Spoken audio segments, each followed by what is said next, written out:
going to Cheryl's dance party. Girl, you are so going. Oh, I said. Hey, it's time for... The best thing about imaginary friends, Hello? Earth to Brian! Wake up! they're always there when you need them. Oh, yeah.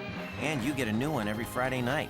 Now, what kind of 2000s cartoon show do you get when you mix the Powerpuff Girls, the Muppet Show, and 60s psychedelia? Yeah, I'm gonna give you one hint. Foster's Home for Imaginary Friends. Quote unquote, the most wholesome Cartoon Network show. I think that is actually out there. But I do have one question. Is it really as fun and wholesome as it appears? And I think if you're a fan of the show, you know that no, it has such an amount of psychological depth that you can't get in any other cartoon. That's why I really had to take the time to get together with you guys, sit down, have a book club, and talk about the first season of Foster's Home for Imaginary Friends. This is it! I knew it! Welcome to Foster's Home for Imaginary Friends. Wow, not me good stuff!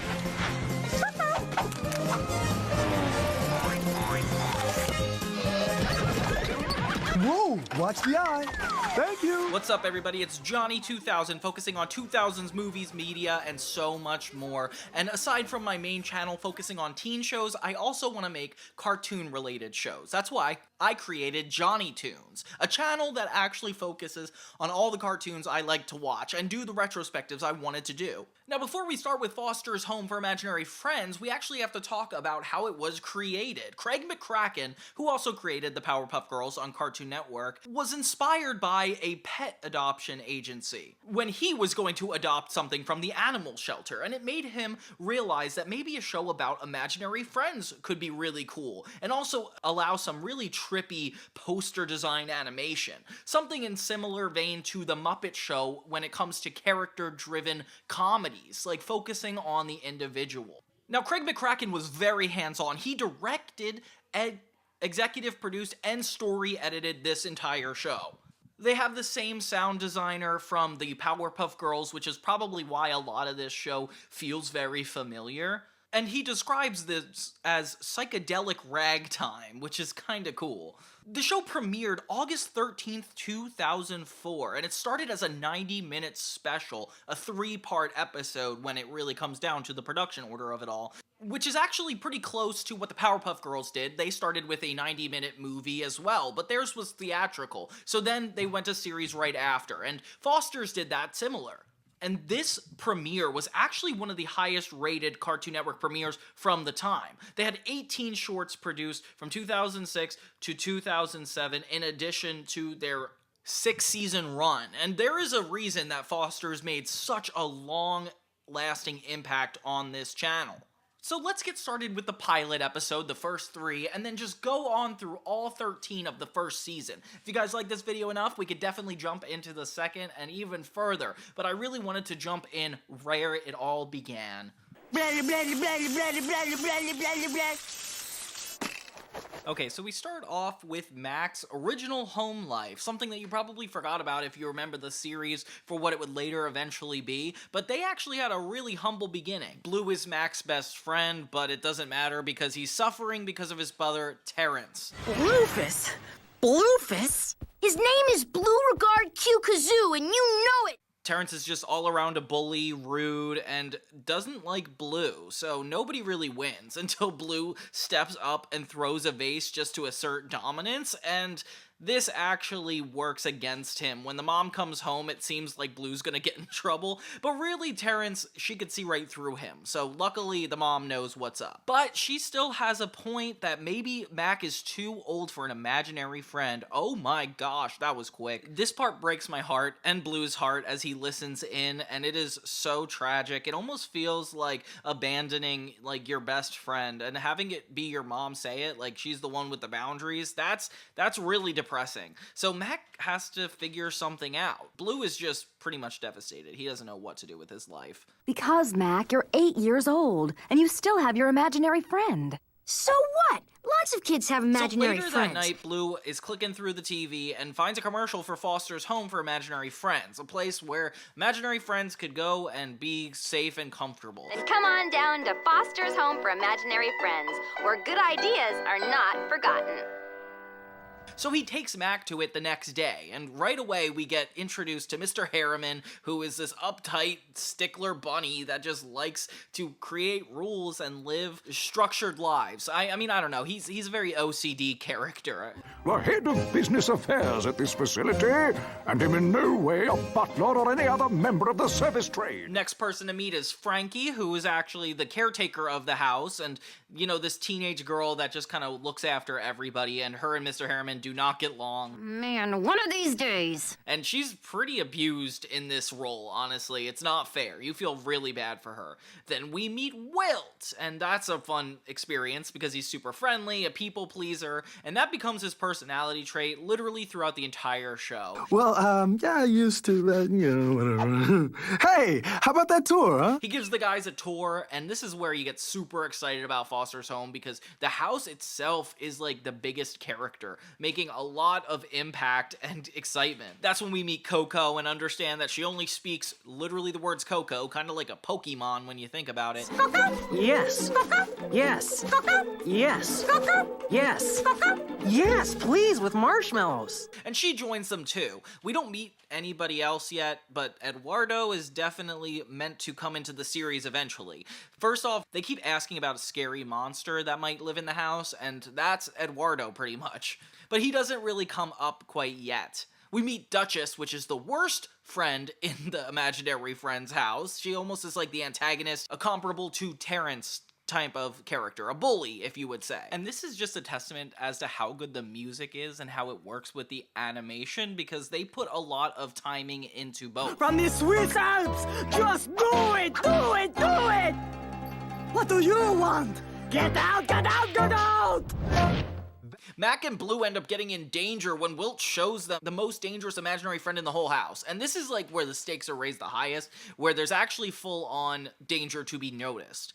They finally meet Eduardo when he saves the day, rescuing them, and it's really sweet. We learn this guy speaks Spanish, and it's definitely really fun. There's a lot to be excited about with Eduardo later in the series. Bloo tries to eat him, though. I don't know where that comes from. Stop! I just want to punch you! And that's essentially this whole first episode, is getting used to the house. But the plot twist hits when we learn that if Mac doesn't come exactly at 4 o'clock the next day, Bloo is going to be adopted. So that would be a huge deal. It's not a boarding house. If you leave Bloo here, you can't come see him, because he won't be yours anymore. What? He'll be put up for adoption like everybody else here.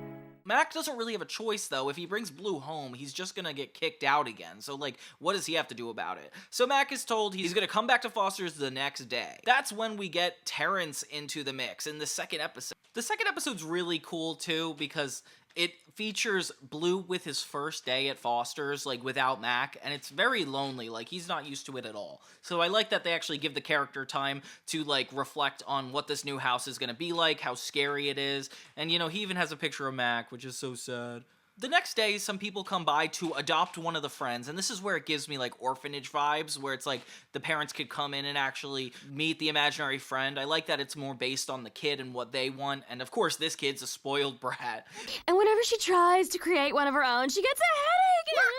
Shut up, Mom! But you really do get a vibe of, like, every friend wants to be adopted. Even though this girl is, like, horrible, it seems like everybody's, like, interested in wanting to go home with them. Even though this place is kind of awesome, I don't know why I would ever want to leave it. But this little girl sets her eyes on Bloo. Oh my gosh. Yeah, of course Duchess wants to go with her because she likes a spoiled rich family, but this girl wants Bloo. So it becomes this whole race throughout the entire house, with Wilt, Eduardo, and Coco showing their true friendship by helping him avoid her. I just like that she keeps calling him Tiffany. I don't know why, it's just so funny to think that Bloo, of all people, would be named Tiffany somehow. The action animation in this part is so awesome, and I feel like it can only happen because they were able to spread this across 3 episodes. Like, I'm just so grateful that they actually gave the time it deserves to do this, because the animators are so impressive with this chase sequence. Like, I love what's going on here. And honestly, this keeps going to a concerning extent, where they eventually do get Bloo, bring him to Mr. Harriman's office, and pretty much is about to sign him away. Mac comes just in time at exactly 4 o'clock to be able to stop this from happening, and it was a close call. The best part of this all is setting up the fact that this could actually happen. Do you have any idea what I've been through all day? Where were you? School. Like, these stakes are on the table, Bloo was almost adopted, and this could happen again. Duchess is extremely mad and starts to build up this resentment toward Bloo because obviously she was the one who wanted to be adopted by them, and they don't even want her, so you kind of feel bad. That's when Terrence follows Mac all the way to the Foster's house, figuring out what he's really been up to, and their mom is going to be angry. He meets Duchess outside the Foster's home, and the two start to relate on how they both hate Bloo. Aw, this is kind of depressing. This kind of counteracts the whole wholesome thing, but they just keep dissing on Duchess just because she's ugly. Like, the whole joke is that she's just hideous and disgusting, and Terrence literally is about to throw up in their first encounter, so I don't know if I should feel bad or I don't know. But I can't pull it off without a vicious, mean, evil, and terrible creep like you. So, will you help me, you big jerk? But yeah, it's really crazy how these two villains come together, and after second episode, like, it's the perfect cliffhanger. And this is, like, right where we end, is having Duchess and Terrence meet and Bloo waiting for 4 o'clock the next day. All we know is something is about to happen. Same time tomorrow? Yeah, 3 o'clock, right after school. Yeah, so now that Terrence knows that Mac is going back to this Foster's home, he starts to interfere. That's when we hit episode 3, where Terrence and Duchess really play a strong role. Terrence locks Mac into his room so he can't get to Foster's. And it's kind of scary because it's like, how far is his brother willing to go? Luckily, Mac has these eggs that Coco made for him, which is really cute, and he's able to eventually get out. But you know what? Bloo doesn't see that at all. Bloo is just nervous, waiting, and sees that Mac doesn't show up. You get, like, major abandonment vibes, and yeah, it's not pleasant at all. Duchess ends up pulling in even more help from the giant scary monster from even earlier. Oh my gosh, yeah, the one that Eduardo saved Bloo from? That's crazy. Meanwhile, Terrence shows up ready to adopt Bloo, and since Blue's the only one who knows him, nobody really believes him. So we get this montage of Terrence trying to get Bloo, and when Mac gets there, Bloo is gone. Oof, and everybody's so angry at Mac. We gotta try and get him back, cause... You go, girl.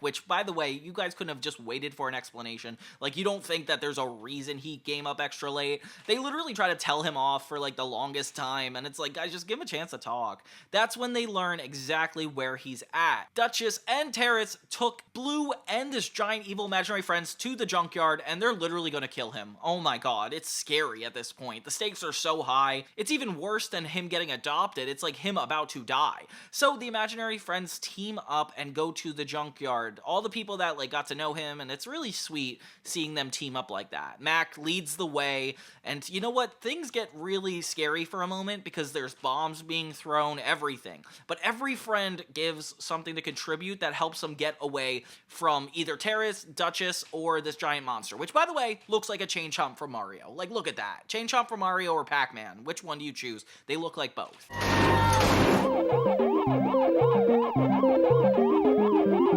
Yep, and then in the end, they finally save Bloo, and he's not adopted. Yay! But obviously everybody's pretty angry at Duchess because now she's just gonna live in the house and we're gonna forget that she tried to murder Bloo. Like, why is there no boundary issues?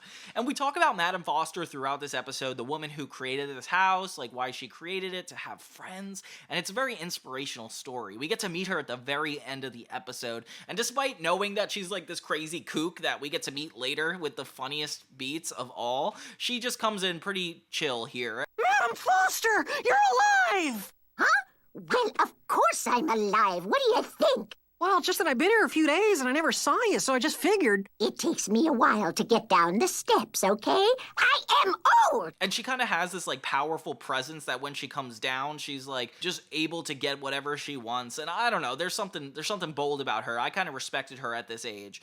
Mr. Harriman is kind of not happy about everybody bending the rules. And Frankie is on their side, which is really sweet. So there's this nice little kumbaya moment where all the friends come back together and Mac and Bloo get to finally balance their friendship. But there's always this overarching threat, Bloo being able to be adopted later on, which is really scary, honestly. It's something I really remember from the show, is just how often it is to like view these threats. But it's such a good pilot episode, especially establishing not only the wholesomeness of the characters, like the importance of teamwork and coming together, but helping people when they're lonely or like adopting rejected people. Like there's just such good vibes in this episode, and you feel super bad for Mac because he definitely doesn't want to give away his imaginary friend, but he does earn the right to fight for him, which is so genuine. And yeah, just everything turns out okay, and I think that's the part that makes me feel the best, you know? The comedy in this is so unique because I feel like they're so good with timing jokes that they just keep awkward pauses for way longer than they need to. They keep people repeating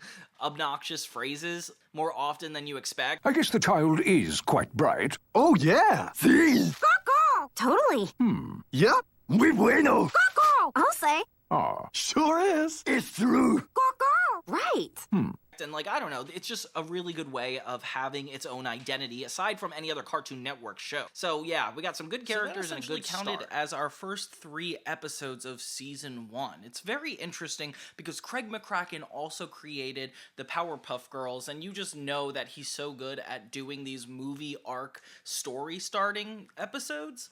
He's just good at juggling comedy and raising stakes, and does it in a way that like kind of takes its time. So I'm really happy we actually gave it to him this time, and it wasn't like the Powerpuff Girls where it was a movie separate. Like this actually counted toward the first season. So that gets us to episode 4, Store Wars. And this is the first time we see the opening title sequence. I mean, it's in the first 3 when they're aired as individual episodes, but for the most part, they just have the opening picture frame and don't keep the rest. So this is kind of an iconic moment because the opening to this show is so impressive. I love how it starts as this like stencil drawing that eventually blows up into a full like colored sequence, and it's got like carnival related music. It definitely shows how imagination can jump to life, and also being kind of meta, having the drawing actually happen at the beginning. I don't know if that's what he intended, but this opening just always gets me hyped for the show. Now, even though there's a million characters in this show, everybody really gets their chance to shine every now and then. Like, for example, this is Frankie's episode, which is the most important as she's like the caretaker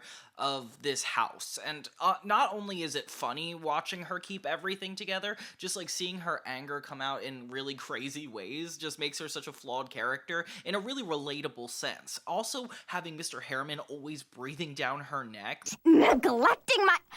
Listen, Peter Cottonbutt, I thought of everything. Streamers. Streamers? Oh, come on! Who needs streamers? Why, never in all my years have I attended a celebration without streamers. It's simply uncivilized. Now go get them immediately.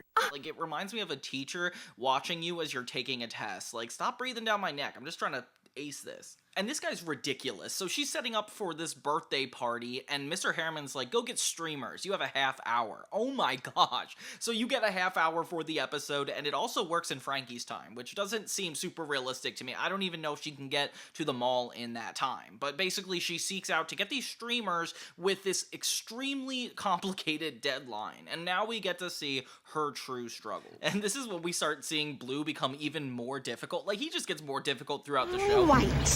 Oh, wait, I need some money. Bloo?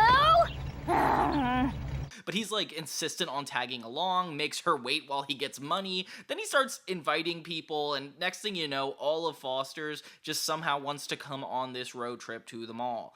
And, you know, this is where it gets really complicated, keeping control of 10 different Foster's friends, all while shopping at the mall. Eduardo is a baby and super scared. Wilt is a people pleaser, so he gets stuck at the door the second they get to the mall. At first, they're following Blue's lead, and Frankie doesn't realize that he doesn't know anything about what he's talking about. He's like, I'm just trying to find a gift for Madam Foster. Does anybody see a directory? I don't need a directory. Follow me. Yeah, this would drive me insane, and it's just so funny how long they let the montage go on for. I feel like it's full on like 2-3 minutes of them just walking throughout the store, looking more and more annoyed, going through the same places, up the same escalators, down the same elevator. Like, it's just ridiculous, but it's animated gorgeously. What are you doing? Where is the stupid party store? Party store? Well, how the heck should I know? I'm looking for a present for Madam Foster. You know, if you want to find a party store, you should look at the directory. And this is where she makes her biggest mistake. She realizes they have some spare time once she gets the streamers, so she gives everybody a couple minutes to go off and have fun. And oh my gosh, do they have fun. This next part gives me extreme anxiety, so they end up finding this relaxing massage chair, and of course they have these at every mall, and Mac and Bloo get like pretty fixated on it, Bloo specifically, and gets even Miss Frances to lay on it and fall asleep. Oh my gosh. So she wakes up, and this stresses me out so much. She sees that everybody is gone. Like, I wonder how much time really passed. Bloo finds this really stupid souvenir, and it's like a cactus that dances, and this is when we get the really good comedy. Like, Bloo could be really annoying, but he's also really funny, and just seeing him repeat the same joke over and over again for some reason just gets me. Hello? Blah, blah, blah, blah, blah, blah, blah, blah, blah. So now Miss Frances has to go around the entire mall and get all of the imaginary friends back, which seems like it'll be easy because they're huge and literally don't look anything like humans at all, but it turns out to be a complicated problem and nobody knows who they're talking about. Luckily, she recruits Mac, and Mac is able to help because he's, you know, the leader of the group. And this is when it gets really funny. So they find Eduardo because he's crying like a kid who lost his parent, and they look at her like she's like just a bad mom. Coco full on enrolls in a job at this hot dog stand, which is even crazier, and they can't get her to leave, so they just try to come back later. Once they get Bloo, everything seems to be growing great, but then Coco keeps going up the ranks as like a manager and becomes a police officer. She's just like giving them the hardest time. A pager is free when you sign up for service. Ow! Rip-off artist! Even the actual police officers come into play, with Bloo disrespecting them, and I can't believe he would do that. That's like too much gall for him. They attract all the mall cops to start chasing them down, and it becomes like a full-on like running away, with Coco actually coming in clutch and saving them, despite the fact that she tried to do a bunch of jobs in between. I don't even know. So yeah, they end up getting all the way back to Foster's in time for Madam Foster's birthday. I forgot to mention that we have this new vehicle, the Foster's van, which is actually a perfect set piece for this show, like having a nice communal van where all the friends can get in to go places. It comes up so much in the series, and it gets really cool how it's used, so keep an eye on that. Bloo ends up taking a seat from the bus and giving that as a gift to Madam Foster, and I guess that just works out for him. One of the chairs from the bus, oh. No, sit in it!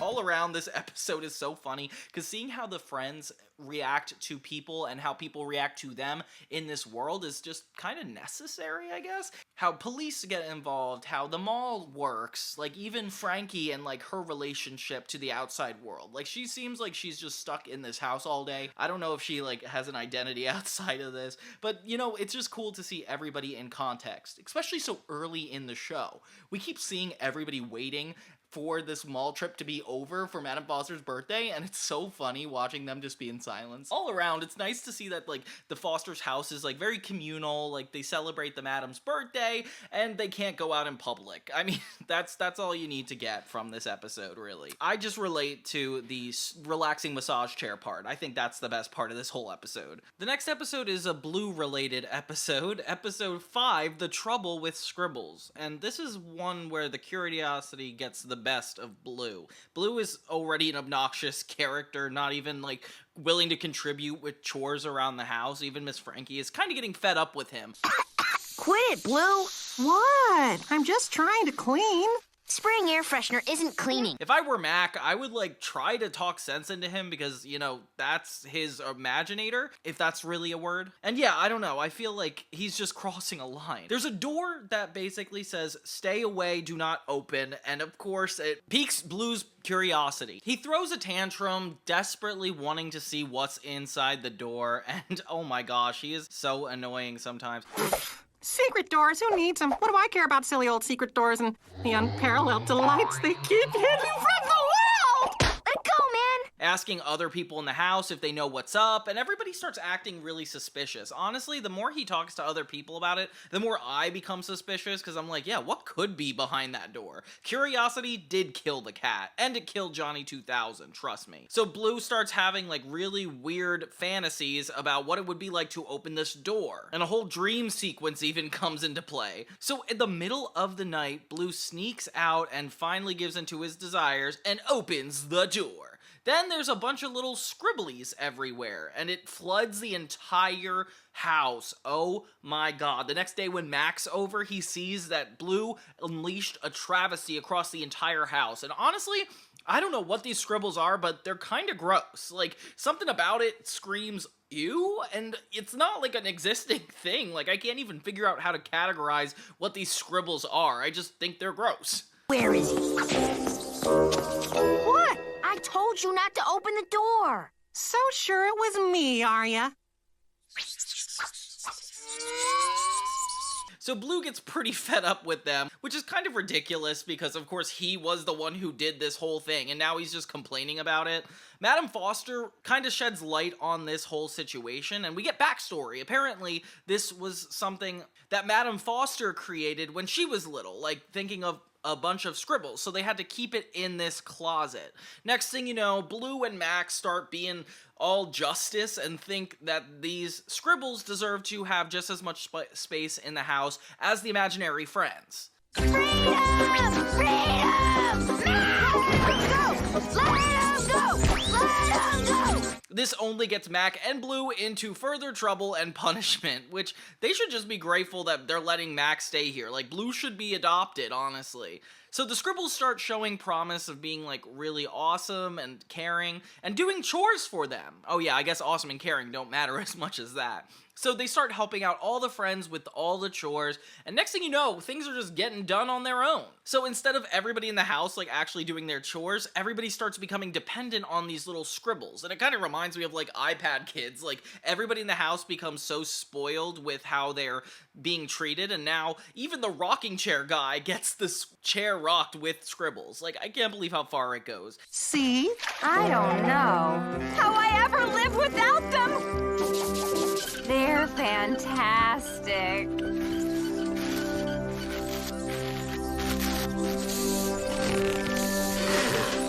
Mac is the only one that kind of senses this entitlement coming from everybody and actually wants to stand up for it. Mr. Harriman is the only other person that agrees with Mac, so it's kind of funny that these two are like the only two they have together. And next thing you know, they finally get a bunch of people to come in and adopt the scribbles by giving it an angle where they're all like really excited.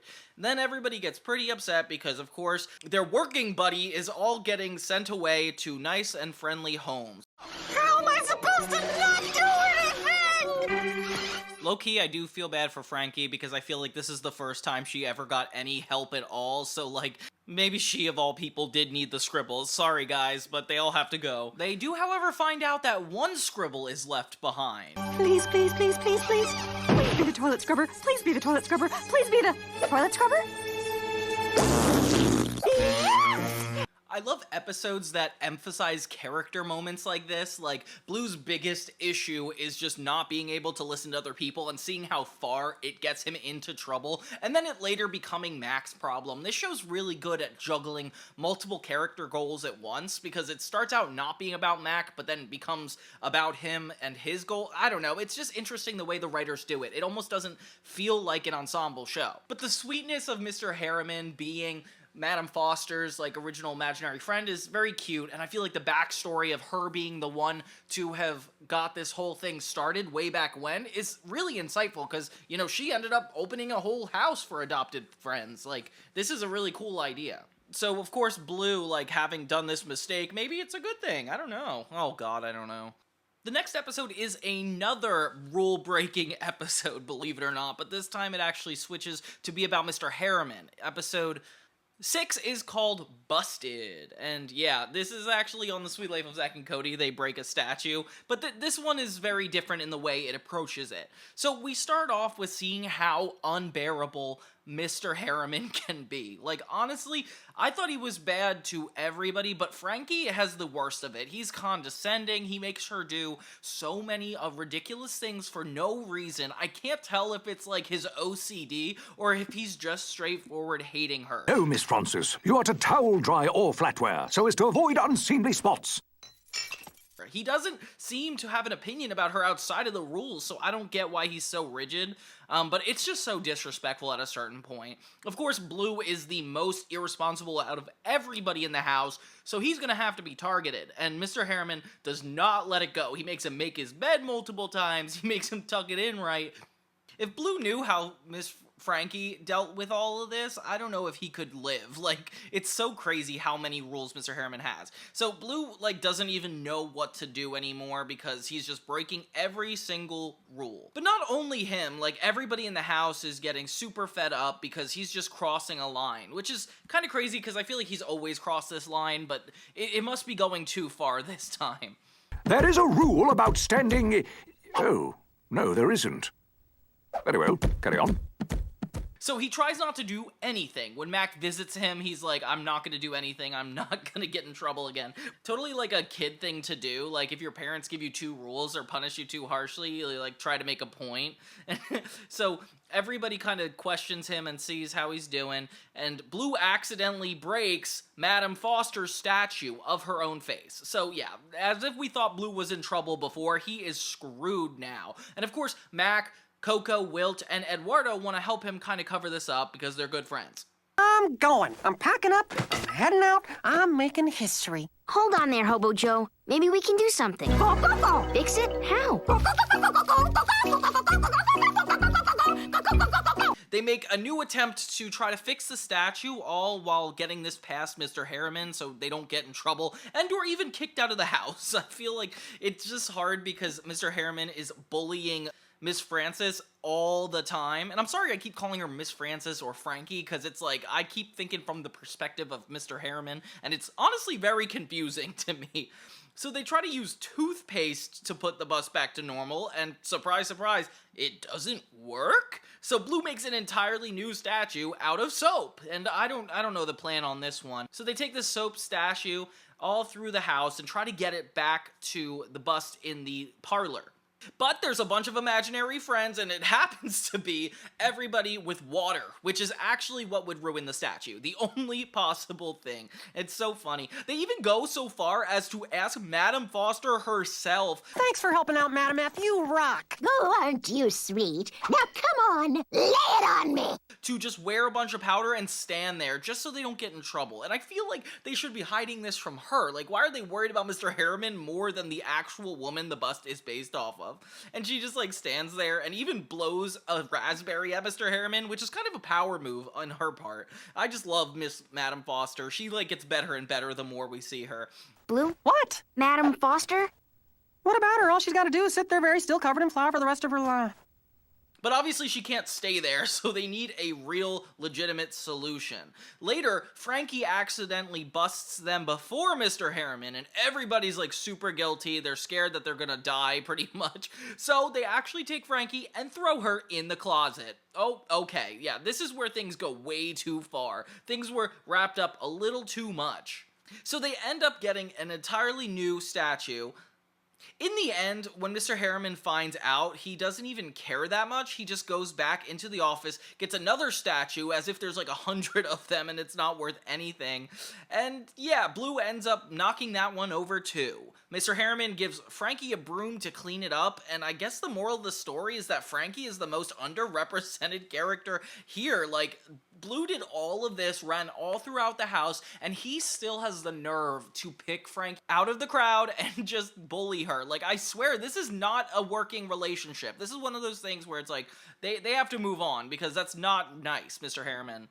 The next episode is the one I grew up watching over and over again on reruns. I don't know why, I just remember this one the most vividly from when it came out. It's Season 1, Episode 7. Dinner is Swerved. So jumping off of all the Mr. Harriman rules, essentially running this entire house, this one is another one that's like, he's kind of the dictator in. So apparently everybody has to be seated and at the table before they can serve dinner. Piggy! Off the table this instant! And, you know, obviously this is a common tradition. They need to go by this. And Mac and Bloo are seeing the roof of Foster's. I guess that's what they wanted to do before dinner. Frankie is the only one that's like, why do we have to wait for every single person to start? And yet, here we are, Mac and Bloo, everything they're doing has to affect everybody else in the house. And I kind of like that plot. Once they see the roof, they get lost and don't even know how to get back down to the regular parlor, even the dining room. So they start going down different pathways, hallways. We really get to see how insane Foster's home really is. I can't believe this. I simply cannot believe this. You can't believe it? I can't believe it. Don't you, like, live here or something? After a while, they even round up back to the roof again.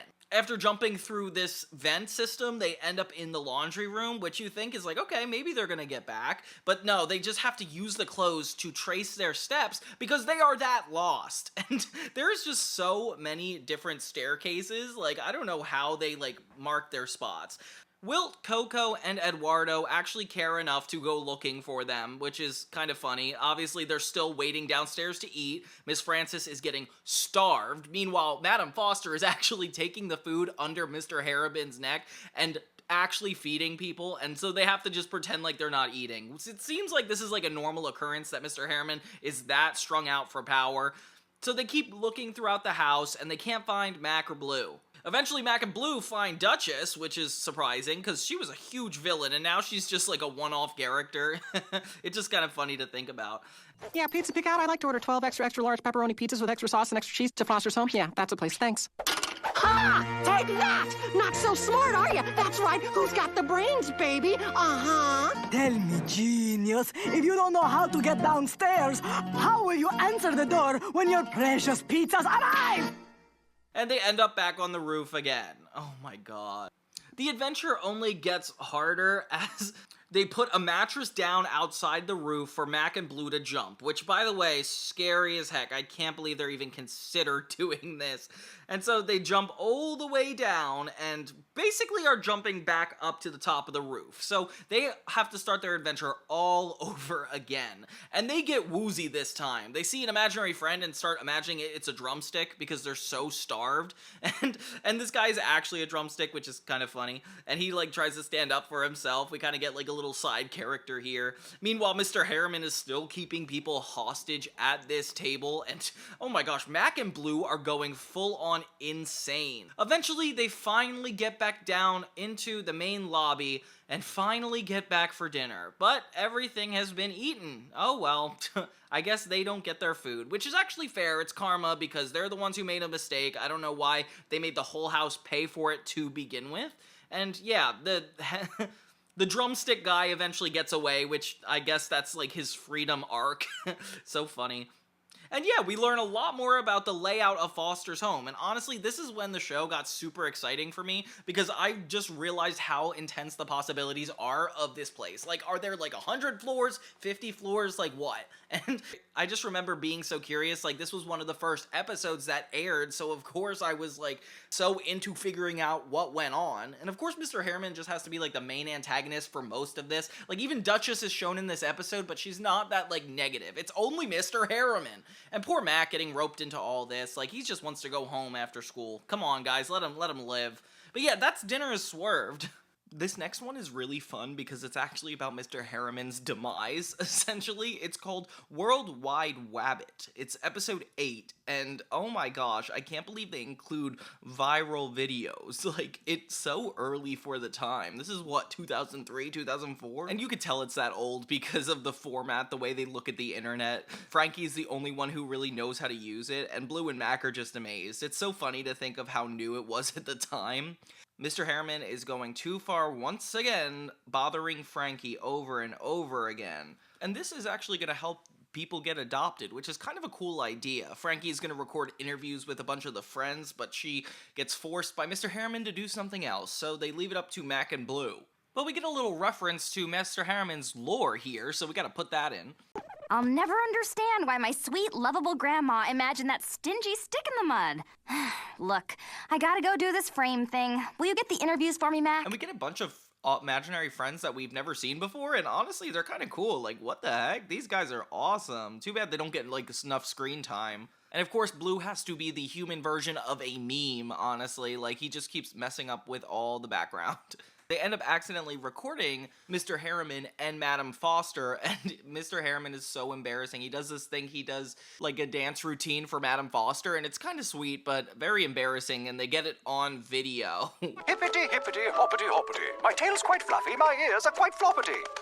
I sing and I dance, and you can't make me stop-ity.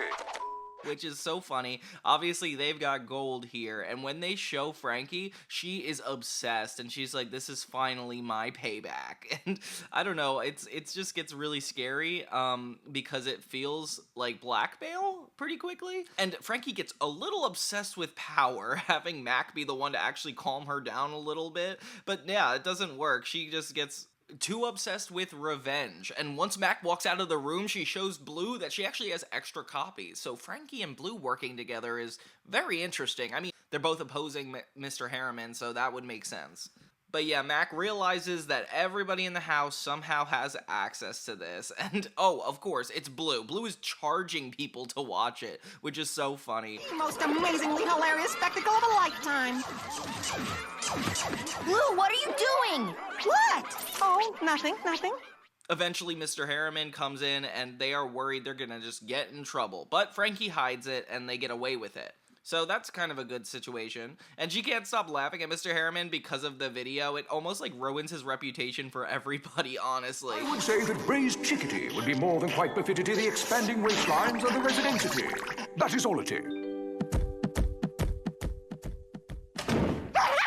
This is why it's such an issue. Later, they're all at dinner, and people cannot hold their breath. Like, it is so funny, and he is such a meme to them now, which is so crazy. Like, what a change of dynamic. Even Madam Foster is, like, super excited about that. I don't even know if she knows what's going on. Mac is the only advocate for doing the right thing, and the only way he gets Frankie to actually reconsider is to say how bad Mr. Harriman would probably be if he found out this was her. And, of course, she's like, oh no, this is bad. So she starts freaking out and trying to get rid of all the copies. Unfortunately, though, Bloo doesn't care, so he just continues with this whole ordeal anyway. Next thing you know, they got a lot of merch because of Mr. Harriman, and it turns out this has gone viral outside of the house, and just straightforward to the internet to everybody.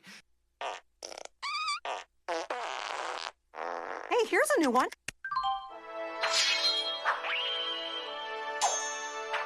This is the best, though. The Funny Bunny Store.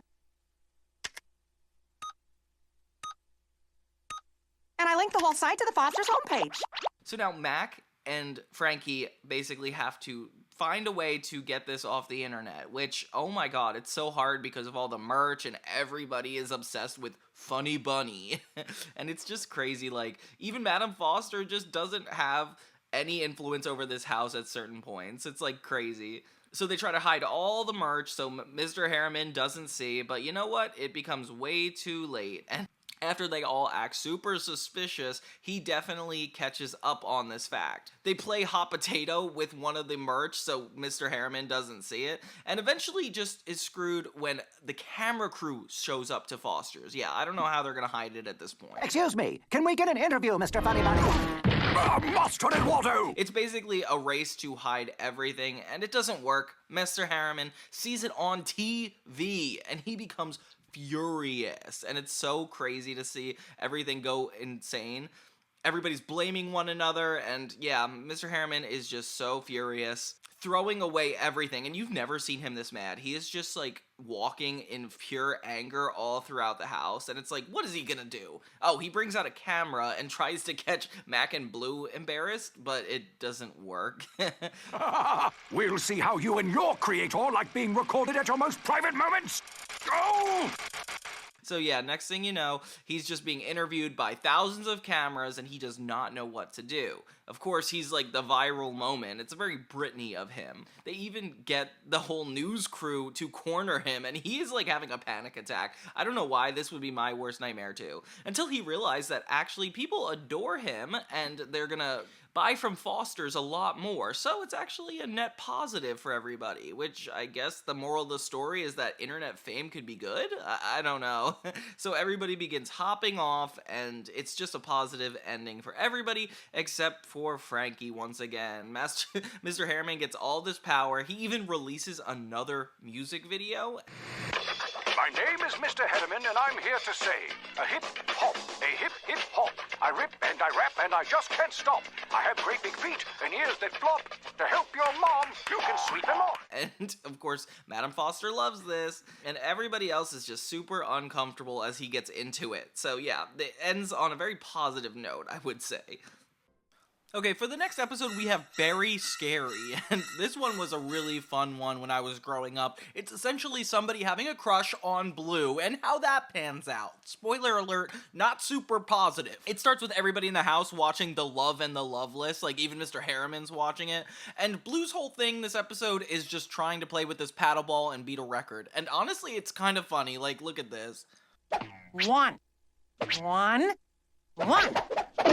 And it's like not even just that, like they have so many funny jokes referencing this. One.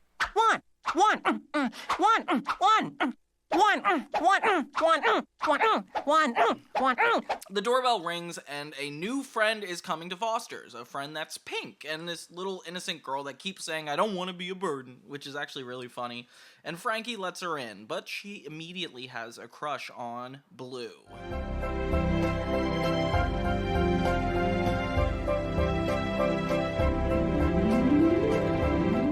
So Barry has a crush on Blue and is not afraid to let anybody know it, especially Frankie. Frankie ends up telling everybody to go watch The Love and the Loveless in order to, like, get her some space. So she actually is able to hit on Blue. And she doesn't just straightforward hit on him, like, she just assumes she's his girlfriend at a certain point. How sweet of you to notice. I'm gonna get some more cake. She makes him cookies. It's like a full-on relationship. Oh my god, and she makes him a scrapbook. It's like she goes super overboard right off the bat. Suddenly Mac shows up and we have a new problem. Barry finds out that Mac and Blue are so close and it makes her really jealous. Actually to a point where she quivers and has a lot of really disturbing animations. Like, honestly, it's kinda crazy. Enough chit-chat. We've got a world record to break. Together.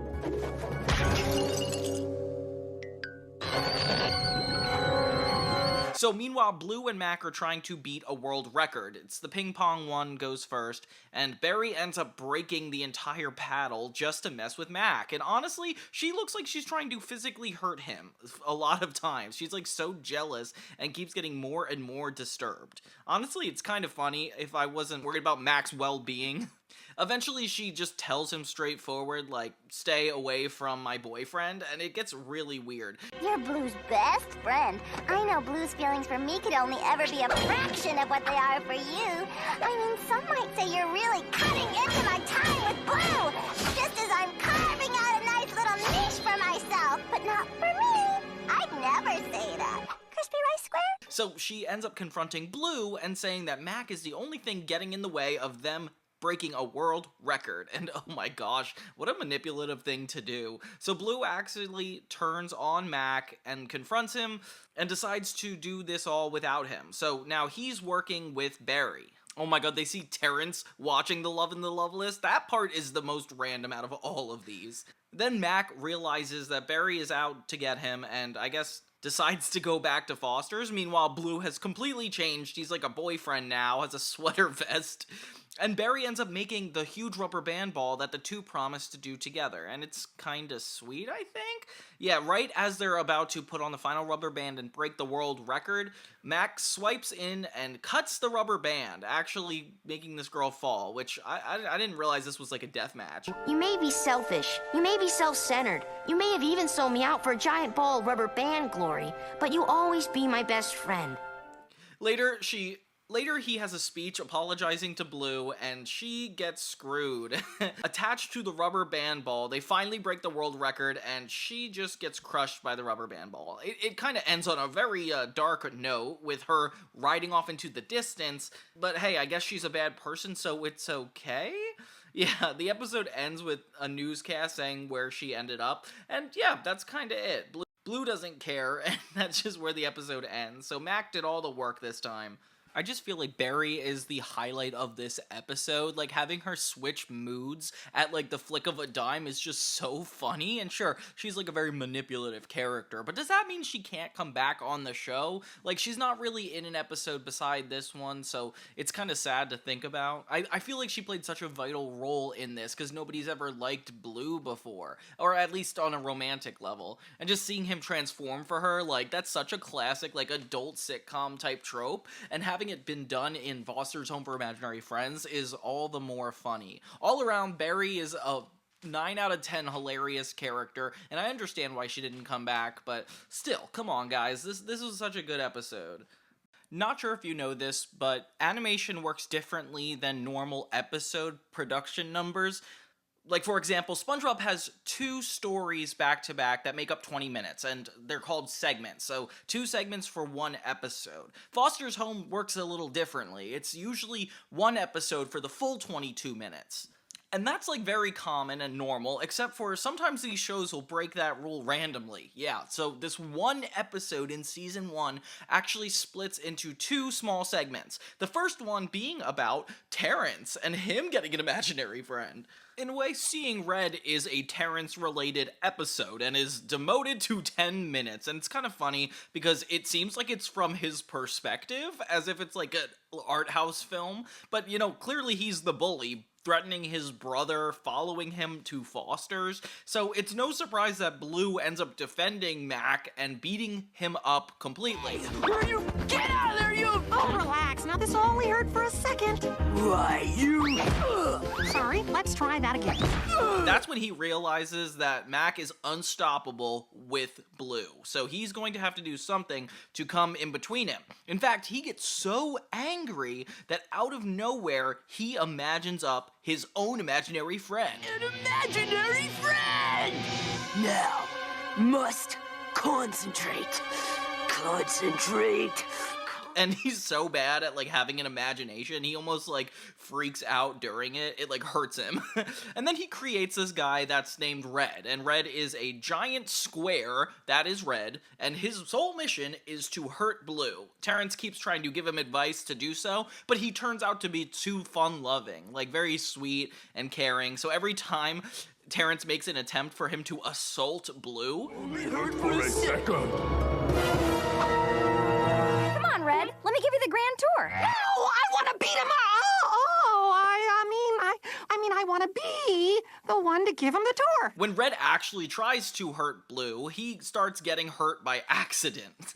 And or Bloo starts getting closer to him and he finds himself. But Bloo realizes this is Terrence's doing and keeps putting him in scenarios that really harm him, which kind of makes you feel bad.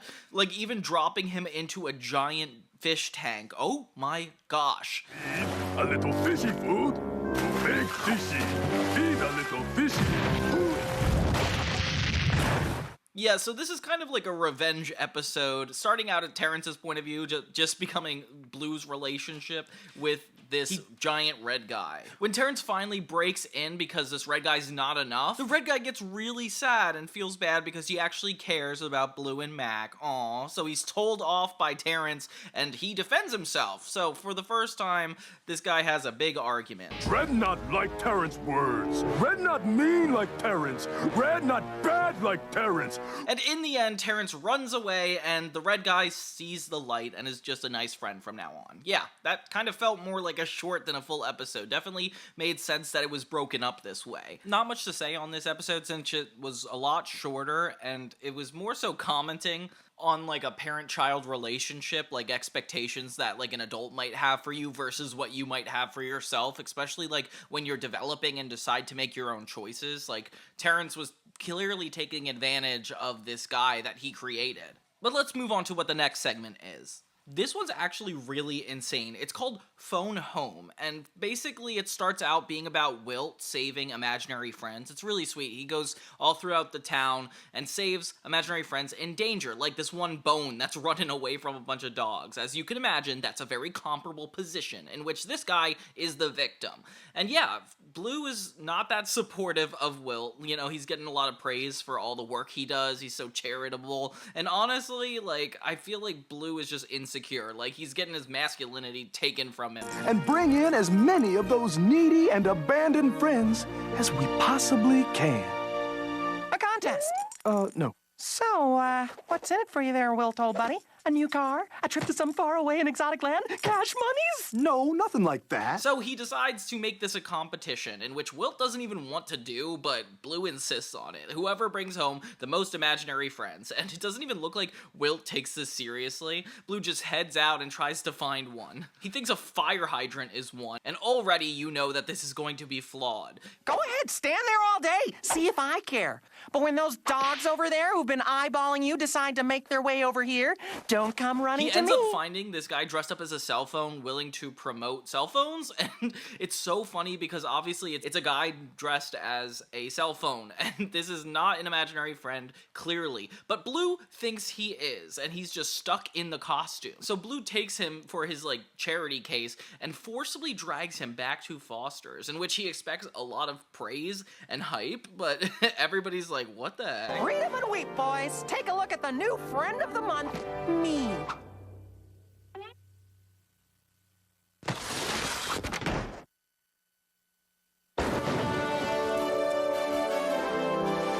And this poor cell phone guy is just trying to get home to his loving family, while Bloo, like, is jumping on top of him as if he's an actual cell phone. Sex!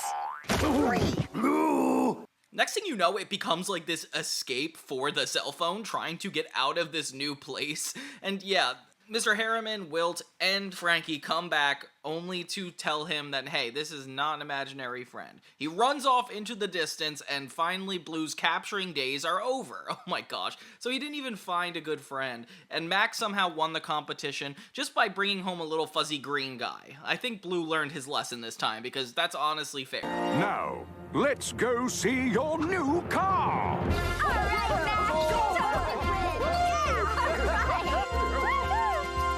This one is just so funny. I can't believe the concept of mistaking a human for an imaginary friend. I feel like this is the bread and butter of the show, like just pointing out the really funny, small intricacies that might come with having an imaginary friend foster home. Like, I don't know, it's just really good. Episode number 8 is called Who Let the Dogs In, and this one's actually pretty cute. For a change, we learn the difference between a pet and an imaginary friend, because a really cute puppy dog comes, and Eduardo desperately wants it, and to take care of it. It's kind of like that story of, like, seeing an old lost dog and taking it home to your parents and being like, aww, but Eduardo is the one obsessed with it. We learn that Mr. Harriman is deathly afraid of dogs, mainly because he is a rabbit, and of course, they don't like rabbits. Eduardo cares so much about the safety of the dog, he decides to sneak it into Foster's home, put it in with his little toy chest, and keep him anyway. Oh my gosh. So it's an Eduardo episode. That's kind of fun. Buenas noches, perrito.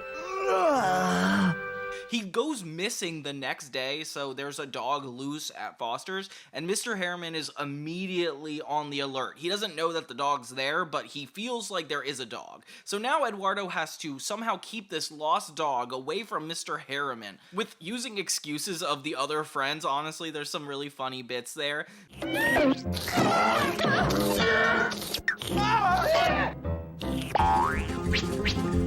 Oh, so that automatically makes it me, just because I've got tongues for feet. But Mr. Harriman is still suspicious, even though every time a dog issue comes up, one of the imaginary friends pretends it was them, which gets a lot harder as time goes on. See, I love licking feet, see? Feet, I love the footy goodness. Frankie tries to, like, calm Mr. Harriman, saying there is no dog in the house, which is so funny because clearly there is. It's almost like, how long is it gonna take for Eduardo to be caught?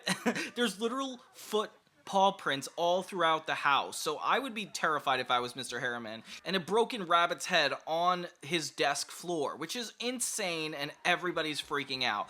Eduardo finally finds the puppy and learns that he actually had a whole multitude of more puppies. Oh my God. So there's a bunch of puppies all throughout the bedroom, and this is clearly breaking the rules. I don't know how they get away with this, honestly. In these episodes, Bloo tends to go off and do his own thing, and it's just a recurring comedy bit that he's trying to do it above everything that's going on in the episode, and honestly, it's selfish but funny, very in character for him. And in this episode, he's trying to make this time machine with, like, I don't know, he's just making stuff up at this point. Mr. Harriman calls for an emergency meeting to actually address all the Foster's friends, and he tells them that there is definitely a dog in the house. Now with Wilt, Coco, Mac, and Bloo on his side, they all have to essentially make up for this little dog's mistake. Did I say Bloo by accident? No, actually Bloo turns against all of them because they're not paying attention to his time machine thing, whatever he's trying to build. So he actually takes the puppies from the box and tries to release them on his own.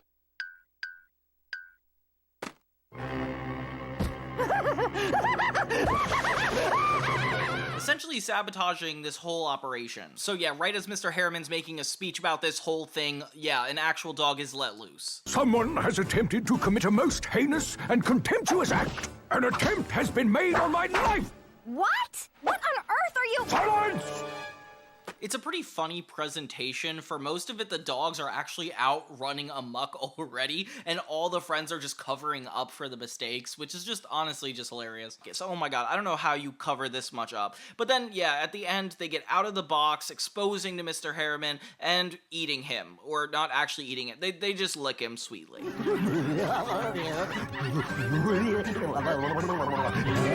The next thing you know, the dog is getting ready to get shipped out of Foster's home until the animal guy realizes that he's an imaginary friend. And they're all imaginary friends. They're not even actual dogs. So they could stay at the house. Therefore, the animal abuse is okay. Aww. No, I'm just kidding. No, but they do have superpowers, and that's kind of random to me. They know how to talk.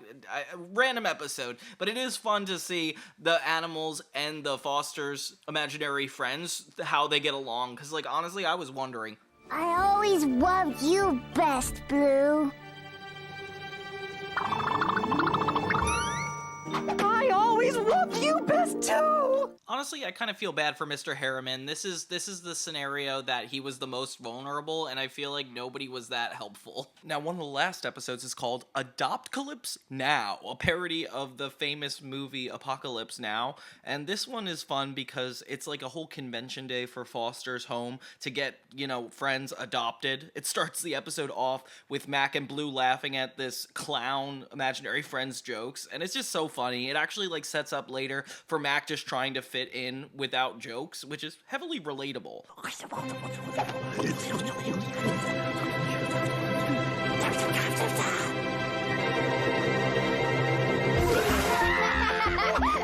Yeah, so they have this whole day, and Bloo is told to stay inside the house so he doesn't get adopted or in the way of people getting adopted. Makes a lot of sense. Oh my gosh, it's scary to think of Wilt, Eduardo, or Coco leaving. Honestly, it's season 1. I know it's not going to happen, but it's still kind of scary to think about.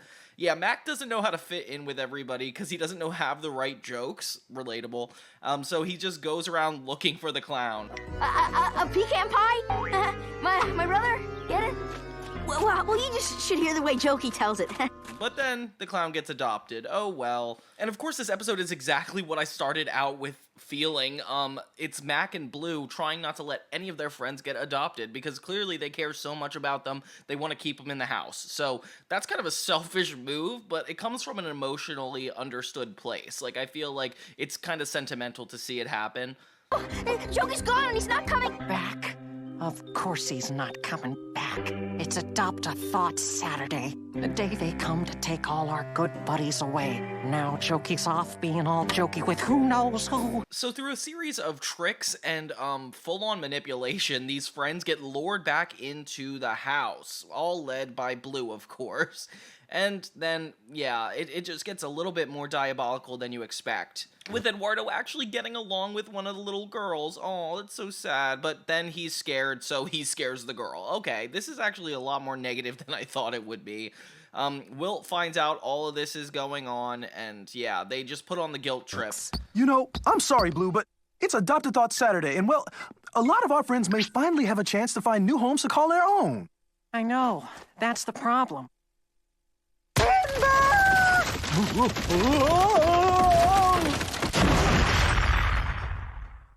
This hurts us more than it hurts you. Yeah.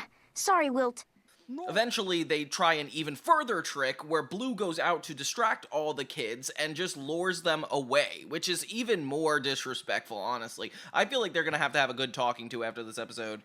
So by the end of the episode, there's no, like, real moral. It's just getting Mac and Bloo tied up, put in a closet, and they're not allowed to go near Adoption Day, which is kind of insane when you think about it, and really sad. like let all your friends go, like, leave them alone. I don't understand who's winning in this scenario. All around, a really fun episode that, like, identifies the problems with Foster for specifically Bloo and Mac, who are kind of taking advantage of the system when you think about it. Like, they should just be grateful Bloo's able to have a place for free. It reminds me of when I tried to adopt my cats. There was, like, a huge form of papers and, like, going to the shelter. It definitely gives me that vibe. But the fact that these guys can talk and speak like the imaginary friends makes it seem a little bit more scary. Like, they desperately want the attention of these kids. And okay, I feel like that makes sense. Like, they want to be rehoused. But yeah, all around, it's kind of a selfish episode when you think about it. Both Bloo and Mac's story arcs, and I wish this was like the season finale, because this is a good way to go. Like, this is a very intense, pressurous situation. But we still have one more episode to go to end on all 13 for the show. So we know Foster's Home for Imaginary Friends as being this very fun-loving, wholesome TV show about friends meeting each other, connections, and a whole house full of fun. But did you know that within the first season, they actually had a full-on horror episode? Yeah, like a freaky, dark season finale for its first production.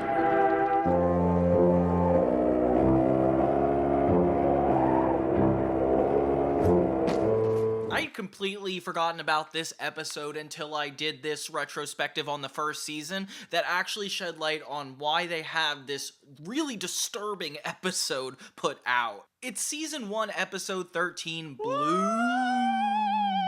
And it does this common trope that most TV shows do, where it's like the characters watch a horror movie and everything in it comes to life. But this has a really disturbing twist. It takes place in Foster's Home for Imaginary Friends. An already established, staggeringly deep house with an endless amount of floors. Mind you, within the first 5 episodes of this show, Mac and Bloo get lost, and they can't even get down into the lobby within the episode. Like, it's crazy how much depth there is to this house. There's different doors, different locations that, like, make this place a full-on nightmare. So the animators did not hold back when actually expanding this episode to give it more of a horror vibe.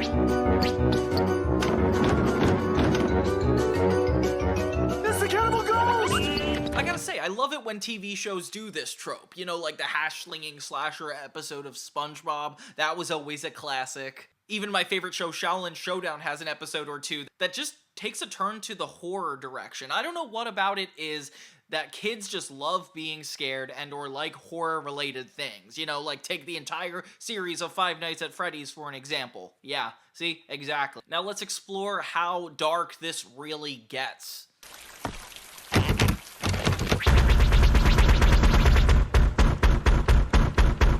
Unlike any episode thus far, Foster's Home takes place in the midst of a dark and really freaky storm. Like, not just a normal storm, like, I'm talking about, like, full-on Goosebumps storm. Bloo and Mac essentially get sick by playing in this storm in the mud, interrupting this whole movie night they were supposed to have.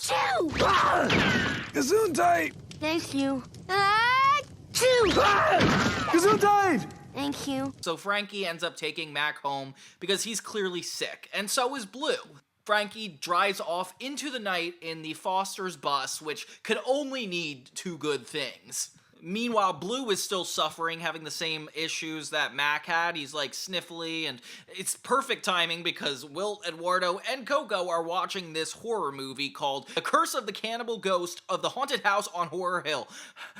And tell me this doesn't look like Foster's home. Like, it is already a horror show, and the audience feels it because in the movie, it rings even creepier than what we see.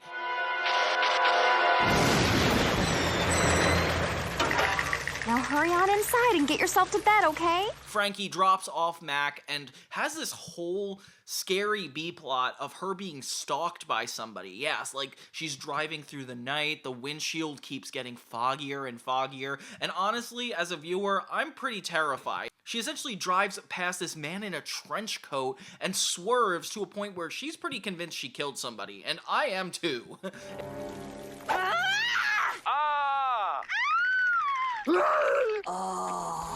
It cuts away from that to go to Bloo actually not being able to watch the movie and going to bed. They have a horrible staircase that I can't believe this is even in Foster's. The room is lit with dark purple and light blue hues, and I'm so disturbed at how committed the animators were to make this scary. Like, I can feel my 10-year-old self quivering.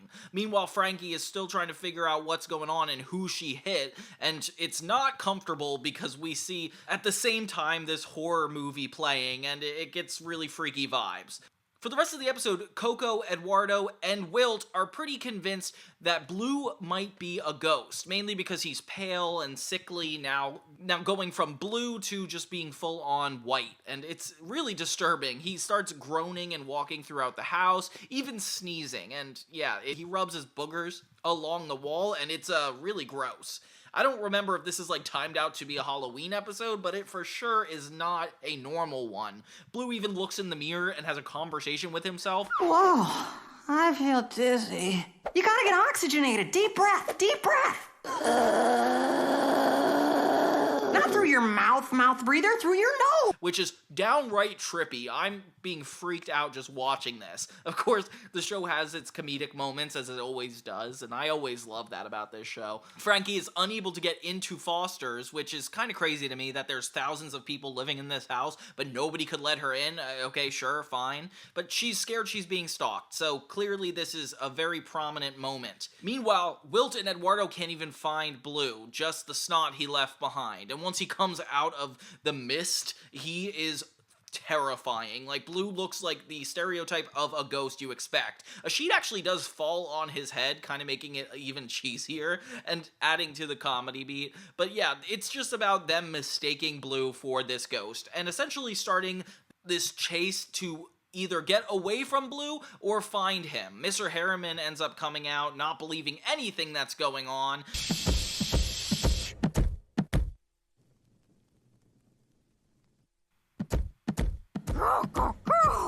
Everybody starts hearing rackety noises outside, and sure, we know that this is Frankie, but this is just another hint of the horror vibe they're trying to create in this episode. Gosh, if this wasn't just this giant mansion, this wouldn't even be that scary. It's the whole aesthetic that they're in this giant house that actually makes it haunting. So they decide to finally try to take down Bloo as a ghost, and I don't know why they're not realizing this. The eeriness of the shadows and how Foster's look in this episode is just so disorienting to me. I cannot get over it. Even Bloo doesn't know what to do and feels like he's being attacked, which he is. I don't know how to explain it otherwise.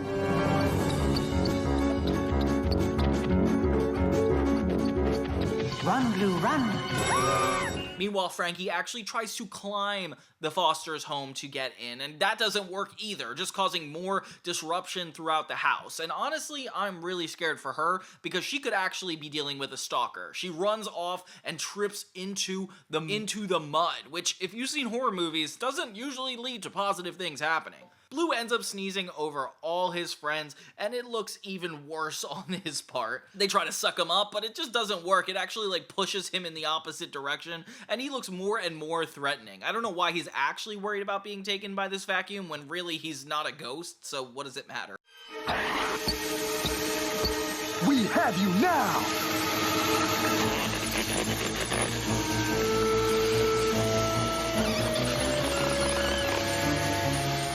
Just when they think they captured him, the entire vacuum explodes and everybody is covered in dust, with eventually the Foster's bus breaking into the lobby of the house. And oh my god, this is when it gets way too far, because we know Frankie's not driving. So this giant man in the trench coat that I assume we passed earlier comes staggering in, and honestly, I'm really terrified. No more Bloo mishaps.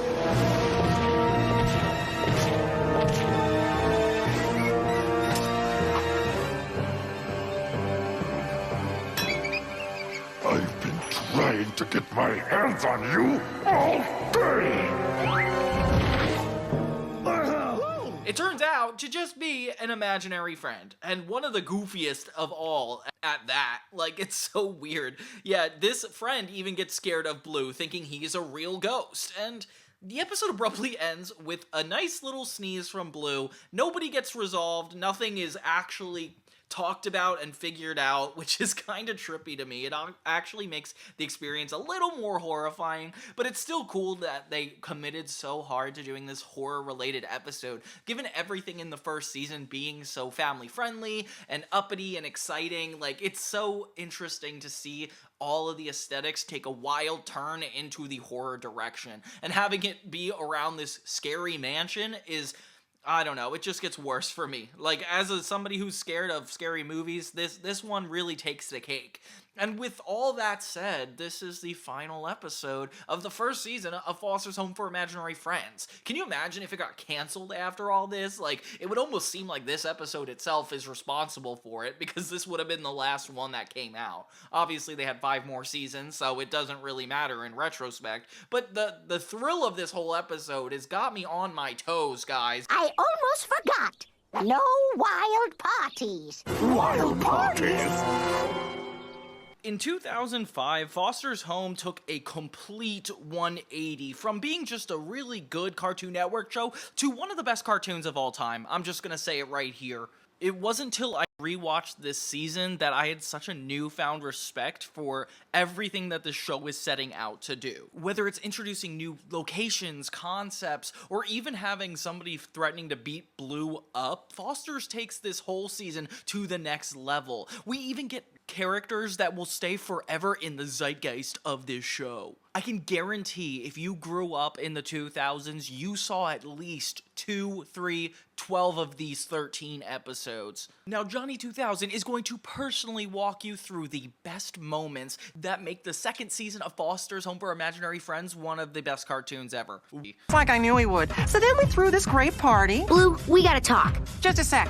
And here we are, at the great party. The first episode is the weakest, yet it's so good, so it just says a lot about the season. It's called Partying is Such a Sweet Soiree, and honestly, it is so funny. So the concept is that standard trope of, like, getting the parents out of the house and having a party for the weekend, which I'm surprised they didn't do in the first season of Foster's, but it's even funnier when it's done now. Frankie and Mrs. Foster are gone for the episode, so it's just Mr. Harriman that everybody has to worry about. So Bloo comes up with a plan to trick him out of the house. Foster's Home for Imaginary Friends. How may I be of assistance?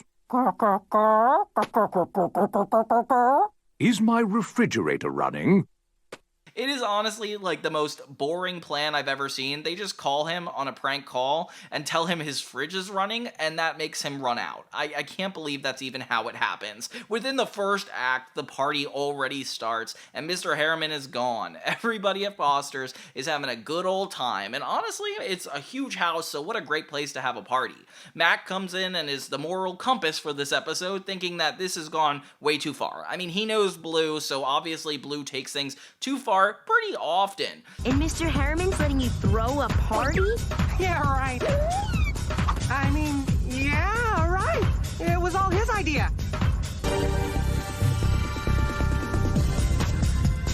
The only other character that actually is important in this is Duchess. Duchess is a party pooper all around anyway. You know, she was such an antagonist in the first season, so it's no surprise that she wants this party shut down. Her and Mac both share this interest, which is so random. While Mr. Harriman is running around the streets, Bloo offers Mac a piece of candy. And this is also one of the recurring things that happen throughout the show. I said no thanks. Mac's relationship to candy. I would say he's allergic, but more so he just avoids it because it makes him act super nuts. And this show does it better than any other show I've seen before. Like, you just know that candy is Mac's weakness. Sugar just hypes him up too much. So once Bloo ends up introducing this to him, he goes insane.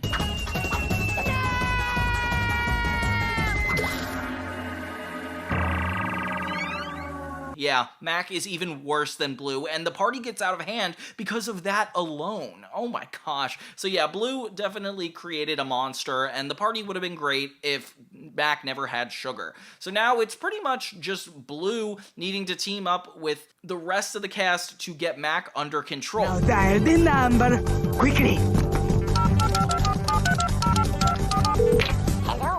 And look at Mac's laugh. It's like psychotic and scary. I'm even scared of Mac on sugar. Like, it's crazy. The biggest plot point of the episode is when he starts mixing rock candy and soda, which, as you know, could explode. Trust me.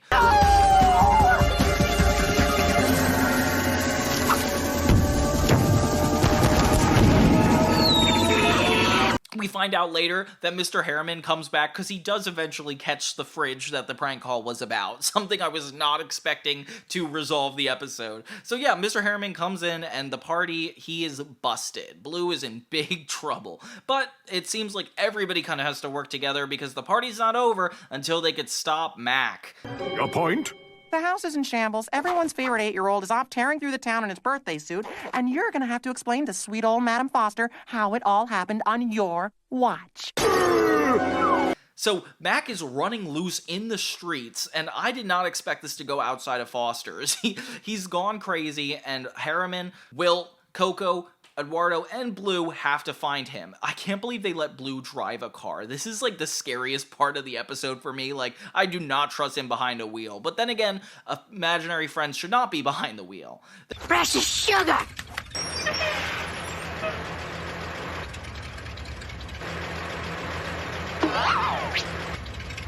They come back just in time for Frankie and Madam Foster to return home, and at first you think they're gonna get in huge trouble because you should not be throwing a party when everybody's out, but then Madam Foster reveals that she's just mad she wasn't invited. Oh my gosh, very classic episode trope. Duchess comes through and she is not winning this episode. They just got Mac and resolved everything that way, and they end up having the party for the rest of the episode. Probably the most positive ending to a party episode I've ever seen in teen sitcoms, but you just have so much fun seeing how everybody parties. Like Wilt, Eduardo, like everybody's just having such a good time, and seeing Duchess be such like an antagonist is always a good plot. Mac taking it way too far, this is like a thing we're gonna remember for the rest of the show, and I love that. If I could rename this game, it would be Souling, not Bowling, and I would be Souling Paul.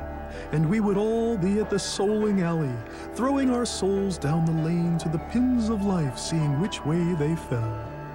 Next episode is pretty classic. I feel like when I watched this, I remembered it immediately. It's called The Big Lablooski, and this title is a play on The Big Lablooski, which is an old film nerd movie, if you've ever seen it, and it's definitely a really good comedy. I'm surprised they're referencing it in this episode, but it's all about bowling as well, so this is kind of on par. It's actually a Madam Foster episode, which we've never had yet. That's why I'm like really excited about it. It starts with Madam Foster coming home super angry, and this woman has a temper on her always. That's what I do really like that about this character. And she's just mad because her arch nemesis actually took her entire bowling team right before the finals. So Madam Foster is essentially screwed. I'm madder than a wet cat on washing day. Ooh, that's mad. She's skimming cream off the top, and they're drinking it up like a camel to sand. That jerkin's a crafty one, literally flaunting her handmade doilies this way and that, taking my girls before the final beat.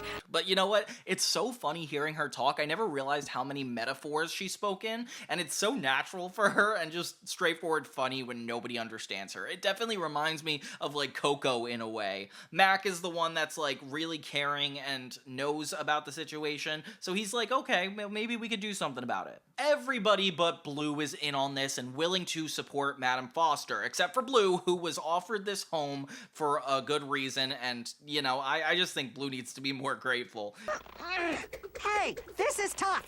But bowling? Barely a sport. Like cave people throwing rocks at sticks. He's not, though. He's the distraction the entire time. They get to the bowling alley, and it's finally a showdown of the century. Madame Foster shows off against her rival, and it's so cute to see imaginary friends be on her team. Meanwhile, Blue ends up having a whole subplot where he's just trying to beat this crane game, and he keeps borrowing money from Mac to make sure he can play it until he gets this paddle ball. What? Quarter, quarter, quarter! All right, man, chill out. You're welcome.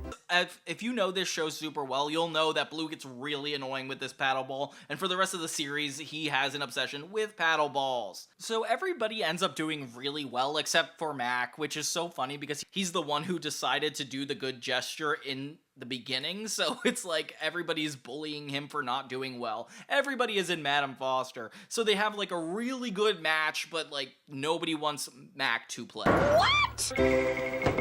Why, that's very good, Mac. Only one problem.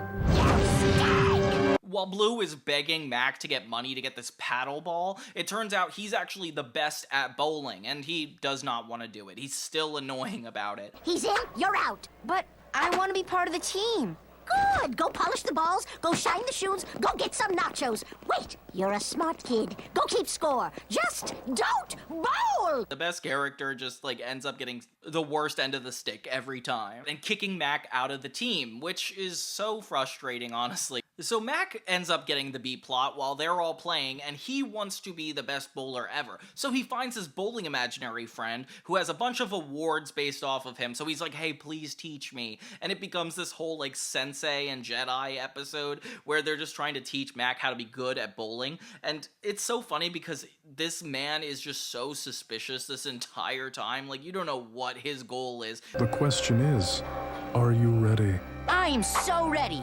Then, let us begin. Just that you think he's great at the game. Mac ends up getting all these lessons from him and gets lucky, so he's like, okay, I want to jump back in. Meanwhile, Madame Foster gets betrayed, and this woman ends up stealing Blue for her team, which is fitting with the pattern of her walking in on this to begin with. I can't believe she would do this, though. It's so rude. Mac ends up coming in, saving the day, and it's like, oh wow, like he actually is going to be good at this. So he uses his skill and ends up throwing horribly. We learned from the bowling guy that this imaginary friend is actually horrible at bowling, so all Mac learned is not good. But he's bowling Paul. You created him. Shouldn't that mean he can bowl? He is. I did.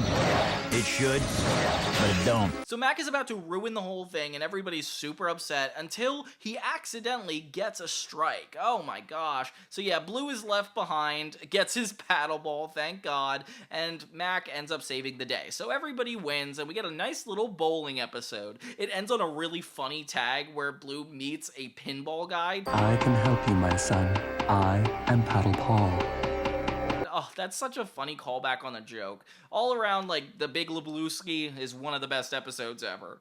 Now, for episode 3, we're split into 2 10-minute segments. As you remember, this happened in the first season, and it'll happen in cartoons a lot. They just have 2 10-minute segments instead of a 20-minute episode. What makes Foster so unique is they rarely do it. It does make a lot of sense. But I am cursed to forever take the blame for things I did not do! Like, everybody knows it's Bendy is the name of this episode, and I'm glad they didn't spend too long on it because it's very short as a premise. This little boy basically has a friend that is very troublemaking, and the parents are like, oh no, like, this is not a good imaginary friend, like, get rid of him. Bendy performing these acts, but your son instead. What?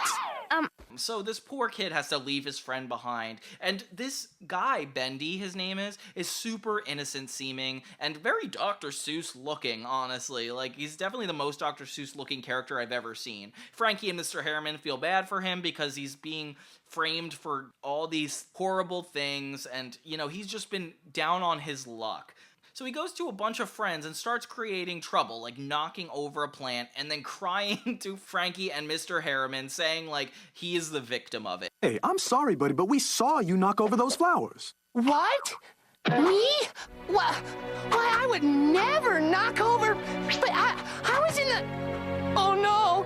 It's happening this is like the full victim episode. He just gets more and more people in trouble, and for some reason, Frankie can't pick up on the fact that every time something goes wrong, Bendy is the only common factor. I don't know why we just don't talk about that. Yeah, everybody is getting screwed over by this guy. Hey! Oops! Give me that!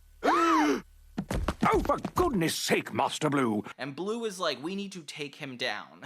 It's so funny because they keep trying to set Bendy up to be in trouble, but it always turns out to get them in more trouble with more punishments and constant ridicule. It reminds me of like that Big Brother syndrome where it's like the little kid is always the victim and like the big brother is always at fault for it. And yeah, they just keep blaming Blue more and more.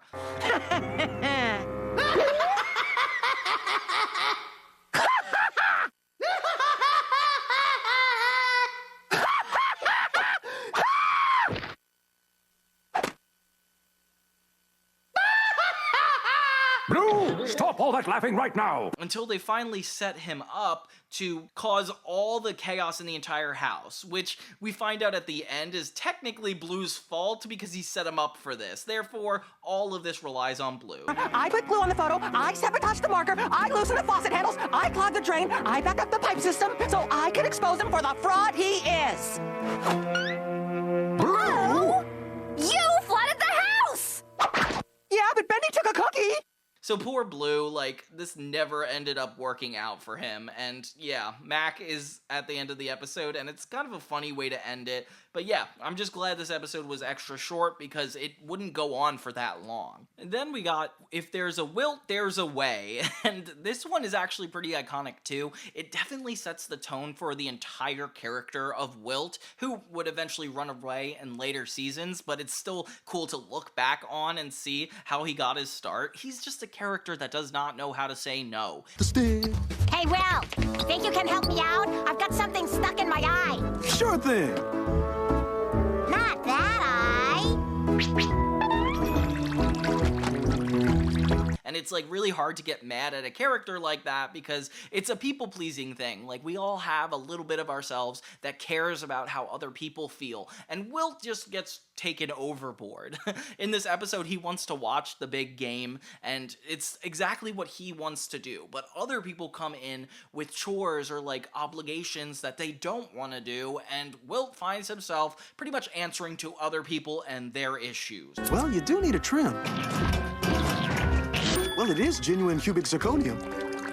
Well, you gotta have a clean car. Let's talk more muscle. Oh, he's taken advantage of in this episode so hard. And it's so funny because it gets to the point of ridiculousness, like he becomes a dentist for Coco, and it's like every time he's like told he is on his path to do something good, somebody interrupts and he tries to say no, but he just cannot. He even ends up in federal prison, not being able to say no to the prison guards, and then breaking out of prison. Then there's just this huge montage of nonsense where he gets a bunch of jobs, he gets screwed over by the entire world, back in prison, and honestly, I'm just glad this episode's slightly shorter because this is just such a funny plot that it doesn't deserve to be that long. Because she has extensive plaque buildup and tartar around the gum line. Why? Because she eats too much candy. Why? Because I always buy her too much candy. Why? Because she always asks me to. Why? Because I'll do anything she asks me to. Why? In the end, he ends up blowing his lid and finally standing up for himself, but it doesn't even matter because the episode ends and he missed the big game. Moral of the story is don't be too much of a people pleaser because you're gonna end up like Wilt. But this is such a good episode anyway, like it's just so heartwarming to see a character have to go through all this. And the montages and animation in this are just all so funny that I feel like this point on, Foster's Home is just a comedy gold. Ah! You're safe now! Stevie! Will you shut up already? Jeez! So the next is another two-part episode. It's called Sight for Sore Eyes, and this one is just honestly showing us how diverse the friends could be in Foster's. Blue and Mac come across this guy that's all eyeballs, kind of gross to look at, honestly. And he is looking for his owner, Stevie. He just screams Stevie and goes running around in circles like he is manic throughout this whole episode. I lost my Stevie! Shh! It's okay! The park is really close by! And they're so funny. Every time they have, like, one-off characters like Bendy or this guy, like, they just have such a funny atmosphere to bring to the show. And of course, Mac has to be the bigger person and wants to help find that friend. Apparently, this kid is blind, and that's why this guy, he imagined this friend with multiple eyes. It's kind of a really wholesome and sweet concept for an episode. There he is! Get him!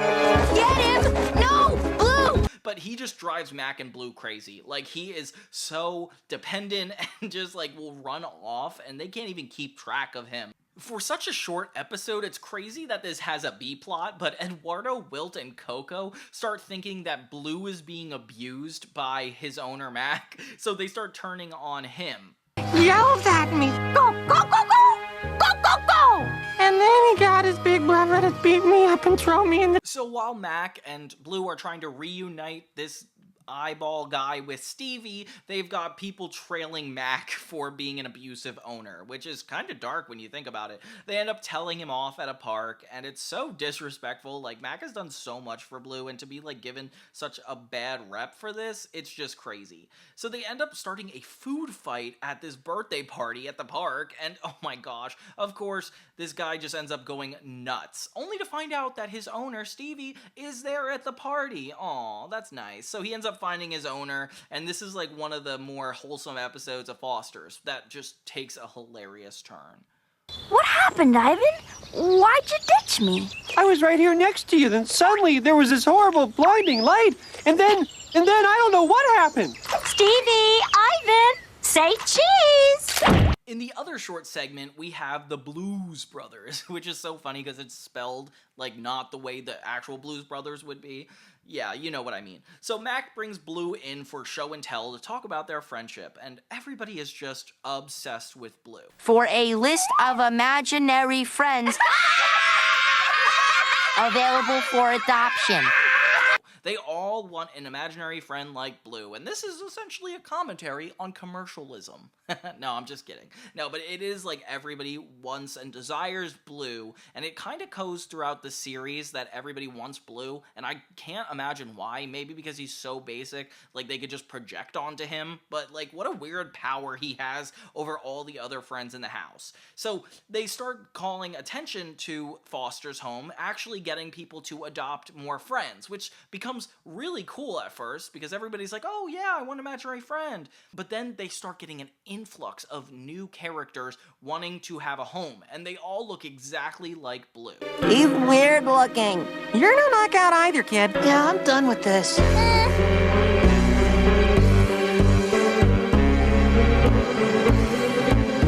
So it turns out all Mac's classmates tried to imagine up their own Blue, leading to a bunch of Blues being abandoned and going to the house. So now we have Blue with an entire army, and this becomes a huge problem for the entire house, because they all act like Blue, they just have really specific different attributes.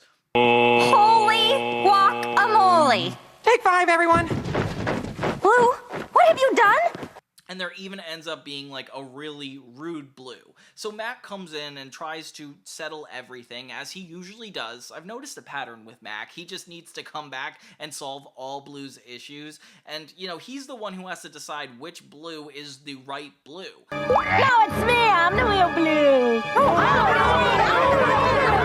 Everybody starts getting really confused and nobody knows which Blue is right until Mac makes the decision and gets the right one, thank God. I love you.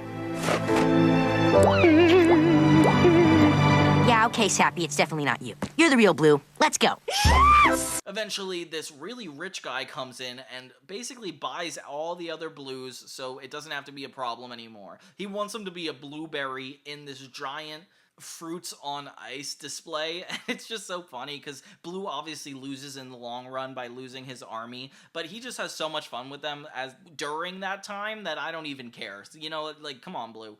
This one was really funny because I just love how he's trying to keep a whole army to himself. Like, what a selfish reason. Yeah, Mac, imagine up some new imaginary friends to help out on the assembly line, would you? Thanks, you're the best. Kids don't ever change. This next episode for me is the most iconic because I feel like I watched it the most on reruns, and I get people commenting on my videos all the time talking about this episode. It's called Cookie Dough, Season 2, Episode 5. We learn that Foster's has a really leaky roof through this giant rainstorm that's going on, and I can only assume this takes place during winter because it just makes so much more sense.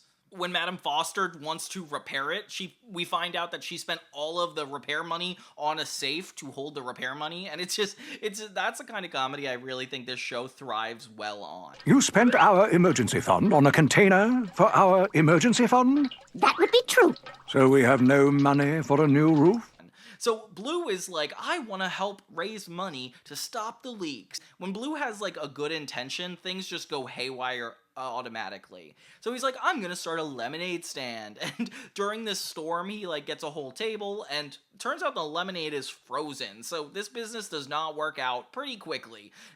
Him and Mac are so funny throughout this episode. And it's cold out. And it's raining. And nobody's gonna buy ice cold lemonade when it's already ice cold outside. And stop it. Madam Foster tries to give him cookies to like brighten his spirits, and then people start asking to buy the cookies. Ooh, so Mac and Bloo turn this into a huge business, Madam Foster's Cookies, and Frankie reveals that they are the best cookies ever, and she becomes super obsessed, tries to buy as many as possible. Kind of reminds me of the Just One Bite episode of SpongeBob where Squidward tried a Krabby Patty for the first time. Yeah, Frankie goes insane trying to buy as many cookies as humanly possible. Bloo becomes like a spoiled child when he learns that Madam Foster only makes these once a year. So he's like, what about the money? And Madam Foster's just like, nope, I'm sorry. And we shift away from this whole plot about the roof being leaked to Bloo wanting to be greedy and take all this money. So he gets Wilt, Eduardo, Coco, and everybody to help him try to find out the recipe. He ends up talking Mr. Harriman into letting him open the safe and get the recipe. You're not gonna let anyone stand in your way of getting to the top, are you? Never. Well, then what are you waiting for, man? This is your chance to get in on the ground floor. And all you have to do to make all of your dreams come true is open that safe for us and get that recipe. Bloo goes crazy corporate with a whole suit. I don't know how they found a suit that fit the body of Bloo, but like whatever. And he gets everybody to start working for him. He starts becoming CEO and tries to pay off Madam Foster, but she's like very genuine and is like, no, I would never do that. This ends up being stalled by her not wanting to sign the contract, but they still sell cookies anyway, so that's just a really weird way to excuse it. Bloo ends up becoming lazy and just making everybody else do work for him, while Frankie has a nervous breakdown. Mac enters the frame when things get way too far once again, and he just always has to apologize for Bloo. He ends up being the only one to sell the cookies, and you feel bad for him. Hey, buddy, how's business? You just don't understand the art of the sale. Bloo becomes so mad with power that he starts firing everybody that's helping him, which is so funny. Like, even Eduardo, like, you feel really bad for him, but everybody just ditches him because he deserves it. He's gone way too far. He doesn't even know how to make a cookie. Here I go. Right now. Right now. Okay, that's a spoon.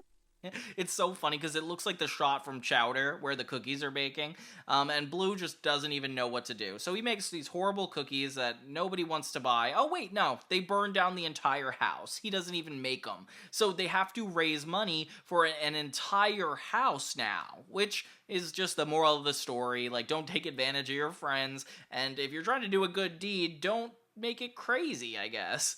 So he ends up back again selling lemonade, and nobody wins. The end. Kind of a depressing episode, but one of the most memorable throughout the series. I love that this one just like takes the whole lemonade stand trope and flips it on his head to a point where Bloo is firing people. Like, it just gets so off the rails.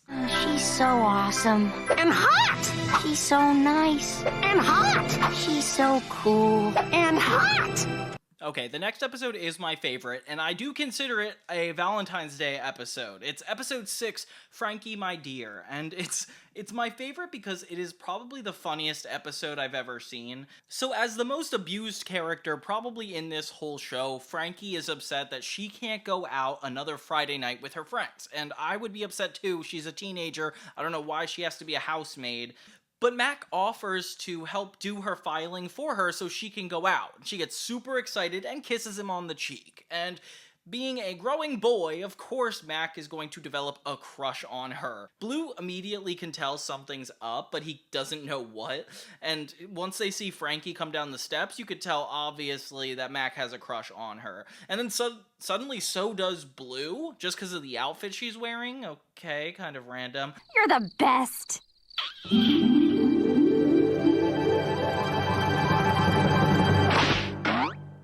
She blows him a kiss, leading them to argue with one another of who the kiss was for. And it's ridiculous that they see this metaphorical kiss as like one of theirs. So the next day she's super excited and cleaning up the whole house, like merrily. She says she met the best guy ever last night, and Mac was like, oh my god, she called me the best guy ever, and then he's super hyped. But of course, Bloo is like, no, she's talking about me, and their argument is just so funny because Blue's wordplay is so clever. You're just a kid. Frankie needs a man. You're not even a human. Yeah, but I'm not a kid. You're younger than me. Yeah, but I'm not a kid. Until we see a pizza man deliver a pizza, and that makes them believe that he's the guy Frankie was talking about. Okay, so they start getting really threatening and aggressive toward this pizza man, and suddenly it's off the wire. He's got a car, and he's got facial hair. How can we possibly compete with that? Bloo and Mac have like a little meeting and decide to take him down by throwing papers at him. Based on what Mac and Bloo say, the pizza guy actually thinks that Frankie has a crush on him, causing him to fall in love with her. Oh my god, so 3 people are in love with Frankie, and she's not giving anybody the time of day. I can't believe this entire episode just takes place in the foyer. It's so impressive. Next thing you know, another guy shows up at the door, and this one is a Prince Charming imaginary friend. Very humanoid looking, so I don't know how the rules work, but this is weird. He was imagined up. So then Bloo, Mac, and this pizza guy huddle up together and create a plan. And right. Either one of us is a match for this perfect specimen of manliness. Right. Right. Especially not Mac. Right. Right. Hey! Yeah, it's just so funny the way they create plans. So they're gonna take this next guy down. He immediately has a crush on Frankie, and they all 4 of them get into an argument, only to be interrupted by her getting in a dress because she's going on a date. Okay, so now they're officially sure who the guy is. It's the date. So all 4 friends team up on one another, have another huddle session, which is getting funnier by the day. None of us is even close to a match for this perfect specimen of manliness. Right. Right. Right. Especially not. Don't say it. Fine. And they all agree to take this guy down. So they go to the restaurant that Frankie's on her date, and they dress up in a giant trench coat with Bloo at the top. Of all people, Bloo. And Mac makes fun of this too, and it's like, of course, it doesn't even make sense. No man's a man without a mustache. I should be on top. I look more like a man than you. Yeah, but you're just a kid. Bloo is horrible at doing this gig, and Prince Charming is the woman. And making it seem real, he just like causes more conflict. They interrupt the date and sit with them. And the jokes in this are so funny because like the awkward silences and how they react to each other, even Bloo making up all this stuff on the spot is just hilarious to me. How could you deny our love? We went out for 20 years. How old did you say you were? I'm 22! So you've been dating since you were... 47, yes. In the end, Frankie goes to the bathroom only for her date to start trashing them right to their face and being like, stay away, Frankie's my property. And that's where it gets a little too far. Frankie comes in and stands up for the boys, saying that this guy is a jerk. And yeah, I guess karma comes on back around. This episode is just so funny because of all the pretending Bloo has to do. And having it be a Frankie episode is very like rewarding, considering that she is like a underrepresented character in this world. In the end, everybody admits to having a crush on her, and that's kind of how it ends. Crazy episode, huh? You ever watch an episode of cartoons and you're like, this episode is a lot like another episode of a cartoon? Yeah, that's how I feel about Jimmy Neutron and Foster's Home for Imaginary Friends. They both did this trope of the main character figuring out that they have a brother and going about how they accept or deny them. Okay, so in the episode Mac Daddy, Mac wakes up to find another imaginary friend in his bed with him. Okay. Daddy. Suddenly, this new character appears at Foster's, and Frankie and Bloo are just as confused, until Mac explains that he may have imagined this guy. Lactose intolerant. Mac? What are you doing? Oh, right. Bloo, this is your baby brother. Cheese. And they keep making puns about mac and cheese and blue cheese, which is kind of uncomfortable. It feels like an adult-themed episode because it reminds me like having a child, like you just tell somebody one day, hey, I didn't know I had this child. Cheese is obviously the funniest part of the episode as they're trying to build a rocket and he is so aggravating. Cheese? Where were you? I have braces. You found it on the ground, didn't you? Garbage can. Bloo is convinced he needs to get rid of him because he's jealous of the attention he's getting from Mac. And this is where it gets kind of dark. Bloo keeps doing things to quote-unquote get rid of Cheese, and it's clear like this would murder him. Most of this stuff is really dangerous. Eventually, Bloo actually does become concerned for his well-being. He sees that Cheese could actually die, and these are really disturbing imagery. He realizes that he actually does care about his well-being and doesn't want him to die, and gives him a speech about how he will accept him as his brother. We find out that he doesn't actually have to because Cheese was made up by a different little girl, so they're not actually related. The end. Made his way into my bedroom that night. But that means... Cheese isn't your brother. I'm sorry, Bloo. So yeah, that was Mac Daddy. Introduced a lot of really cool elements to the Foster's Home franchise, one of the most important things being Cheese, who becomes a mainstay for the rest of the series. I want a little brother. Jimmy! Jimbo! Baby making is very... The way both of them come about is pretty interesting, because in the Foster's episode, he just wakes up and Cheese is in the bed. There's not a lot of lead up, there's not a lot of trying to figure out where he came from. Meanwhile, in Jimmy Neutron's episode, he fully makes the choice to invent Brobot, to fill this need that he is missing out on. Foster's does a unique job at making this a mystery and working backwards to figure out how Cheese got here, making the Foster's side of this a lot more interesting to me. Then we have the annoying sequence. So while Cheese makes obnoxious galloping noises with a pink little horse and interrupts all the rocket making that Mac and Bloo do, Brobot is visiting Jimmy in the tub, smearing his toothpaste all over his face. It seems like while Cheese is just downright annoying and being loud, Brobot is actually kind of invasive, and his lack of boundaries are a lot more astonishing. Then we have the solution.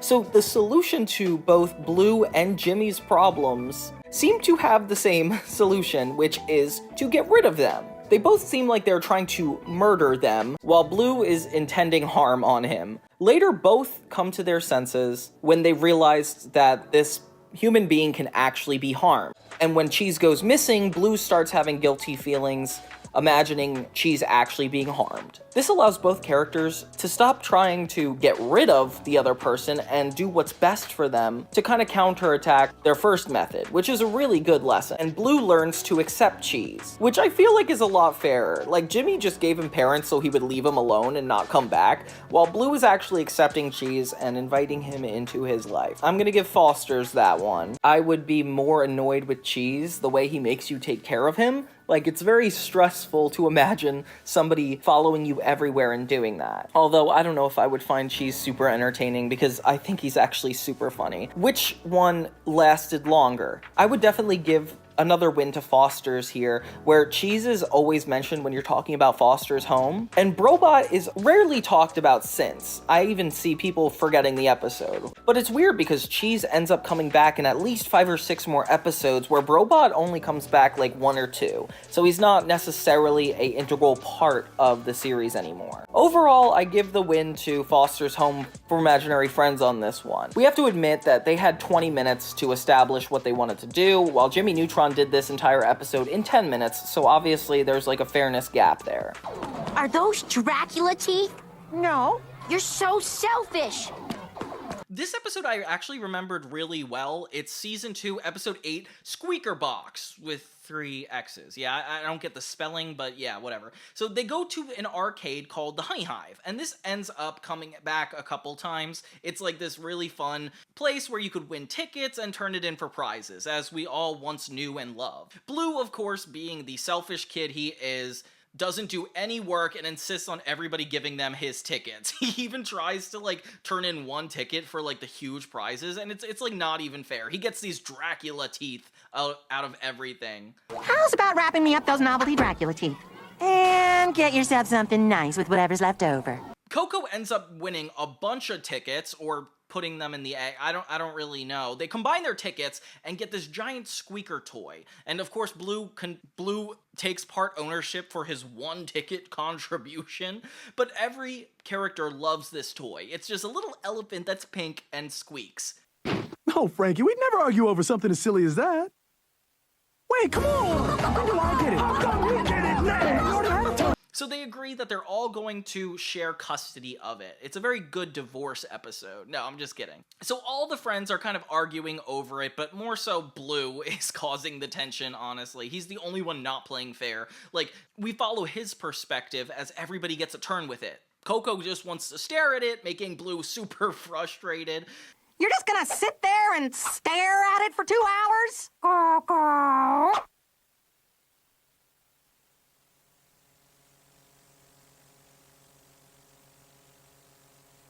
Is it my turn yet? Eduardo treats it like a baby, which is even funnier.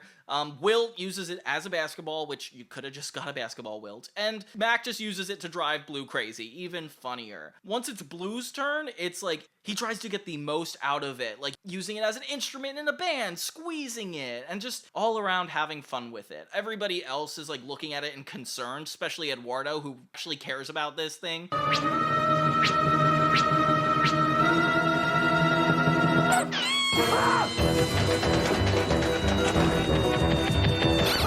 So when Frankie keeps it to herself at night, Bloo ends up stealing it and breaking it. Oh my gosh. So now the squeaky toy can't even squeak. So Bloo has to come up with a reason or just cover this up. Mac, of course, immediately suspects him, as we all would, and they go back to the Honey Hive to get another one. It's Bloo's responsibility, since he broke it, to make the tickets back, and he just like barely is able to.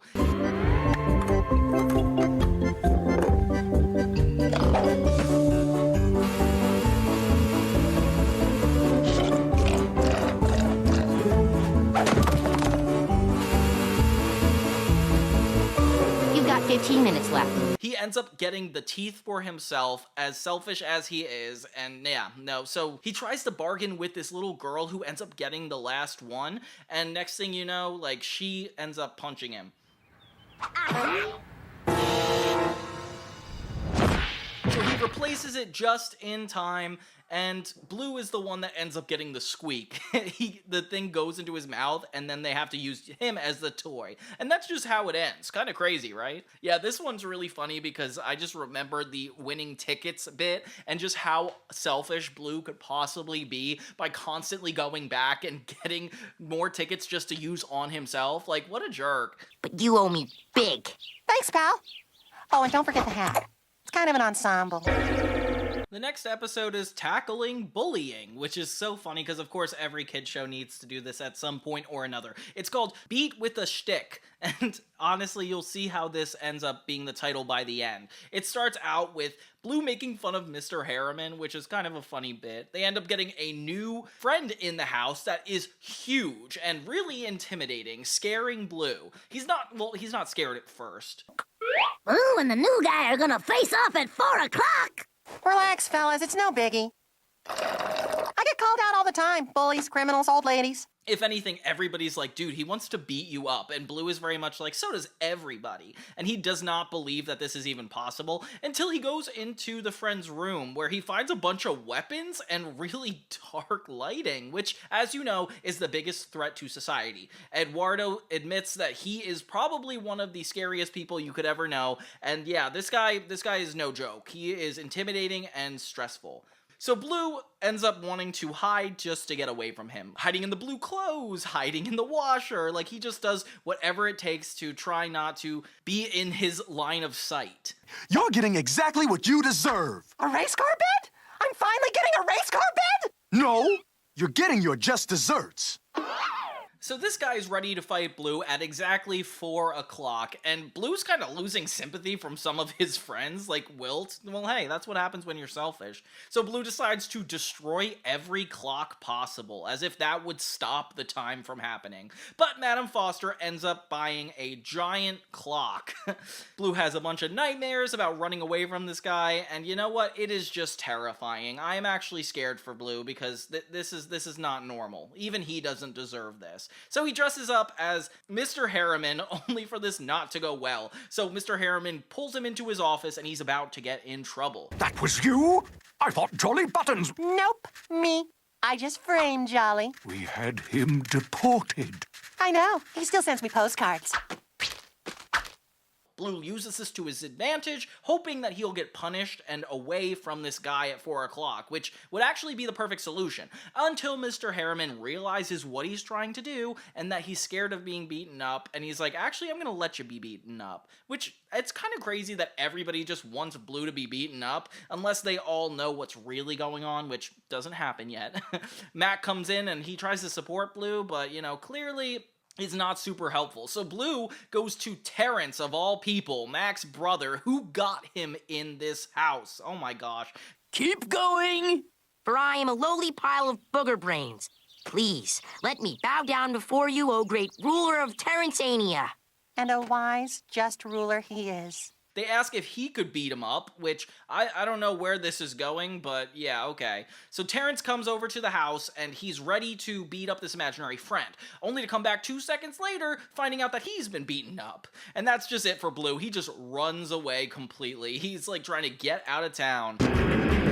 Yeah, that's what I should do. No matter how scary he is, he's gonna have to face it. So this guy ends up using a giant mallet to break a watermelon in front of him. It turns out that this friend is just a comedian, and he needs help practicing his shtick. That's why they call it the episode, Beat with a Shtick. Want to get your opinion on my act, if that's okay. It would be my pleasure. And it's very frustrating as a viewer to watch Bloo get completely no support and just scared that he's going to be beaten up. Like, this is a scary episode for Bloo. I know I've said he's selfish in the past, and he's got some, like, pretty rude tendencies, but I don't know if he's worth beating up. Like, everybody desperately turns on him, unless they all know that he's a comedian.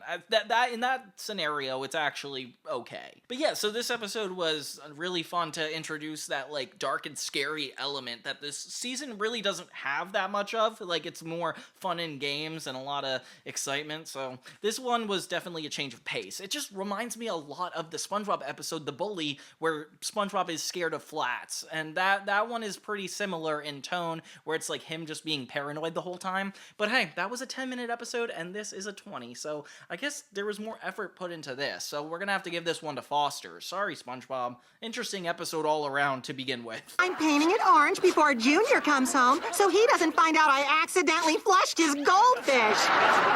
What's the big deal? Oh, I forgot how good this next episode is. It's called The Sweet Stench of Success, Season 2, Episode 10. And you guys will know why this is so iconic in a minute. It starts with all the friends watching TV, and there's a friend of the week on the local news. So they highlight a friend from Foster's, which is actually really sweet. This time it's Eduardo, and he's too scared of being on camera. Immediately, such a funny bit.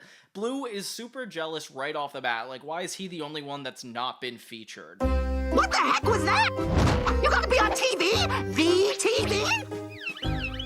Mac is like, clearly, like, you did not deserve it, so why would you be there? So he puts on this like really dramatic, poor act where he goes up to the host and begs to be on TV. I'll just go back to the scary alley and sleep in the cold, wet gutter. I'll be fine for one more week. It ends up getting the sympathy of everybody, and he's shown on television. But it becomes an emergency broadcast, desperately asking for help, and it's like really dramatic. The friends in the house think this is so selfish, which of course it is. Why would you pretend to have an issue just to get on television? This does end up having a really rich producer show up to Foster's wanting to put Bloo on TV, which, by the way, I don't know why you'd see like a homeless friend and then just focus on getting them on TV. Big, exciting projects that reach the masses, and I got just a part for you, baby. Now, are you in or are you in? Are you in or are you in? I'm in! That's what I thought. Just sign this contract.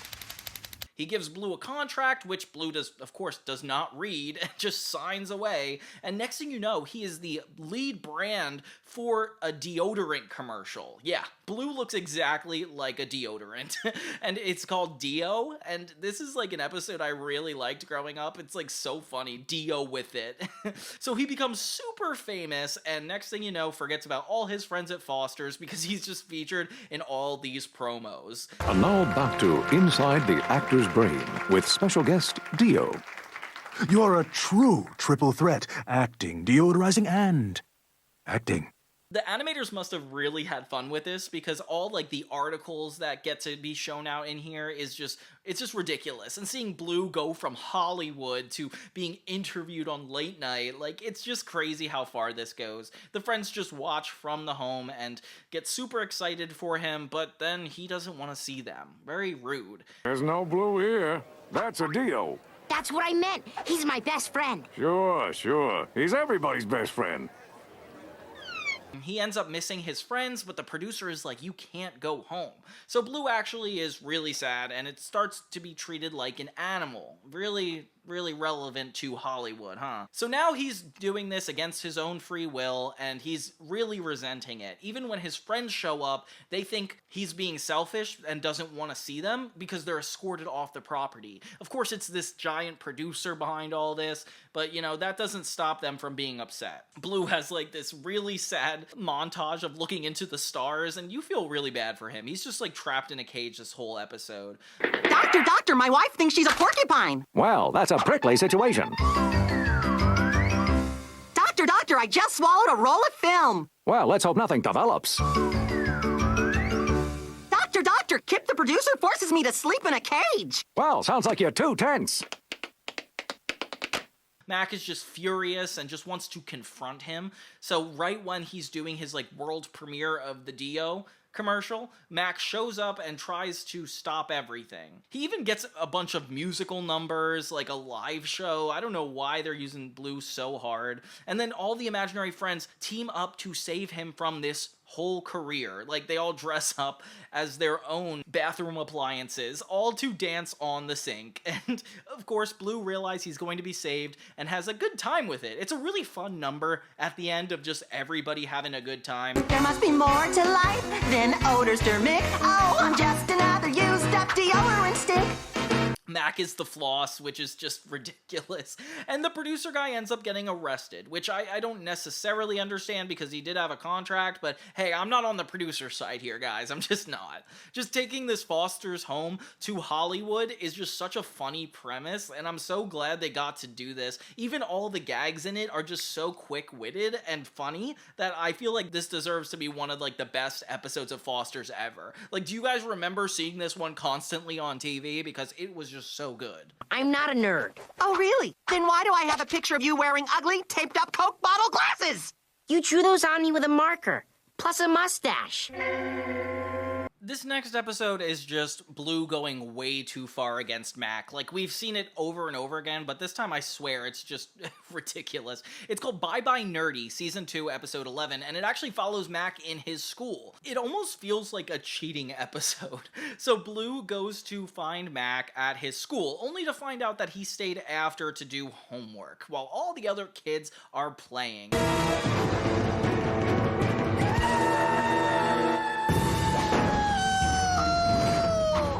And he treats this like a really dramatic realization that Mac is a nerd and just doesn't fit in, and he starts treating him like a nerd, and Bloo gets a little bit unforgivable at this part. He runs to the friends as if Mac is in complete danger, but really just says he's a nerd, and everybody else is like, why is that an emergency? So when Mac gets back there, Bloo is not really chill with him. He's just threatening him and being like, what's going on with you? You're horrible. I happen to have with me a certain Super Mega Blasteroids 9.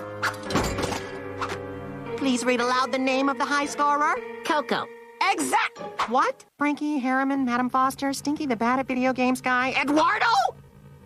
Read the 18th highest score. I don't even know where this is going. So Bloo teaches him how to be cool by teaching him how to dance, and they study kung fu movies. I don't know what Bloo thinks being cool is, but he's just guessing at this point. Mac actually taking him seriously is the funniest part of all of this, because why would you think that Bloo of all people would have the insight? Well, he does get realistically convinced and believes that being a nerd is bad, so I guess that's where it kind of comes from. What we learn from boy bands.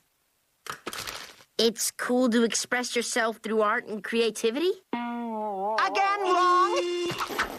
With all this knowledge from Bloo, Mac comes into school with a really crazy hairdo, Wilt shoes, and a leather jacket, only causing people to make fun of him because he is acting like a crazy person. Like, Nice moves. Where'd you learn them? A juice commercial? Yeah.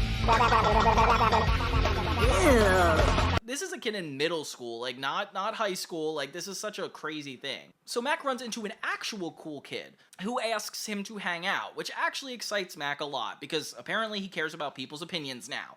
So once Bloo asks him to hang out, he's like, no, I gotta go hang out with the popular kids. You taught me how to be popular. And honestly, that is how it is. Our boy, Mac, the one you know and love, is cool! Oh. Bloo runs into the friends again to warn him of Mac, and of course, it sounds like an emergency once again, but isn't. So everybody else is like super concerned. With Mac not showing up, Bloo is actually able to be adopted, which I did not expect them to reel back in, especially in the second season this far in. Like, this wasn't a threat for a while, so seeing all the kids run over and actually try to adopt Bloo, it's actually pretty scary, you know? Like, he could genuinely be taken away. I mean, it's a kid show, so we know it's not gonna happen, but sure. It's 106 blocks to Mac. I've got a full bladder, half an idea where I'm going. It's Tuesday, and I'm wearing sunglasses. Hit it! So Bloo ends up running out of Foster's and going all the way to find Mac. On the way, he ends up falling into nerdy glasses, a pinwheel hat, and while Matt is hanging out with Cool Kid, he realizes it's not really all it's cracked up to be. They just want to stand there and look at a rock. Once he sees that everybody's making fun of his imaginary friend, Mac actually starts to care and stands up for him, something that Bloo would probably never do for Mac, so this is just a crazy toxic relationship. That being cool isn't about having the right clothes, or the right moves, or even moving your mouth so it doesn't match your words. It's about one thing. Juice? No. Mac stands up for him, and everybody calls Mac a loser, and that's how the episode ends, which is kind of funny because it's like more like Mac's emotional story arc, but just the fact that Bloo is kind of the antagonist and also like the best friend at the same time, it adds like a crazy twist that I don't even know what to call it. But yeah, this one is just, it's crazy because calling somebody a nerd and have it actually being like an epidemic, like Mac is going to be in trouble, is an issue. The only thing that actually mattered is the fact that Bloo could have been adopted, and even then we've moved on from that now. A scathing expose that's gonna reveal him for what he truly is. What is he? I don't know. The next episode is Season 2, Episode 12, Bloo Done It. And this is fun because we get another new character, which is fun. I feel like the whole second season is just showing us all these different scenarios that the foster home could go through. And I like that we get a new character every episode. It starts with the Foster's Home news article, and I didn't even realize they made these. So Bloo is running the newspaper at the house. Foster's kitchen gets awesome new sink. How's about Bloo gets awesome new sync? Well, You're right. Let's just say Bloo's awesome. Short and sweet. And everybody is having boring stories, so Bloo is just like, hey, come on. Attention gets taken away from Bloo's newspaper when this new imaginary friend, that's essentially a clown, comes back. I'm a professional friend, imaginary. I love everyone except Gary. You know what you did. Just kidding. Everybody knows him and loves him, and apparently he's just always been popular with the crowd. Bloo is so angry about this and is just insistent that there must be something wrong with this guy. He must be crazy or hiding a deep, dark secret. Like, there's no way he's just this friendly. So he puts on his newspaper hat and tries to find dirt on this guy. So he pays attention to him at dinner, starts taking pictures of him. It's really kind of inappropriate. I wouldn't want to live in this house if somebody was doing this to me. Quenching your thirst, eh? Suspicious. So he has to get Mac in on his side, which is really hard. You know, Bloo going with an idea is always rare, but when he gets Mac in on it too, that's when it gets scary. Mac and Bloo are the only people that don't really know this guy, so it's important that they don't draw their conclusions fast. But, you know, obviously they do. That's the whole episode. While I cared for my child, I kept my emotions in line. I move on to another and everything's fine.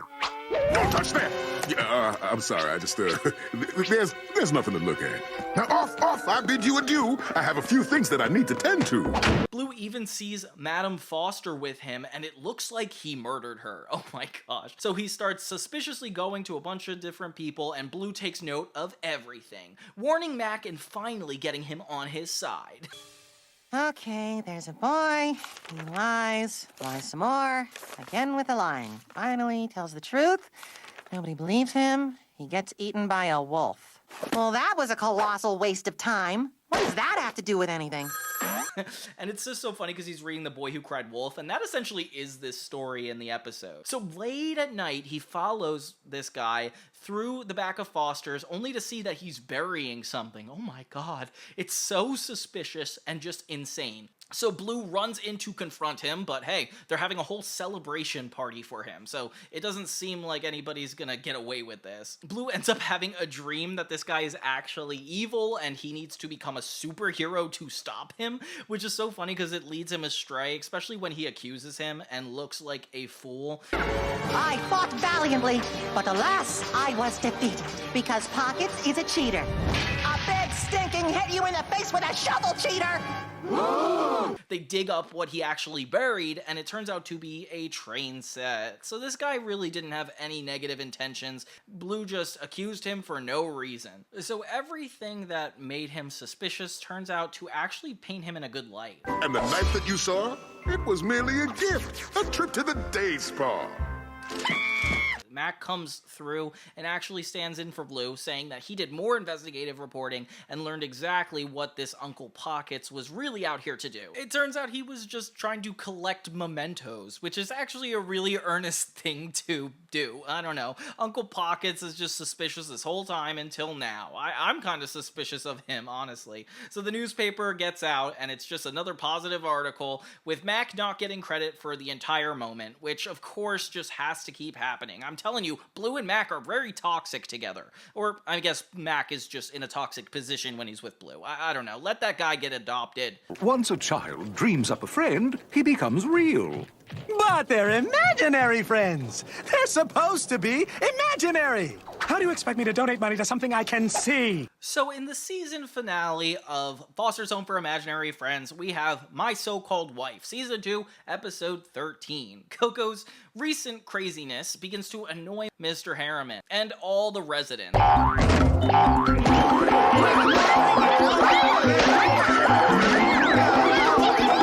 Which is bad timing because there is going to be a rich benefactor coming into Foster, so Mr. Harriman actually has to keep up appearances. It's really important. Worried that Coco is going to scare off everybody, Mac and Bloo are in charge of keeping her way away from everybody, which is kind of crazy because I can't imagine any friend being bad like Coco. Like, Coco would never do anything bad. I don't understand why she's the most out-of-line character. And if they can actually keep Coco away, he's going to get them both jet cars because Bloo Bloo wanted it. I don't know how they're actually gonna get that, but okay. So the duo manages to keep her out of sight until the benefactor discovers Coco and believes her to be Mr. Harriman's wife. So wonderful to meet you. Coco. Coco. Charming, simply charming. He invites Harriman and Coco to attend his annual charity gala at his mansion, and there's a chance to win the prize money that he's promised to donate to the house, which, yeah, so they have to teach Coco how to be refined and well-mannered before the gala, and Mr. Harriman, of course, has to be teaching her too, because he is the king of being sophisticated. A very funny idea. In Crete stays neatly in the street.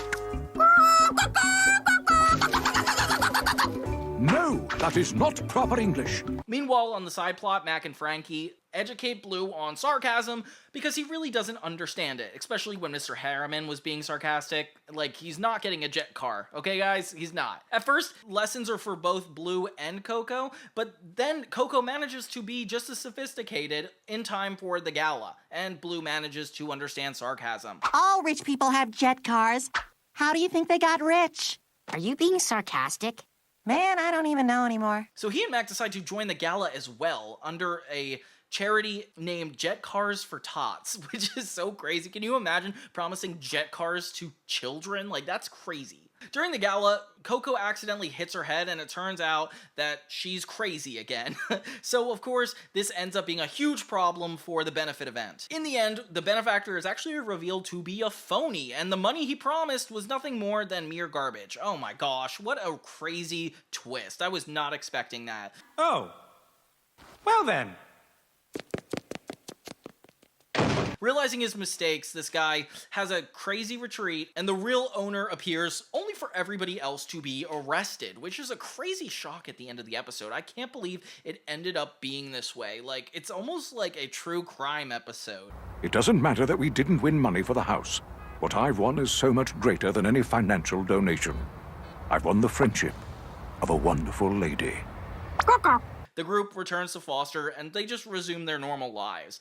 But luckily, during one of Coco's antics, she lays an egg and accidentally gives the house a bunch of money inside it, which is insane because why could she never have done that before? Like, what about this is only coming up now? Coco, you had the ability to solve my student debt, and here you are just going to a gala? Like, we could have avoided all the events of this episode in that way. But yeah, it's a really funny and yet shocking ending to the season, which, you know, there's not really a narrative through line, but, I mean, we didn't need it anyway. Yes, of course. Could I be any more sarcastic?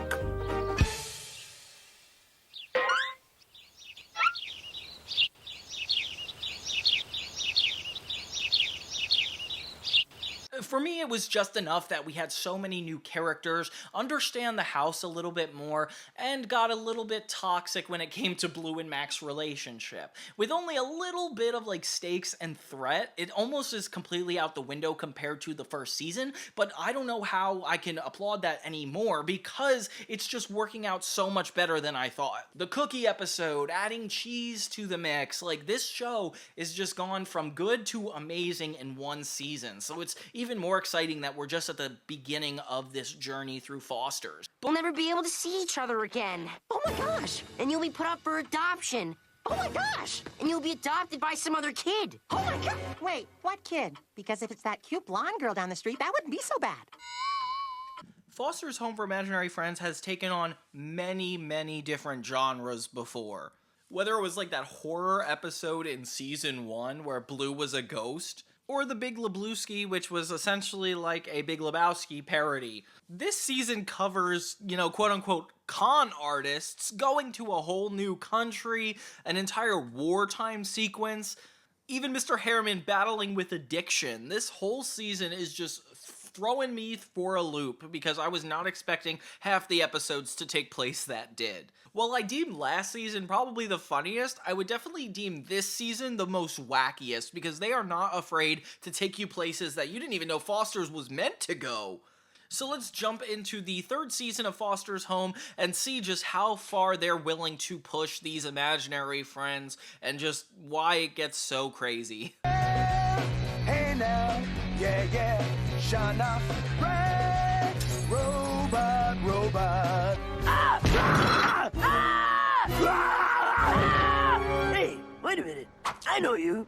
The first episode of Season 3 is called Eddie Monster, and this actually feels like a parody of Nacho Libre, like right off the bat, and it's got some really funny moments. So it starts out with everybody making fun of Eduardo because of how scared he is. He won't even go into the giant monster pit, which, by the way, almost killed somebody before, so of course he's scared, but Blue just keeps egging him on and is like, why wouldn't you go in? And when he does, he kind of has a panic attack, and everybody makes fun of him. So he is just pushed around over and over, and I feel bad for him. You like potatoes! But I could joke! We could read a book.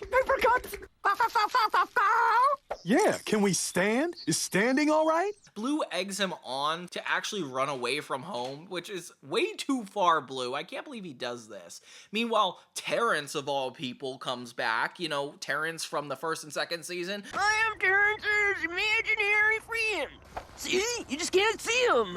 That's his power. The literal antagonist, Mac's brother. He's in the junkyard and wants to compete with the other teenagers, but you don't really know why. Until he runs into Eduardo and he's like, hey, like, you should be my imaginary friend to get involved in this underground fighting rink. So he puts him in a cape, and then it turns out they have imaginary friend fights, and this must be illegal somehow because it's sketchy, and Eduardo just becomes a hero. Honestly, he does this, like, underground fighting rink because they said he's not capable, and now he is. You did it! I did? What'd I do? You won! I won? What'd I win? So all the other friends realize that he must have ran away and start picking on Blue because obviously that was so stupid.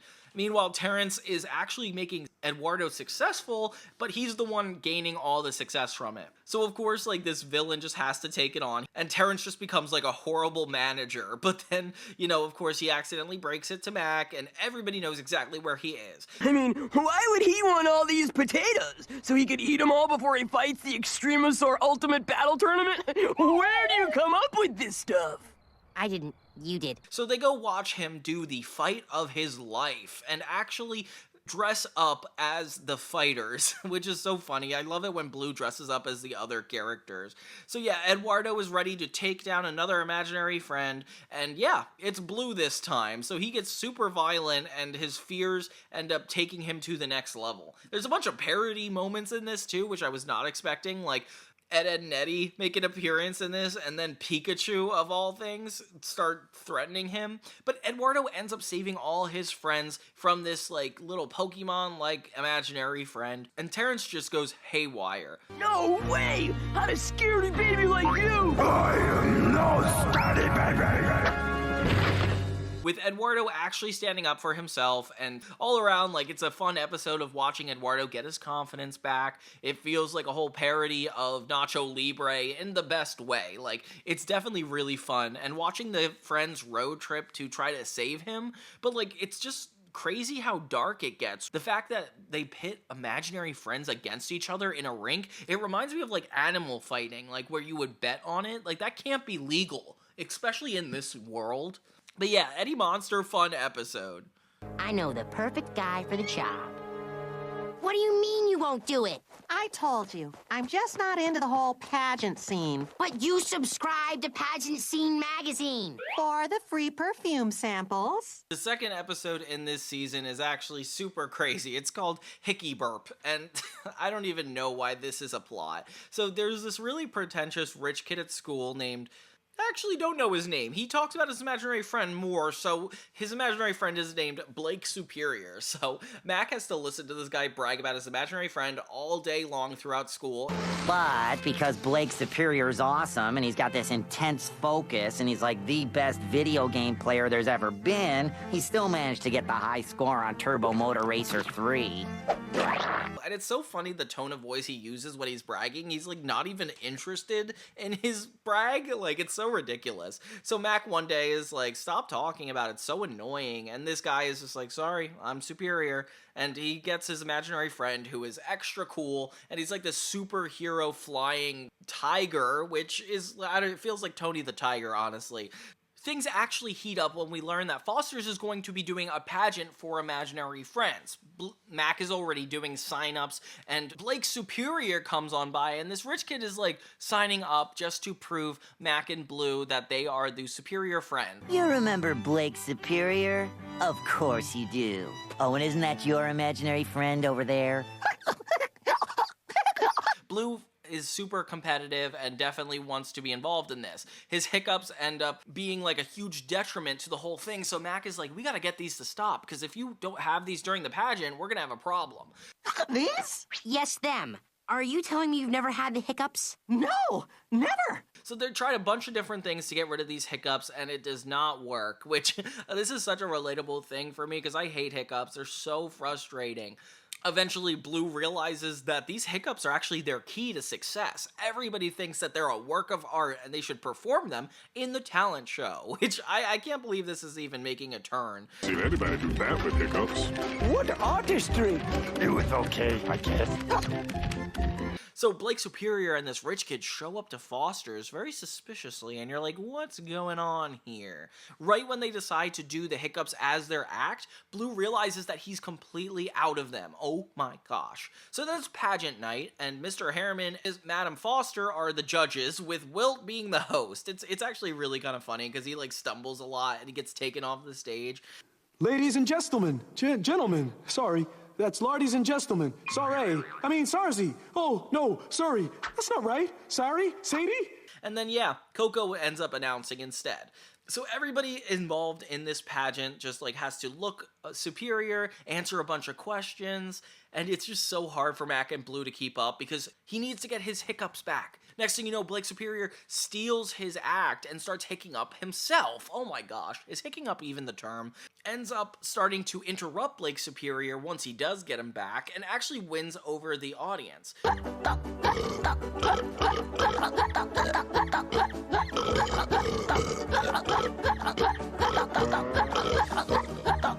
So yeah, they have a huge hiccup off on stage, and everybody is so hyped for it. When Blake ends up losing the whole thing, the rich kid ends up yelling at him on stage. So I guess you can have abused imaginary friends, because this is a sad sight for sure. Superior! More like inferior. To me. Bloo and Mac end up winning over Blake Superior, but not winning in general, so I guess the episode ends fairly for everyone. All around, it's so funny they have a beauty pageant episode of this show. I was not expecting that. But yeah, this was a good one. Help! Help! Madam Foster! Yes? I mean, that's what you would have said if any of you went into the woods. So the next episode is called Camp Keep a Good Mac Down, and I was not expecting a camping episode, but hey, if Foster's wants to do it, Foster's is gonna do it, guys. Mac and Bloo are begging Harriman to go camping. I mean, Mac is. Bloo doesn't know what he's asking for, which is kind of funny. And he's just like, no, we're not gonna go out with savages and wild animals, until Madam Foster wants to go, and then Mr. Harriman's like, okay, cool, we'll go. Sorry, Bloo. It just won't fit. Well, yeah, look at all this useless stuff you got in here. Sleeping bag, pillow, matches, emergency flares, first aid kit. They actually get to the forest, and Mr. Harriman treats it like a campground, so I guess this is going to be a Mr. Harriman episode. Bloo keeps eating every single piece of food the group has, and I can only see where this is going survival-wise. And this rabbit becomes even more when he asks them to pitch the tent so perfectly that he insists they take down every imperfect time they put it up. And it's kind of disrespectful. Like, Mr. Harriman's going way too far with this. Too narrow. Too wide. Just right. Tear it down. Once it hits nighttime, it turns out Bloo ate all the food during that whole montage, which is very frustrating. Bloo just doesn't care about anybody but himself. I packed extra rations. Ate it. I have. Ate it. That powder? tried it, threw it away. So everybody thinks they're gonna starve. Wilt even volunteers to starve first, which I think is ridiculous. Wilt is a little too good of a person. So they go out looking for something to eat, which they find blueberries. And Bloo, of course, first one to get them. Wilt helps him retrieve them and gets stuck in quicksand. So Bloo doesn't really seem to care that Wilt is stuck in quicksand. He just stays there for the rest of the episode, and Bloo eats all the blueberries. Okay, yeah, so they're fighting for their lives here. They end up having dinner on the campsite thanks to Coco. She is able to give them eggs of just a bunch of different stuff, which I don't know why that can't just get them out of the situation. Whatever, Coco. Would you kindly lay an opener of the cunning persuasion?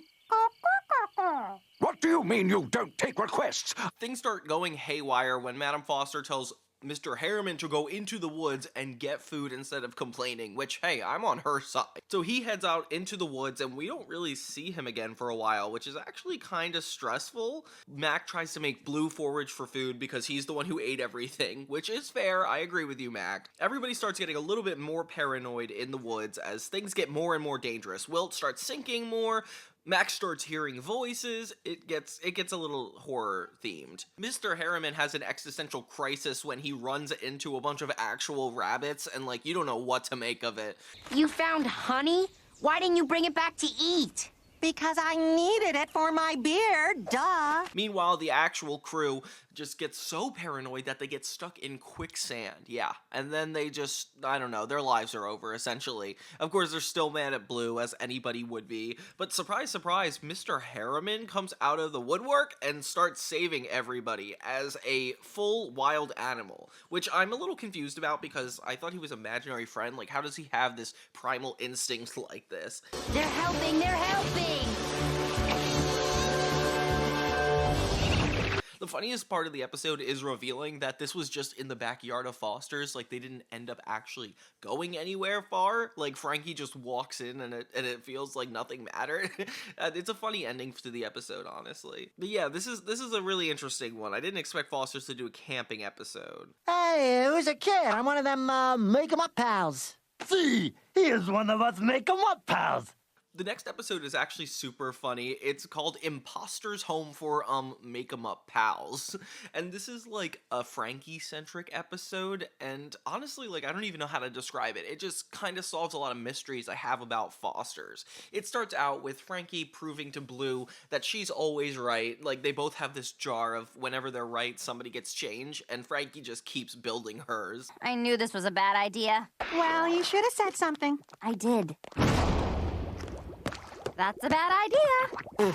Bloo pushes Frankie to, like, the max, because after this giant goo situation happens and she cleans it all up, he's like, yeah, I could definitely do worse. And it's like, wait, what? Why would we talk about this? When's the last time I caused you any trouble? This is where Frankie's temper comes out, and she's like, I'm not in the mood for any fun and games. And guess who shows up in the door? Fun and games. Yeah, it looks like a teenager with a wacky tie and a fake clown nose on. Yeah, you give people like me free food and a place to crash and hang out and whatnot. No, we give imaginary friends those things, not people, especially not weirdo teenage boys. Frankie dismisses him pretty quickly, but Mr. Harriman is like, we will never dismiss a friend in need. And this kid is like, just skipping school or like something. At least that's what they want you to think. He ends up making up his name on the spot, and he does this throughout the episode. His name is Goofball McGee. And Frankie is just like, why would we let this guy in? He's clearly fake, and everybody else believes that he's an actual friend. Frankie is appointed to help him at so many different times, and she's like, I do not want to. And he even has homework. Are you doing homework? Yeah, I guess it's, kinda. I'm not helping you with your homework. But yeah, she keeps getting told to do that. And this guy is so needy. Even when she's trying to close down a nursery, which I didn't even know they had little baby imaginary friends. That's so cute. He starts waking them up, which is so frustrating for her, honestly. Frankie is not in the mood to help him. Meanwhile, nobody's on Frankie's side. They're like, come on, like, he's an imaginary friend. You have to help him. Things escalate even further when Goofball invites over his friends, and they just look like other teenagers that are making up why they're there. So Frankie decides to confront this boy. If you're not an imaginary friend, I want you out! That means you, and you, and you, and you! She runs up to him in the arcade and actually is like, what's going on here? Meanwhile, still nobody's believing her. He's even complaining about her. So she's like, okay, fine, call your family. And he's like, yeah, they're from Canada. So she's like, okay, go ahead, call them. And apparently they didn't answer. Surprise, surprise. Like, what do you mean phones? Like, telephones? Sure, we got them. So call him. I, don't remember the number so good. Here's a phone book. So things just get more and more wacky. So Frankie decides to fight fire with fire and dress up like an imaginary friend to prove that you can just trick people into thinking this, like maybe he's not real. Of course, everybody starts to believe her except for Mac, who's like, why are you dressed like that? And he's the only one that can see through it, which is funny because he's a human. Obviously he could. So Frankie is just driven to the absolute brim. What are we gonna do? Who's gonna tuck me in? Who's gonna brush my teeth? Who is going to starch and iron my fancy dress shirts? You don't have any fancy dress shirts. But where do I get them? And her anger ends up confronting him and actually taking off his nose, and he's like super embarrassed, and it turns out he has an elephant trunk as a nose just when his actual family shows up. Oh my gosh. So it turns out everything this guy said about the whole situation was true. He is an imaginary friend, he's not a teenager, and for some reason he just wanted to have teenagers over and drive Frankie up the wall. I think it's just like his nonchalant attitude is the reason that she's like even thinking that he's a teenager, which is so funny because, like, I don't know, I feel bad for Frankie though. She doesn't deserve something like this. All around, like, I wasn't expecting an episode that, like, tested the bounds of, like, what it would be to be in Foster's home, and seeing Frankie test that bound, too, like, it's so funny. I love how this show just jumps into its other characters like that. Gosh, we've always wanted an imaginary friend. Sally and I have never been able to imagine one ourselves. No creativity. The next episode we have is actually a Duchess episode, which I feel like I haven't seen a lot of her in general. Like, we did in the first season, and then, like, very rarely in the second season, but this one is, like, almost fully about her, and I was not expecting that. It has, like, a really dark and creepy vibe to it, because she just makes everybody in the house miserable, especially Frankie. Poor Frankie. She, like, makes her open her eyelids in the morning, just because she's that pretentious. Why are you making that hideous face? What face? Oh, I forgot. You always look like that. She reminds me of, like, one of the Real Housewives. Like, I feel like this is how they would act. It turns out Madame Foster even makes her clothes for her every morning, and she threatens to go out naked. I didn't realize she was this difficult. Coco feeds her in the morning. How come we never see this on a daily basis? Mac and Blue wonder why they don't just get rid of her because she's just that difficult. So Mr. Harriman points out this plaque that reminds us that we help any imaginary friend no matter how difficult, which is actually a pretty honorable thing to do. It's very sweet because it reminds us, like, what the house is all about. Meanwhile, they're just trying to get Duchess sold and out of this house, like, to a point where they're going to give her away for free. They have billboards, they have everything out there. So they're doing everything logically they can. Feel the burn! Visualize success! Yeah, I'm visualizing you leaving. And you could see why she rejects all these families. Like, it makes sense that nobody wants her until a family actually does want her. A family that's so crazy enough to look at her attitude like she's just a comedian and, like, super funny. We just moved into town and saw the billboard advertising you. Really? I'm surprised you can read.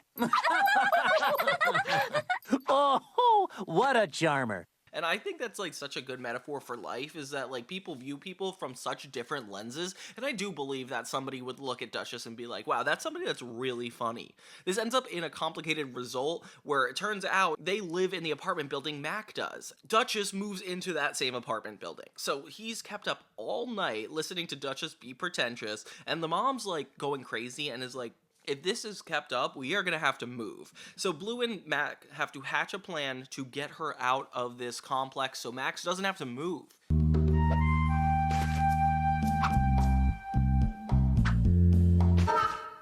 They end up sneaking into the house at night to try to cause mischief, and Blue wears, like, a clown mask instead of a regular mask, and I don't know why this bit is just so funny to me. But this goes with my mittens.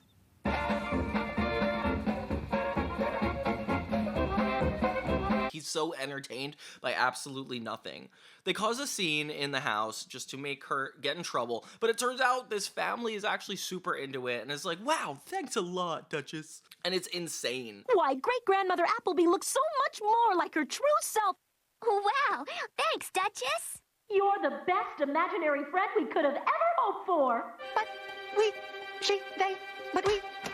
Terrence ends up going behind the kid's back, realizes what they're trying to do, and warns Fosters that they're trying to get Duchess back in the house. So the entire house teams up with Terrence to make sure that they can't let Duchess back in. So it's kind of crazy. Bloo and Mac essentially take Duchess and try to kidnap her. And to be raised? Get me down! I did not mean like that!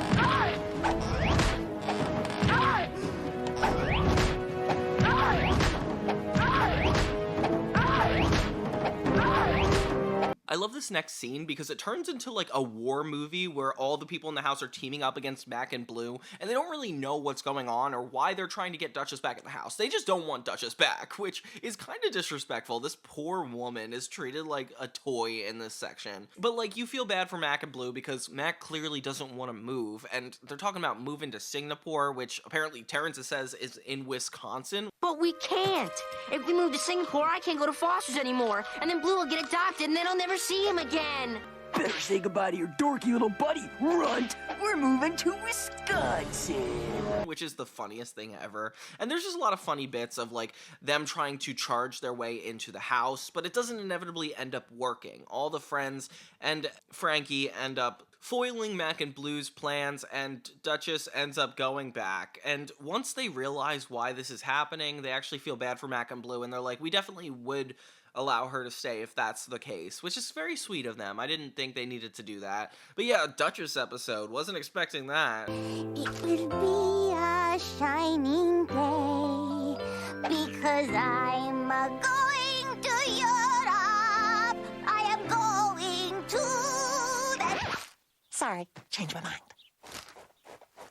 The next episode is just straightforward ridiculous. Like, it's almost like concentrated on such a boring topic, but they end up making it really fun. It's called Foster's Goes to Europe, and it's all about everybody going on this trip to Europe. Surprise, surprise. I actually covered this topic in another video because I was doing like the worst episodes, and a lot of people voted for this episode, which I could totally understand why, but looking back, I'm like, this is also pretty good. Most of this episode is contained to just the parlor, which is so cool when they managed to get a whole story out of like such a simple set. I love that Foster's is able to do this, and it's more so a Mac episode of trying to rally up everybody to get them to go on this trip to Europe, but everybody is being super difficult, with each having a different problem. Yeah, Mac, I'm not so sure about this whole Europe thing. What? Sure, I can wow people with my amazing French skills, but the rest of it sounds kind of boring. Each person is distracted by a different thing. Like, for example, Mr. Harriman is just rewriting the rules of this whole trip and is like, oh, I have to rewrite the rules again, and keeps going back to his office, just frustrating everybody. Time zones? I'll be back momentarily. No, wait up.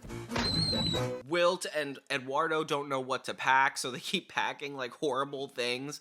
And yeah, Mac just doesn't even know what to do to get these guys to go. We get a completely new character randomly just in this episode that wants to go to Europe, and apparently her creator is from Europe, and it's really sweet because it's like, oh, maybe she is gonna get to go, and so Bloo gives up his ticket for her, but then decides to take it back, and it's really disrespectful, honestly. They keep teasing her that she's going on the trip, causing her into multiple musical numbers.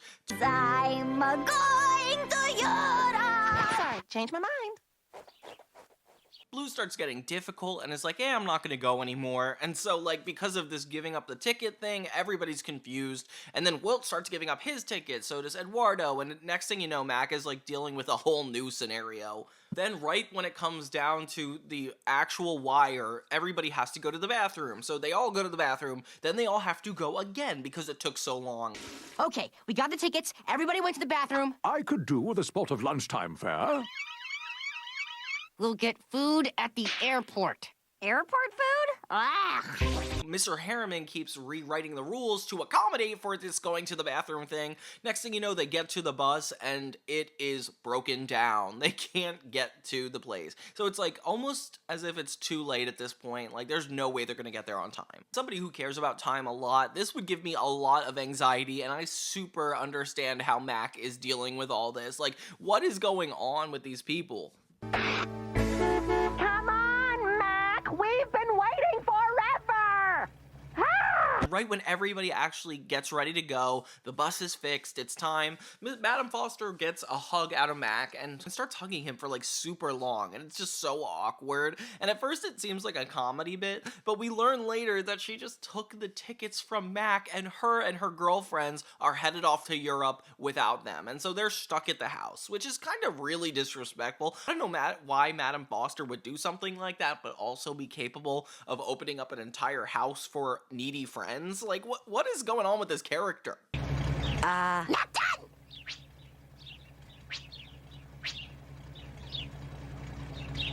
Just a really stressful episode all around, and you feel bad for Mac and are just like, why are these friends so difficult? Like, it's one thing to just like have them be in the house and like have needs, but like it's another thing to have them be like extra pretentious and specific about those needs. But all around, this episode did surprise me, and the singing Europe girl is really funny. Like, some of her numbers are just hilarious. Could there be another ticket? Just the when my dreams seem lost at sea. We don't need more tickets. And in the end, she ends up going to Europe with Madame Foster, so I guess she gets the win at the end. So it's okay that they tortured her the whole time. Yeah, your problem. My problem? Yeah, after a lot of thought. A lot of thought. I think I'll come up with a solution.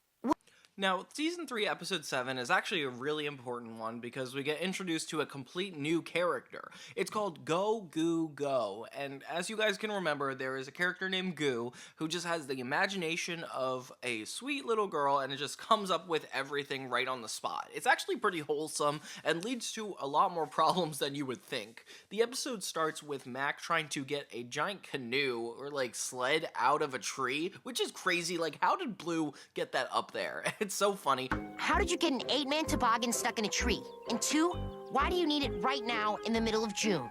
He ends up falling on this girl named Goo, and he feels really bad. Bloo and Mac bring her into the house to kind of help her get better, which is kind of sweet, but she starts talking so much and babbling, and you do not understand this speed of this girl. Like, she is so crazy. Goo, this is my imaginary friend, Bloo. Oh my gosh, this is your imaginary friend. He's so great.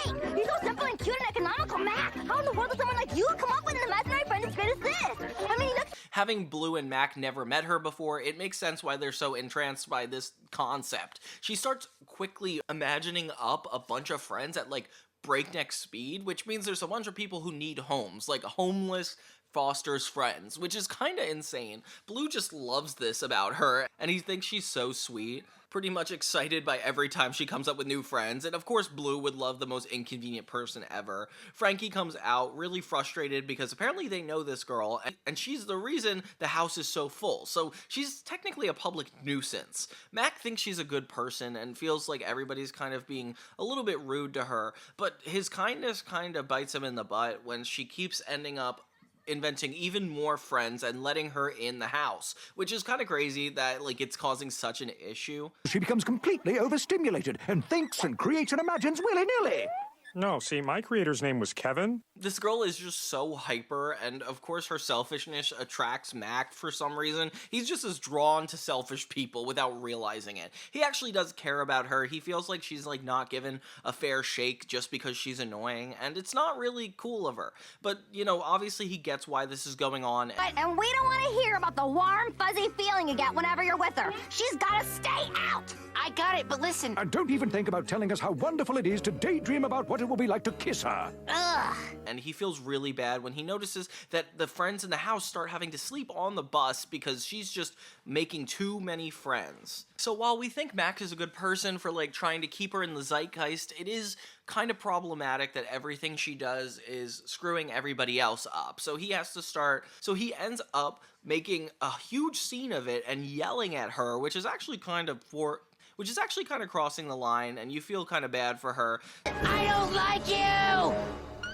Don't you get it? Nobody likes you. You're annoying and weird, and you talk too much, and Blue's name is not Chester. Mr. Harriman is not a badger. That's not how you play checkers, and protein doesn't come from bananas. It comes from nuts. So eventually he ends up talking to her and making her feel better because he's like, oh, this is not fair. In the end, it turns out Mac's kindness was going to matter because Goo is just as good at selling her imagination as she is making them. So it turns out she gets her friends all their own homes with different families, and that's actually kind of perfect. If anything, this is like a superpower, and it's kind of sweet to see them like promote something like this, because yeah, it's true, like an imagination is definitely a cool thing to have. And Mac definitely got pushed off the line, but at least he learned his lesson and realized that he should stick to his guns, and his kindness was actually a good idea.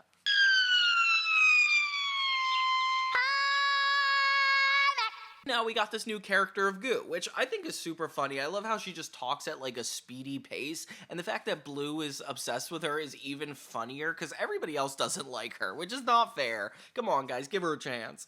But they all start warming up to her and like being nice to her, and it's definitely a wholesome episode. And spoiler alert, she comes back later. Okay. The stalker!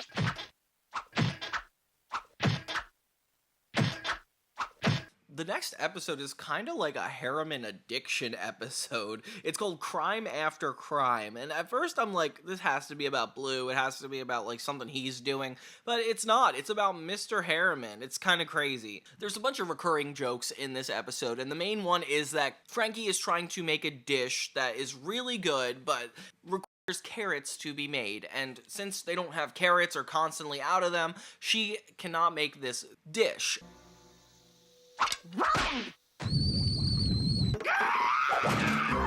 And she's judged by Madame Foster the entire episode until she gets this dish right, which is so funny because of course she never has the right materials. Mr. Harriman starts going haywire on everybody for no reason, and you're like, what is going on with this guy? And then you see him run into the closet and sneak a bunch of carrots. Turns out he has a bunch of them hidden all throughout the house, and he feels super guilty about it. You actually feel bad for him a little bit.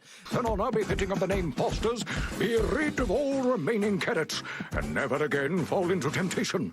Of this, you have my solemn oath. Right after these ones. Bloo actually tries to get in trouble from Mr. Harriman because he wants to be punished, and it's so funny because he is on like a punishing rant. He just doesn't want to punish Bloo. And then every time Bloo jumps on the bed, it breaks parts of the ceiling that actually make Frankie's meal worse and worse. So she's just stuck in the kitchen with Madame Foster until she gets this dish right. Nobody really knows what's going on with Mr. Harriman. He sort of acts normal to them, and so he ends up creating a bunch of issues. Like Wilt is guilty because he doesn't know what is right and what is wrong because Mr. Harriman hasn't told him. I'm punishing myself. He was too busy punishing everybody else. He punishing everybody? Yeah, so you'd be smart to stay out of his way. The way Mr. Harriman starts getting so neurotic actually starts coming on and affecting every friend in the house without them realizing it. Nobody even cares that he has this addiction and sees himself as a crazy person. He ends up getting in a lot of sticky situations because of this addiction, and it just like seems worse and worse. He actually calls the cops on himself. 100 carrots? And what's your location, sir? Got it. Remain calm, sir. We're on our way. There's been a robbery at 1123 Wilson Way. 100 carrots. Diamond heist, huh? Let's roll. And you're like, what is going on? This man. Frankie ends up having a full-on panic attack because of not being able to get this dish right, which is so funny because Bloo and Mac like are not intending to ruin their dish. They're just trying to cause a bunch of trouble, and it results in Mac getting kicked out of the house, which actually kind of sucks. And then the police show up looking for Mr. Harriman, but end up chasing Mac instead. Oh my god, this episode is so complicated. So yeah, Mr. Harriman is running away from his addiction. Meanwhile, Mac is the one getting arrested. You don't have the guts. Righto. Now, is it Miss or Ms? In the end, it turns out Coco actually did steal some prized jewels, and the cops catch Mr. Harriman with it, so he inevitably does go to jail. What? And then Wilt puts himself in jail because he doesn't know how to follow the rules because Mr. Harriman. And it's just so funny that everything kind of dominoed like that, and then they all ended up in jail. Like, how did the episode end so negatively? I can't thank you enough for helping me turn myself in. It's really about time I taught myself a lesson. I mean, I've been standing on rugs all my life. I'd shake your hand, but then I'd be touching it. All around, it's so funny to see Mr. Harriman be the one struggling with addiction. I never realized how many episodes he had. Like, he had the camping episode where he became savage, and now he's just having a problem? I don't know where this is all coming from. Mi brother is tu casa. Sleep tight, little amigo.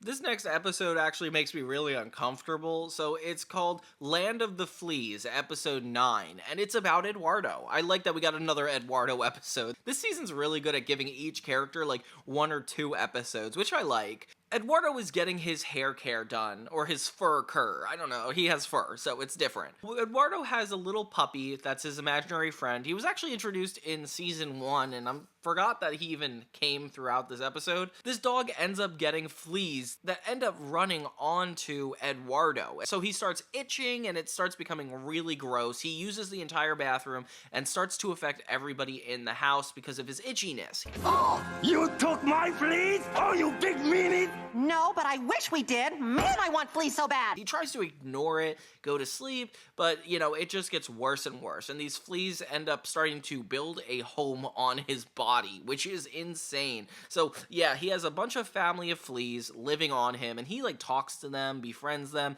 and they start to have a house. And they even animate the fleas, which is kind of scary. We trust you, Eduardo. We know you won't, though, Eduardo. We know you'll protect us, Eduardo. We'll never leave you, Eduardo. We love you, Eduardo. It reminds me a lot of Horton Hears a Who, you know, the Dr. Seuss book where he was talking to a bunch of these small little creatures, the Who's, and yeah, Eduardo's doing the same thing, but it's not about him seeming crazy, which, although he does seem crazy, but it's about him, like, overstating his welcome, and these fleas start making a full home in his body, and he doesn't know how much more he could handle. Meanwhile, Bloo is actually getting jealous? Oh my god, so Bloo wishes he has fleas. Why would you want fleas? Because Eduardo has them. He always gets everything cool. But he doesn't have fur, as Mac likes to remind him, and he just keeps on trying to get fleas, which is why is he even trying to do that? Meanwhile, Frankie and Mr. Harriman try to help Eduardo with his fleas, but he doesn't want to get rid of them. He's like defending them. It's like almost heroic in a way. So yeah, they keep trying to trick him, get a bunch of imaginary friends that are supposed to comb him out, which I don't know why they couldn't just use tools. Let's get started. It's your lucky day, you know, with the free brushing and all. What's that, guys? Yeah, he senses this as a trap, so he tries to get away from them.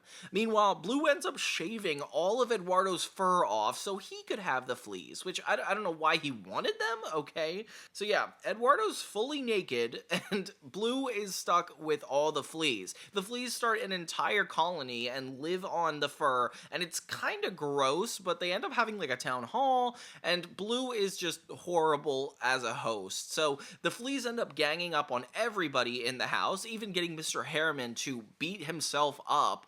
And the fleas are threatening everybody, which that is not how Horton Hears a Who goes. This is a surprising shock for the episode. Step aside. I'll talk to them. They love me.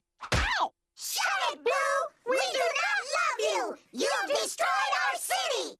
So yeah, they end up shaving everybody's fur off so they don't have to worry about these itchy guys, and so they put all the fur into one bedroom and allow the fleas to just live there. So it's kind of a happy ending for everybody, which I was not expecting. I mean, everybody except for Bloo, because it's like, why do you purposely want fleas, Bloo? He just keeps doing that. Whatever. All around fun episode. Good that Eduardo got his own little show. This next episode is kind of like a Hallmark movie or some kind of Christmas movie. They're just really good at like completely shifting their genres in this season, because A Lost Clause is a Christmas special but also a Foster's episode, and it actually touches on some really interesting topics. Like, these guys are just not just telling normal stories. So it is Christmas at Foster's, and the snow is falling, and everything looks all Christmassy, which is kind of cool because they never have like a bunch of reefs up or like snow around the place, and everybody's just in the holiday spirit, which is super fun. You can't be serious. Just one? Isn't that like against the law or something? Well, Bloo, Foster's doesn't have a lot of money to... Call the police! Bring in the National Guard! Contact the CIA! You think it's all nice and exciting until Bloo realizes that the house only gives one present to each friend, and he's like, this is a travesty, what do we do? And his like eyes locked in on Mr. Harriman, determined to change this whole thing. And meanwhile, Mac deals with his own issue by seeing an imaginary Santa Claus and then another Santa Claus. He's like having an existential crisis because he's like, wait, is Santa Claus imaginary or just not real? And it becomes like a huge question that nobody seems comfortable answering. Kids get so excited about Christmas, tons of these guys get imagined. Happens every year. So none of these guys were the real Santa? As real as my great Aunt Fanny. Well, what does that mean? Oh, nothing. Listen, Mac, if you see the real Santa Claus, tell him I want magical self-cleaning toilets for Christmas. Frankie starts giving him the runaround, and he starts panicking hardcore. Meanwhile, Bloo is having a different problem where he's like, I just want to get more presents. So he decides to target Mr. Harriman, dress up as a bunch of ghosts, and try to convince him that unless he gives out a bunch of presents this year, like, he is going to go down. Wait, don't you mean Jacob Marley? Never mind. Tonight you will be visited by 3 ghosts, and they will teach you the true meaning of Christmas, Mon. And it's so funny, he has a bunch of different costumes. Like, at first he's Bob Marley, then he's a present. Oh my gosh, and then he's a robot. So Mr. Harriman is just definitely scared and doesn't know what to do about this. Meanwhile, we go back to Mac, who's having an existential crisis, and with nobody answering any of his questions, he just grows curiouser and curiouser. It's like, he goes to show up and talk to Santa at the mall, and it even makes it more confusing for him.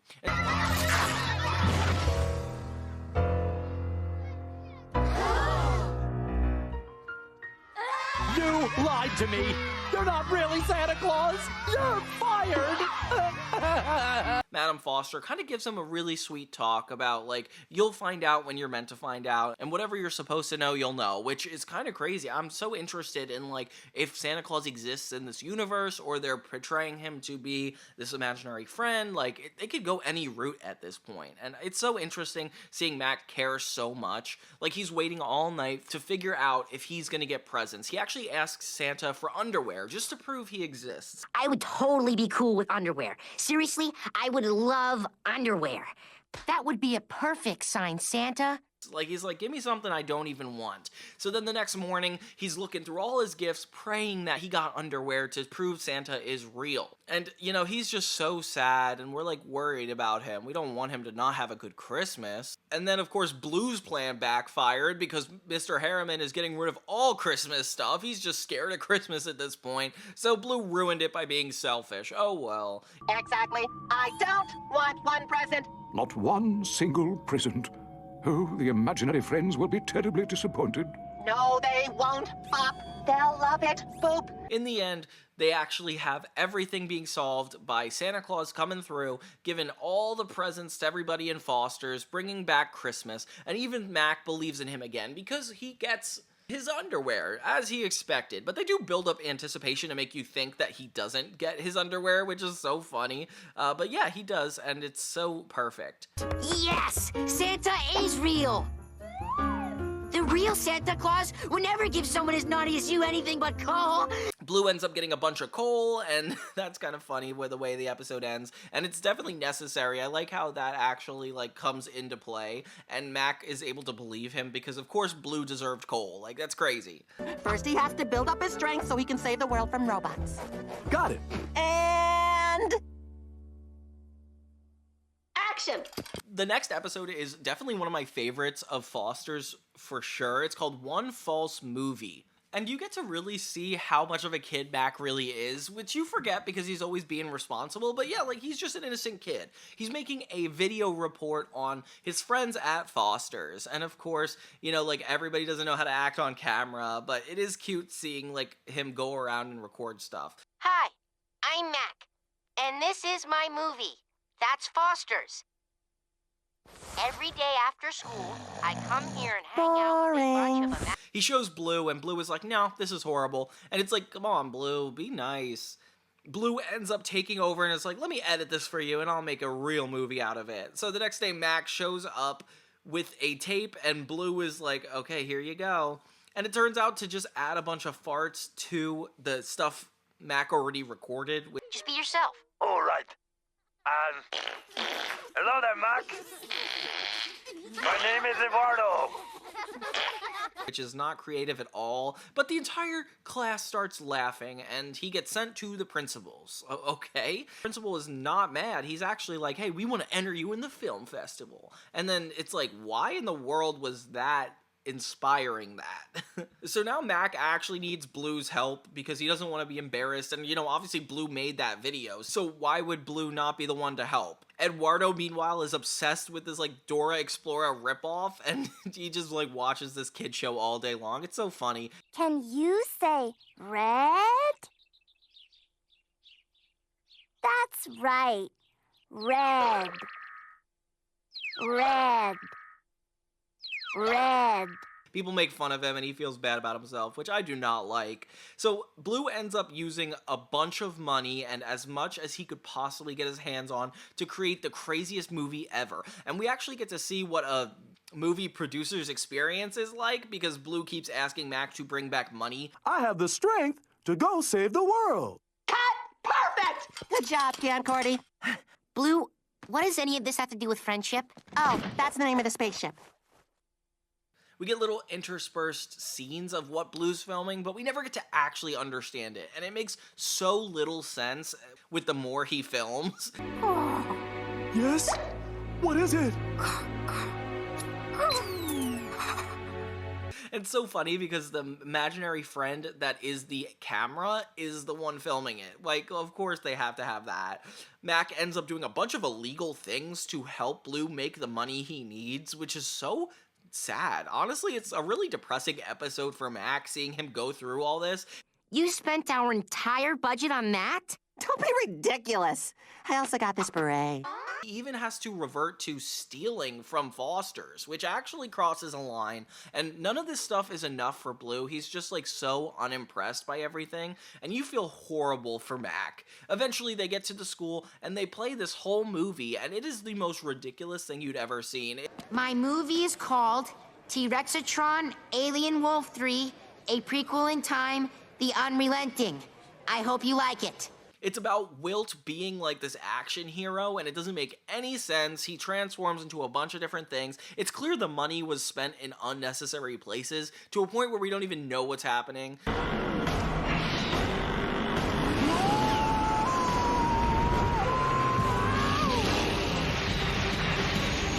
There's even CGI Eduardo, which is kind of nightmare fuel. I can't believe they did this as a part of it. And they do a knockoff song of Hey Now You're a Rock Star, which I wasn't expecting at all. Yeah, hey now, yeah, yeah, shine up. And then inevitably, the entire movie gets erased by Eduardo's kid show. So this entire audience is watching this crazy movie, but then an episode of Dora the Explorer, essentially. And Eduardo is just listening in the audience, super appeased by this whole situation. What do you say when you hear that? Excuse me. That's right. Excuse me.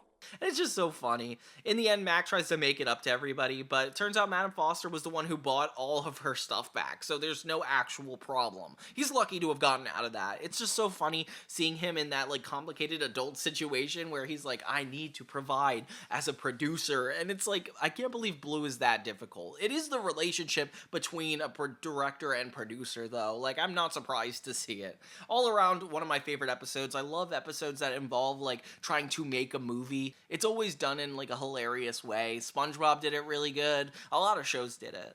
But Blue, since you've been here, you've broken the statue of Madame Foster, opened a secret door wreaking havoc on everyone, uploaded a video to make an international fool of Mr. Harriman, flooded the house, threw a party against house rules, sabotaged a date Frankie had, destroyed a beloved toy elephant, completely ruined my reputation at school, blew the roof off the house. Your point? Speaking of commonly done episode tropes, which Foster does really good, by the way, they have such a unique concept that it does mold these shows into really unique things. We have episode 12, Setting a Precedent. So this is one where basically they're doing an election episode, and I love these because obviously it gives the cast a chance to speak out about their beliefs, and things just go haywire so quickly. It's between Frankie, Mr. Harriman, and Blue of all people. Senorita Frankie and Senor Blue is both trying to unseat the cucumber. You mean incumbent? See, the cucumber. Frankie is so tired of Mr. Harriman's rules that she's like, I am going to run up against you for the House President. So it becomes this whole new campaign going against each other. Of course, Bloo wants to get involved for no reason and just likes to start speaking out against random things.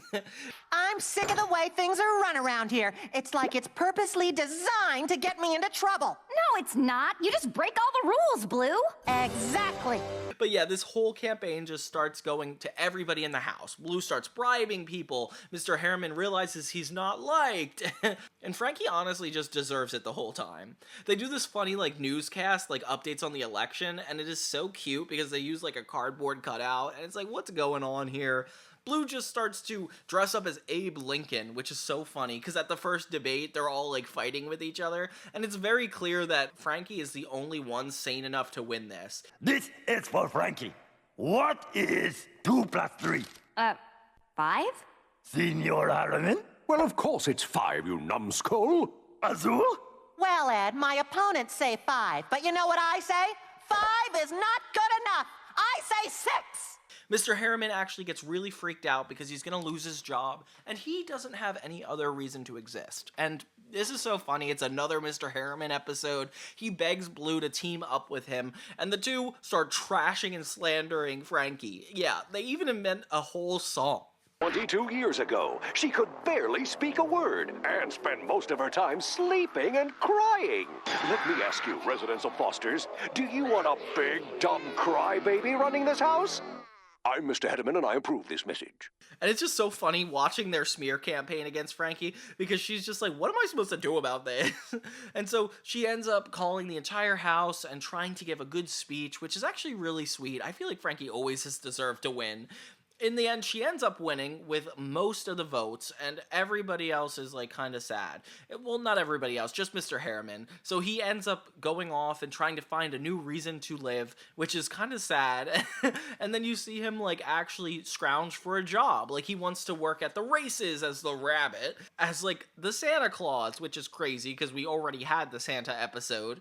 And yeah, he's just so sad. He ends up working at this as a cashier in, like, some grocery store, and Frankie starts to feel bad for him. All around, like, obviously we give the job back to Mr. Harriman by the end of the episode. It has to go back to normal. She learns that he does not get paid that much, so she gives up the job, which is such a funny reason to turn this whole thing around. But, you know, my favorite part of this episode is just the smear campaign. How funny is it that he's doing this to Frankie? I don't know why. It's just knowing that everything works out in the end makes it even funnier, because you don't feel guilty about it. Frankie, Frankie, Frankie, her mind's an utter blankie. Frankie, Frankie, Frankie, She never says please or thank you. Frankie, Frankie, Frankie, she deserves a spanky. Frankie, Frankie, Frankie, She once robbed a banky. But yeah, Setting a President is an interesting episode, taking the best tropes and actually keeping it funny. Because the one who gets the room is the one who gets it. It's this good I win. Next episode is 13, Room with a Feud, and this officially marks the episode that usually is the season finale, but this one actually has 14 episodes, which I was not expecting. I think the Christmas episode didn't necessarily count as an episode, so they had to, like, throw in an extra one here, which I kind of like. I'm all for more episodes, guys. Mr. Harriman, being of sound body, mind, and spirit, do declare on this day, Wednesday at... This one is about a new room opening up in Foster's, and the main cast all want it. And I remember this episode really well, actually. It kind of reminds me of the Squeakerboxxx episode when they're all borrowing that little squeaky toy. Yeah, this one ends up having all the characters turn against one another, and I love that. That's such a good concept for having conflict. I deserve it way more than you! You do not!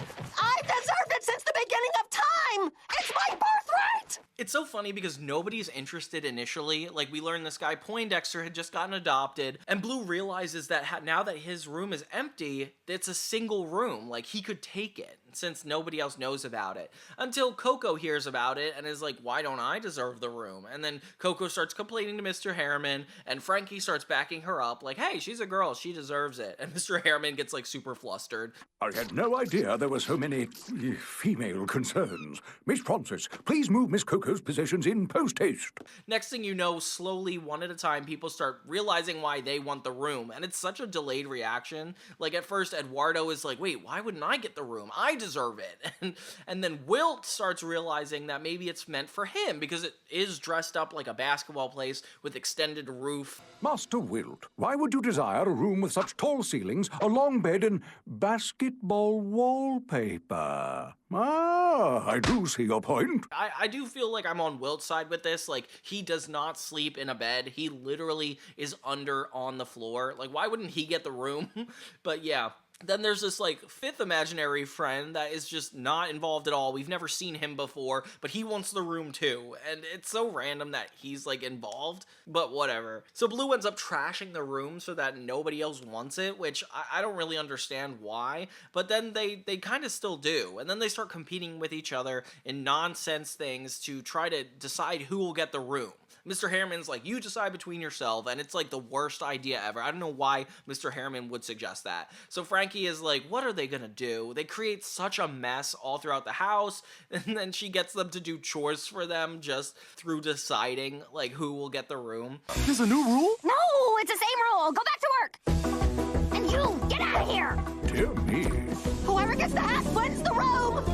And then they realize, like, they can't really do that the whole time. So they all start turning on each other, and it's actually kind of sad seeing them angry. And this new imaginary friend ends up, like, insisting that this might be his room. So they all team up against this guy now. What are y'all doing? Oh, hey there, neighbor. We're just practicing our Oompa band. See, we practice all the time. If it's too loud for you, I guess you'll just have to move. Until they get this guy adopted, so that way he's not even a competitor anymore, and then they're back to competing with each other, which I don't even know why this whole thing goes down. In the end, Madam Foster comes to settle the whole debate, give everybody a straw. Whoever gets the smallest straw gets the room, which ends up having everybody go into that room. Kind of ridiculous.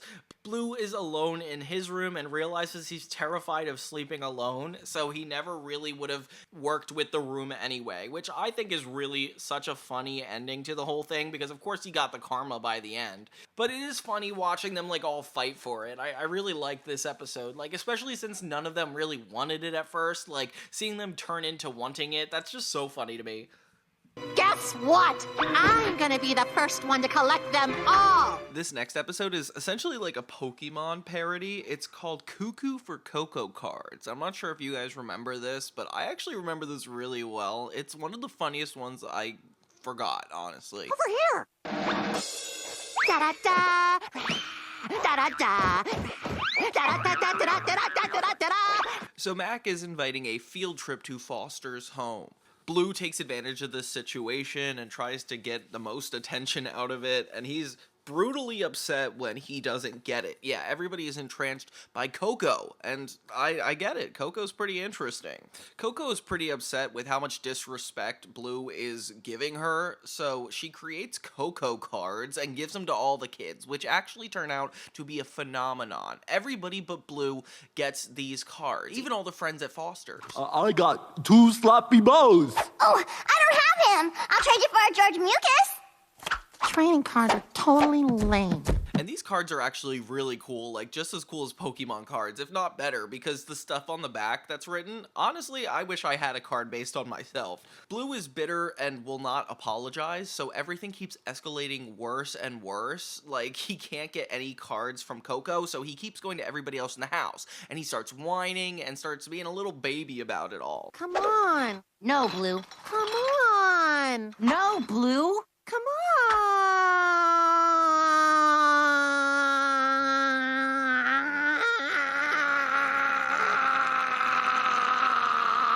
Go ahead. Whine all you want. It's not gonna work. And you know what? It works for the most part, which I was confused. It turns out the card that's based on him is the least rare card. Like, it's the most common card, and people use it for the most dumb things ever. And I don't know why. This is just such a funny bit that his card is worth nothing.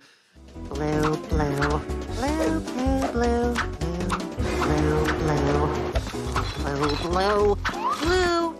So to prove to Coco that this doesn't upset him, he tries to collect them all. And at first it doesn't work, and then he does collect them all, and then he has to sell all of them to appease this monkey, and honestly, this just keeps getting crazier and crazier.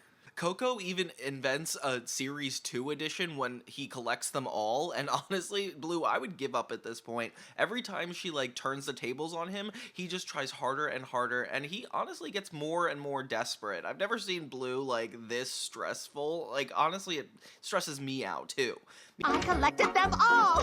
All! You hear me? A-H-L! All! Meanwhile, Eduardo is trying to change his personality that's written on the card. I don't know why he cares so much about this, because it says scaredy baby, and then he's like, oh, well, I want to get better than that. So he keeps doing different things to appear better, like sliding down the staircase. Like, I don't know why he thinks that's gonna change anything.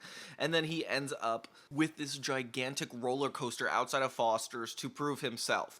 Blue comes down to only missing one card, and it turns out to be the card he took advantage of this whole time, his own blue card. Yeah, so it was common at one point, but now he's essentially, like, written off all of his resources to it. So he heads to Eduardo, who has actually one more, and ends up accidentally knocking him into this roller coaster, and inevitably he ends up setting this card on fire and losing it altogether. Yes! My collection is complete! And he's so stubborn throughout this, like, he refuses to apologize despite the fact it would be, like, so easy and Coco would just give him more cards. But yeah, he keeps denying it the entire time. When he sees his personality written on this card, it's clear that he is being a jerk and he realizes his ways. So he apologizes to Coco by throwing all of his cards into the fire. Aw, okay, so he's really trying to change. This is good for Blue. This has never happened for him before. And that's kind of how the episode and season ends. Honestly, it's a really funny episode to end on, and there's not a lot of character growth needed. Even though Blue probably makes his least selfish act ever, like, that's such a good moment for him. Princess! More important! Coco, I'm sorry. It just reminds me how good Foster's is. I feel like the first 3 seasons, like, we're 39 episodes in and it's still just as good as, like, the second season, which I really liked to watch. Like, this show just is trucking on in a really positive way. And the fact that we added goo to this season is, like, super helpful because, honestly, it's just going in an upward direction.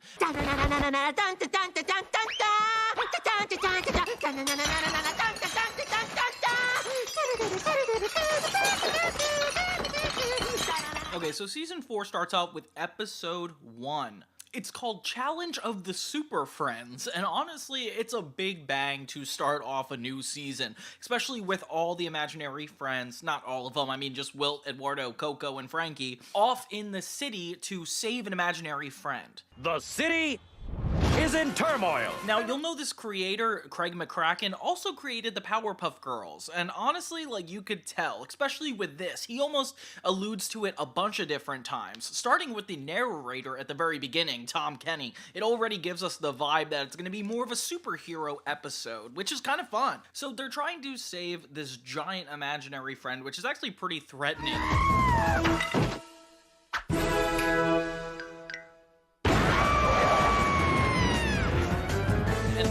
Course thinks he's too good for this all and decides to jump in to save himself, which actually causes way more problems. I mean, Mac warned him. They're interrupted to be saved by this guy named Imaginary Man, which is like a superhero with the red, white, and blue getup, and it's really cool. Awesome-rific! We're not usually in the city in Foster's home, so it's cool that we actually get to see it this time. Everybody celebrates Imaginary Man as he takes down the monster, and even Max specifically is very impressed with him. Oh! Give it thief! Wow! And Blue starts getting a little bit jealous. Blue's whole focus through this episode is trying to get this tree house built. Him and Mac are supposed to work on it, and you know Blue, every time he has a project, he just insists on doing it, and there is nothing that can get in his way. Except this time, Mac gets too enthralled with Imaginary Man and starts going with him on all these adventures. Look, I know you're new to Foster's and everything, but for future reference, you should know. Mac's my best friend, and right now, he's supposed to be picking out tiles for the master bath. It's cool because he has his own nemesis, which also feels like a Powerpuff Girls villain, this girl with really nice hair. It's Imaginary Man's oldest and most reviled archenemy. Uh-huh. And just how do you know that? Yeah, that's like her whole weapon is her hair, and I love that. Mac is in the middle of it, and he is just having the time of his life. It's like such a cool action sequence. We learn that Imaginary Man's kryptonite is essentially these flowers. They're too girly and they destroy him. And he thinks Mac is like a prophet just because he's unable to be affected by them, even though they're like just flowers. What? How did you withstand that onslaught of pansies? What, these? Meanwhile, Blue is chasing him everywhere, trying to get him to help build this treehouse. Inevitably, Mac ends up taking over the treehouse with the Imaginary Man and continues their escapades, with Blue getting even more jealous. Blue eventually is like, I need to become a superhero just to get Mac's attention back. I'll become the greatest superhero the world has ever known! He ends up taking the entire dinner table cloth with Eduardo attached to it, and I think this is so funny. I can't believe he brings Eduardo with him everywhere. And he just insists he's a superhero, showing up to the next Imaginary Man and Evil Woman confrontation. He ruins the entire thing pretty much with his distracting ways, and even the B is backwards. I don't even know what his outfit is. It is red, white, and blue like Imaginary Man, but blue is actually blue, so I don't really know where that categorizes. He ends up being left behind, and Mac and Imaginary Man get away, and this woman ends up recruiting Blue. Oh my gosh. So Blue becomes this evil unicorn that actually looks like Darth Vader, but is a unicorn, I guess? Yeah, and Eduardo just watches from above. Imaginary friend, or as many have called her, imaginary fiend nemesis, and her small crony, the mysterious masked unicorn, seem to have declared war on all of boykind. They start turning everybody around town into super girly versions of themselves, which might be a feminist issue, I'm not sure, take it up with them. And Blue is left to help take down Imaginary Man. No more adorable and sweet and precious. Such indirectness is not useful in the eradication of our enemies. Your plans are no longer acceptable. I will no longer accept the plans that you plan. From now on, we go forward with the plans that I plan and the ones that I plan on planning. Why are all the lights out? Frankie, we're busy making nefarious plot! Which is so funny because Frankie is like interrupting them. They have like their meetings at the house, and it's like ridiculous. So they finally take down Imaginary Man, all with the help of Blue, getting Mac also tied up. And it's like hard to believe that Blue is causing this much trouble, but you know, it is pretty funny.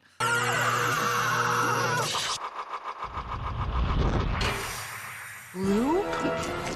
How? I find it hard to believe that Mac doesn't realize who Blue is this entire time, but hey, it is funny. Meanwhile, Mac is trying to come up with his whole catchphrase this entire episode just to fit in with Imaginary Man, and that part's really funny too.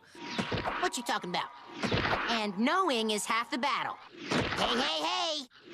Jinkies! Zoinks! We learn later that it's a brother and sister that ended up imagining these two friends, Imaginary Man and the villain, which is actually really cute to think that their imagination took them to that length. That's no way to treat your sister. Or your brother. Oh, we're cousins. Even so, that's not proper behavior. The big plot twist is that this nemesis is his sister, and that's what brings Blue and Mac back together by the end, which I was not expecting, but at least we got like a happy ending. All around a very, very strong start. I wasn't expecting all the Powerpuff Girls references, but it's so impressive that they made it work so well, and despite the fact they never really have action-based episodes, this one was doing a really good job, especially how funny it is. I mean, Eduardo was my favorite part, but yeah, let's keep going. The next episode we have of Foster's is called The Big Picture, and it's actually really fun. It's kind of a mystery thriller episode, I would say, but more so the concept of everybody in the house getting together for this group picture, which reminds me a lot of like picture day at school. It's very sweet. They took one every year throughout this house, and it's tradition. It's everybody has their own relationship with this picture being taken, and for some reason, this is Mac and Blue's first year, despite the fact being season 4. I guess they just haven't been here long enough, despite Christmas, and, you know, I'm not gonna harp on it, okay? Head back, chin up, bend at the knees. And don't forget to smile. I said smile! Of course, they have to have a really complicated and intricate way to do all this, considering there's that many friends in the house, which I don't even believe this is possible. Like, how do they get everybody in this entire house? Everybody kind of has an issue with this picture taking place. Eduardo is insecure about how he looks, so Duchess gives him a bunch of tips, which you do not see coming. Beauty is pain, darling. Now, let's see if we can remove some of that old dead skin. Wilt has an issue because he can't be seen on camera because of how tall he is, and Mr. Harriman does not want to put him a little bit higher, and he's not allowed to even duck down, which I do not understand. This rabbit goes way too far with his rules. And poor Coco this episode, basically one of the friends calls her fat, so the entire episode she's just insecure about it and doesn't even want to be involved in the picture, which Coco doesn't deserve this much disrespect, honestly. Just because she can't speak the same language everybody else is, I feel like everybody goes hard on her. I'm sorry, Miss Coco, but the house photo is always at 6. I cannot postpone simply so you may lose 5 pounds. So Mac and Blue end up seeing this whole picture book of all the friends. There's this Where's Waldo imaginary friend that's essentially just a meme and ruins every picture with a prank every year, and it's kind of cool the way it goes down. They end up finding a very disturbing image at the end where the picture is supposed to be normal, but it turns out there's no friends there, and Madam Foster and Frankie are just looking there scared. And honestly, it becomes a huge mystery that they have to solve. And Blue has some like insane theories, like Madam Foster was so racked with grief that she made robots of all of them. Frankie doesn't end up wanting to tell them what's going on. She thinks it's a trick, only leading them to be more suspicious. It kind of reminds me of the Scribble episode when Blue opens the door and releases the Scribbles. That feels a lot like this tone. They ask Mr. Harriman, Madam Foster, and everybody seems to be getting offended. Oh my god, it's such a big deal that nobody expects. Blue has a bunch of theories on how this could have been done, like it's a major prank by that meme Where's Waldo guy, which I like. I like that we have a character that's never talking or even in the episode having so much of an effect on all the friends. Like, you don't expect that. Eduardo is being fed Ozempic and getting face surgery by Duchess, which you don't expect. And it's honestly, that's one of my favorite side plots in this whole show. Mac ends up putting his suggestion in here. They were all really bad matches. Too furry. Too short. Too happy. Mandy from Billy and Mandy on the screen? Like, I did not expect that cameo. The best parts of this episode is all the theories that Blue comes up with time and time again, and they only get funnier. Come with me. The past. It is in trouble. So a team went back in time to King Arthur's court. Except when they got there, they were taken captive. But Wilt, he convinced everyone he was a great wizard because he knew from the history books there was going to be an eclipse. Blue? What does any of this have to do with the picture? Nothing, why? Mac pretty much insists he knows what's going on, that everybody just happened to get the time wrong, and it becomes the most logical solution, so Mac just goes with it. Blue's upset because it's not interesting enough of a story, so he's kind of upset about it. But that's boring! Sorry, Blue. It's what happened. And he's like begging to find out a real reason that this could have happened. Later, when everybody's trying to get ready for the picture, somehow each of their problems come with a solution. Like, Eduardo ends up just sneezing out all of Duchess's plastic surgery. Goo comes in for the picture, which is really sweet. And yeah, everybody's finally putting their insecurities behind them. I'm in the picture. But Blue notices a key detail in the image, finally. It turns out there's a whole lever on the side of the staircase, which is crazy. Right when they're about to take the picture, it ends up happening once again. Blue pulls the final meme prank, and everybody suffers, and the picture is horrible once again. That's what happened. Yeah, that's it. Which I don't know how that's a happy ending, but at least we got this mystery solved. I genuinely was really interested in figuring out what this was. I could not have guessed this is how it would have ended, but it's still cool having an episode that, like, tricks you for this long and has fun while doing it. I really like this one. It's hot. It's hot. It's hot and it's hot and it's hot in Topeka. Topeka. The next episode, I would say, is probably the most boring in this whole series, but then again, this series is really good, so a testament to how imaginative these writers get. So, Squeeze the Day is about Bloo being home alone. He wakes up at Foster's, and there is nobody there. And I love an episode where we could focus a little bit more about the house around them than necessarily the characters. It always brings out some interesting plot lines. Wait a minute. Never leave, Steve, never leaves. Where is everybody? Because of how minimal things have been going on in this episode, I have trouble pinpointing the theme or what they're trying to get across, but it is kind of funny. It reminds me of the episode of SpongeBob where all of his friends left for the entire episode and he was just alone in the town. That could be kind of a boring episode concept, and, you know, being storyboard driven, that wasn't super fun, but I feel like Foster's does it a little bit better, honestly. We learn pretty quickly that Harriman, Frankie, and everybody else were at the beach, and they purposely left him behind because they didn't want him to meddle with them, which honestly makes sense. This guy cannot be contained. So without the mystery of everybody leaving, it's just Bloo having a good time. He starts watching the Weather Channel of all things and is just so bored. Growing up, this was always my favorite joke when Bloo is talking about how it's hot in Topeka. Do you guys remember this? It's hot. Hot, hot. Hot, hot, hot. Hot. Hot, hot, hot, hot. It's hot in Topeka. I love this part. I never realized how long this goes on. Like, the jokes in this show are so well timed that they just go on so long. Bloo's just trying to seize the day and have a good time. Maybe that's what it's about, seizing the day. He ends up getting rug burned by sliding down the carpet and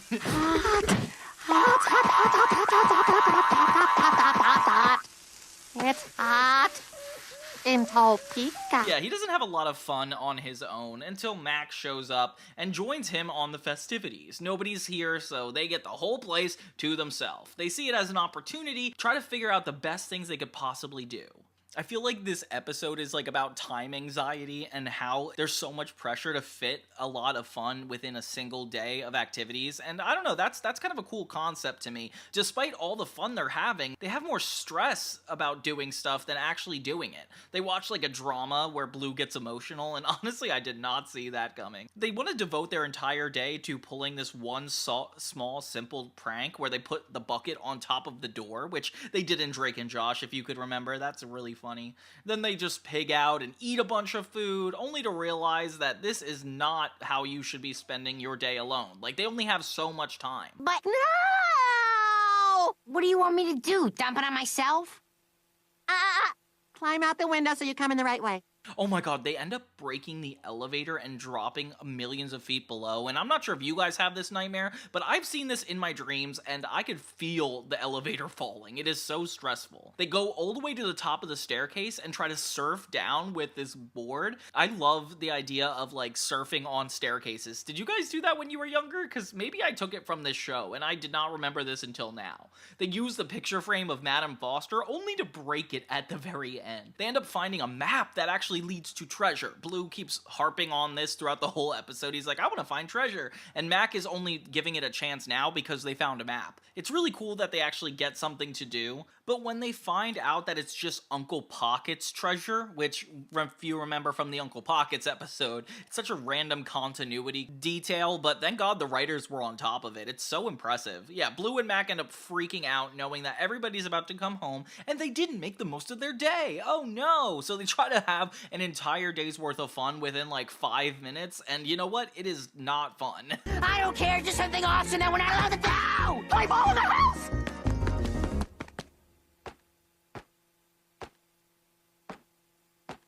This is boring! I cannot imagine this being a good time.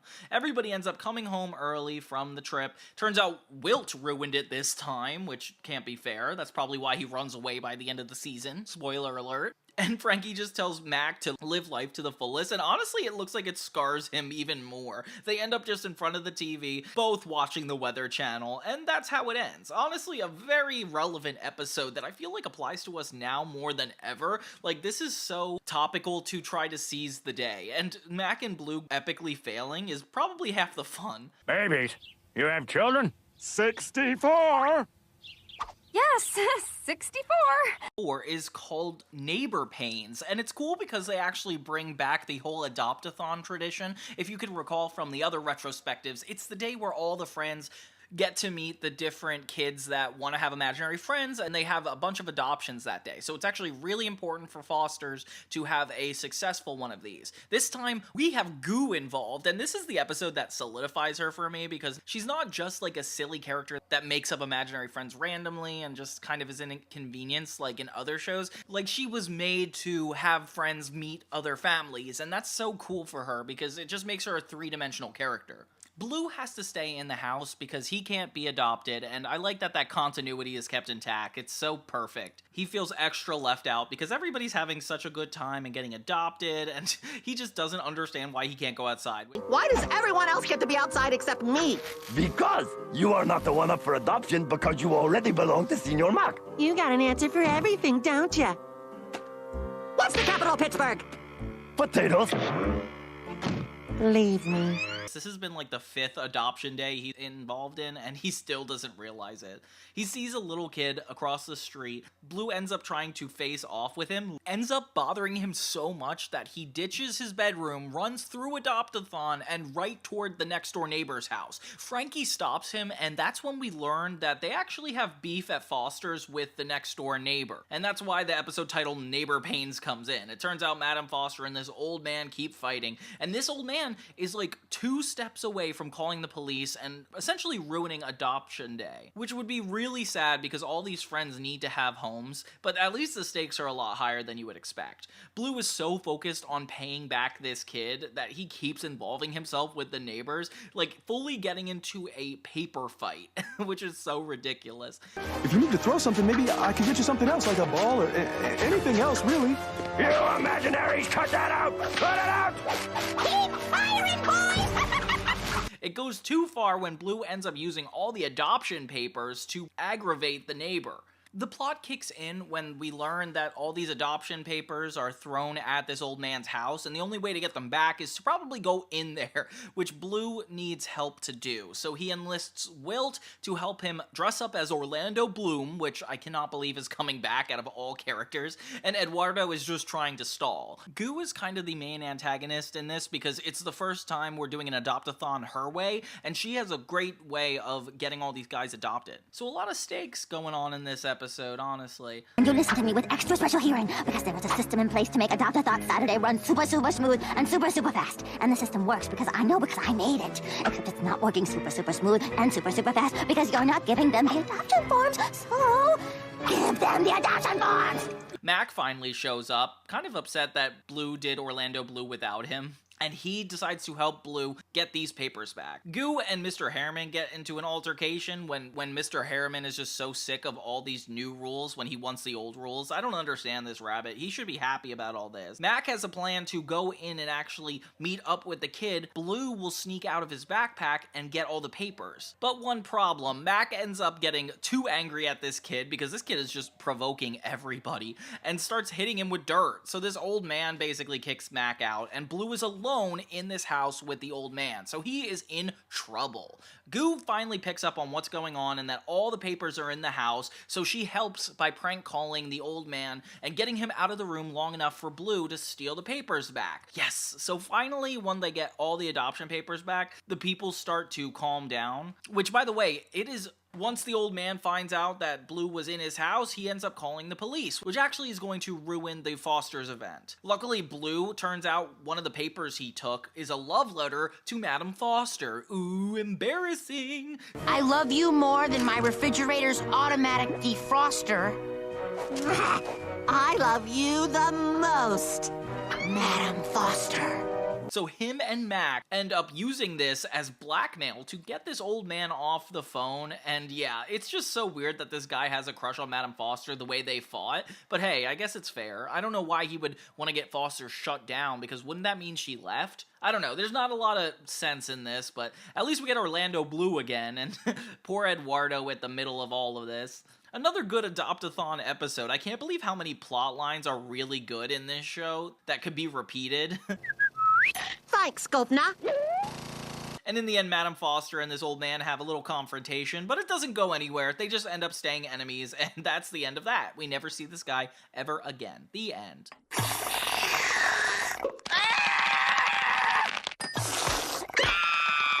The next episode is one of my favorites. It's called Infernal Slumber, and this entire episode feels just like a comedy sketch. It starts out in Mac's house, and honestly, it takes place completely in Mac's house. Blue sneaks in, wakes up Mac, and is like, let's have a slumber party. And it's like, why in the world would you just... How'd you get in here? Stole the house key from your backpack and made a copy. Why? It's 1 a.m. He tries to kick him out until he learns that Blue brought Wilt and Eduardo with them, only to leave out Coco because it's a guy's sleepover. Yeah, and this is probably Blue at his worst. He is so inconsiderate about this whole ordeal. Like, he doesn't understand that Mac could be not allowed back to Foster's because of this if they get caught. If my mom catches you here, I'll get in so much trouble. Why? Because I was supposed to give you up. Because she said I was too old for you. That's the whole reason you went to live at Foster's, remember? Not really. And I don't know why he doesn't get that by this point. Like, we've dealt with these stakes way earlier in this show, and Blue just is blatantly choosing to ignore them. Not really cool, Blue. They basically insist on staying, and Mac is trying to rationalize the whole thing. I feel so bad for Mac in this moment, because he has school in the morning. If his mom finds out, he's screwed, and yeah, it's just everybody has their own thing going on. Wilt starts cleaning up the house, which I can't believe that's what he finds fun. But I need to scrub hard if I'm gonna get these clean. Don't clean them. I couldn't do that. They're pretty dirty. Ooh, not that it's your mom's fault. She works so hard. I'm sure she'd get to them if she could. Eduardo starts taking pictures to create memories, and they just try to have a good time. Mac only asks that they just be quiet, but it doesn't end up working. In fact, it gets worse because Blue actually starts to prank Terrence, Mac's brother, which is even worse than the mom, like, honestly. With all this stuff going on in the house, it's a miracle that this woman is still sleeping. I can't believe it. The Blue even tries to prank the mom, which is so ridiculous. Like, that is crossing a line way more than anything else in this episode. Mac cannot set a boundary with any of these friends. He even yells to a point where Eduardo starts crying, and they feel horrible. You think it's not gonna get worse until Coco and Goo show up, angry that they weren't invited to the sleepover. Goo, that's not my door. Will you speak up? I can't hear a thing you're saying. They're like throwing eggs at his house, Coco's eggs, and he invites all of them in. Oh gosh, so now he has to keep like 6 people quiet while his mom sleeps. It goes all throughout the night with Goo and Blue getting into multiple disagreements because Blue is just sexist and only wants the guys to hang out. Oh my god, Blue. What a bad scenario for everybody. They play Truth or Dare, which is so funny because Goo is the one in charge of it, and they're all just having a good time. You answered wrong, so you get Dare. Go in the kitchen and get us snacks. Goo, please. It's okay, Senor Mac. I'll be muy quiet.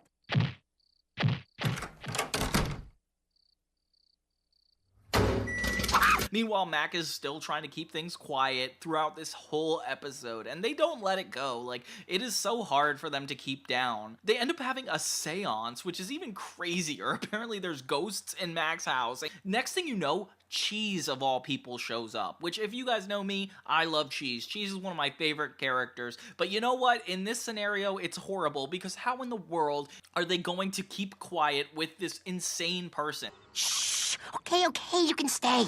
Here you go, buddy.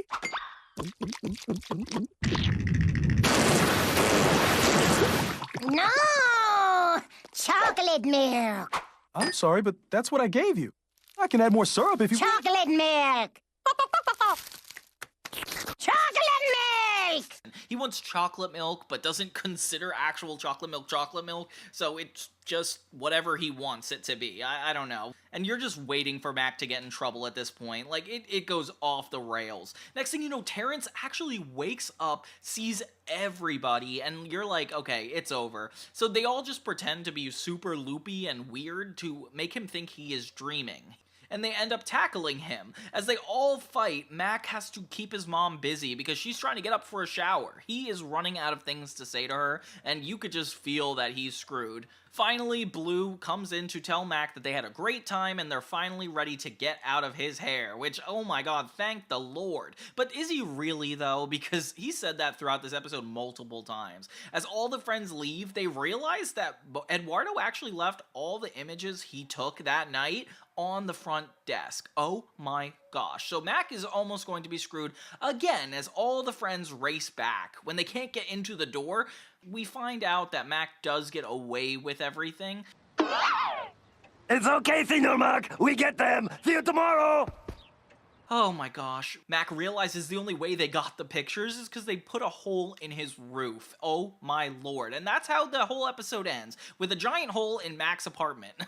Oh gosh. This is such a good episode though, because I just love everybody at their wackiest, and like, the jokes just escalate more and more. Cheese's presence is one of my favorite things throughout this whole show. And even Goo made me laugh a bunch of times. So I'm really opening up to this season of Fosters. I can't believe how one show could just get better and better after every season. Like, usually shows decline like this. But hey, if you want to see a good episode of Fosters, this is probably one of the best.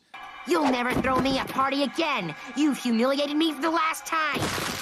You know why, Bloo? Because the party is over, and I win! Finally, I win! Episode 6 of Season 4 is called I Only Have Surprise for You, and the next couple episodes are really pushing its limits with Bloo, honestly. This guy is selfish, inconsiderate, and it never goes further than when it does in these next 2 episodes. I consider this essentially like a Mac-related episode because it's all about him and how he's dealing with all of this. So basically, it's his birthday, and Bloo always surprises him, even though he doesn't want it.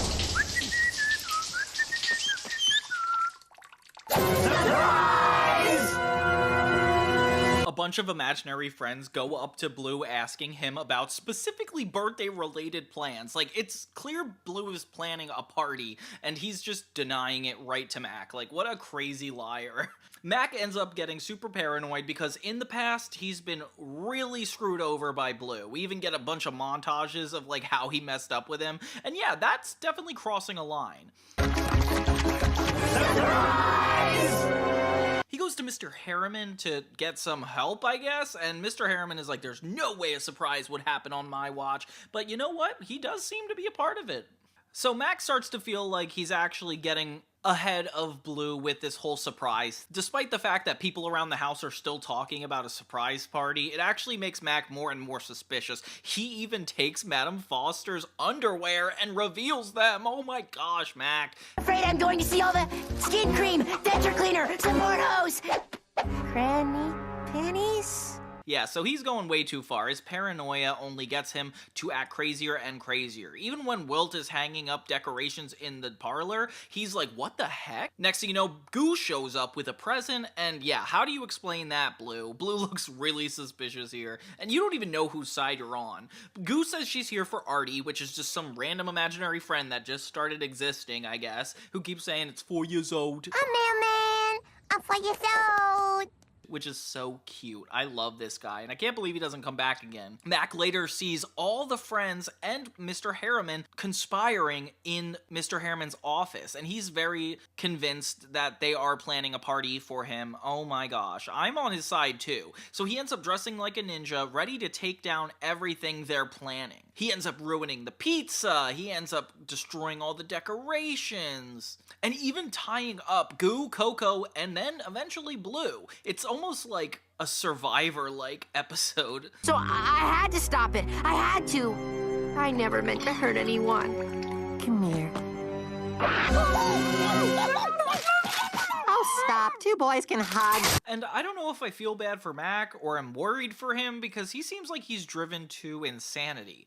It's revealed that Bloo actually knew all this was going to happen, and Mr. Harriman is like, let's continue with this whole ordeal. And oh my gosh, so it's not even over. It's everything Bloo expected it to be. Jesus. Mac ends up hearing this once again, so he's just on top of them again. Oh my gosh. He ends up trashing the entire library where he hears that the party is. So finally he is going to get ahead of this whole birthday thing, only to find out that it was actually Artie's birthday party. So turns out Goo wasn't even lying. I didn't. Oh, it's 4 years old. Oh my gosh, and he feels like such a horrible person because you only turn 4 once, and everybody starts hating Mac. Oh my gosh, so it gets really, really intense for him. I feel bad for this guy now. Bloo ends up turning on him too. How could you, Mac? He was 4 years old today. 4 years old. I'm not throwing you a party. Don't you think when you said that you could have also mentioned there was another totally different party going on? Okay, maybe I could have made that an itsy bit clearer. And it's just very frustrated, which is like, this is always not fair. Like, Mac always blows his lid, and then he has to pay for it. So he's like, let's throw Artie a whole birthday party to make up for his mistake. And that's really sweet. Him and Bloo work together to plan the ultimate perfect party. And it's really awesome. Mac ends up dressing like a clown just to surprise Artie. And right as he sees this party, Artie reveals that he's not even Artie. Golly, Artie, what do you think? I only have one thing to say.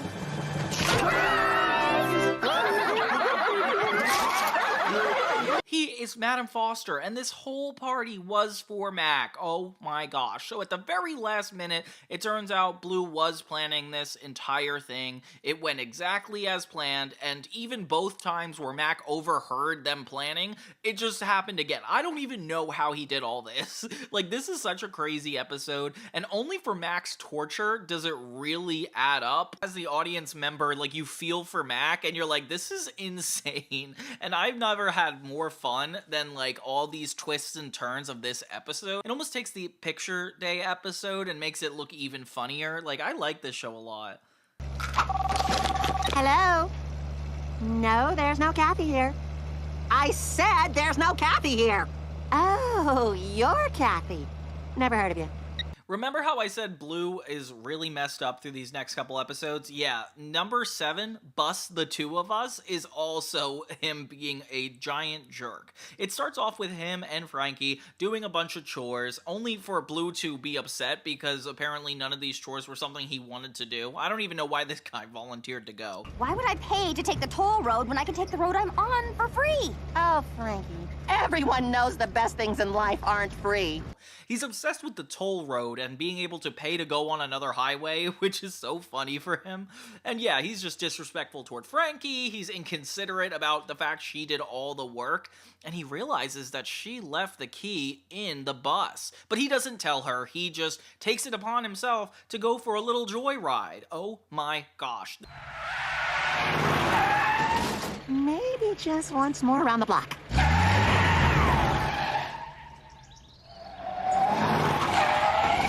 Was just practice. Gosh, this is like my nightmare. I feel like before I learned how to drive, I was always having like scary dreams about having to be put behind the wheel, not know what I was doing, and you know, like being on the highway. That always freaked me out. And that's what this exact episode does to me. It almost feels like my nightmare come to life. And Bloo being so nonchalant and like almost not caring just makes it so frustrating for everybody involved. But you can't even see over the steering wheel. How are you not crashing into other drivers? Who says I'm not?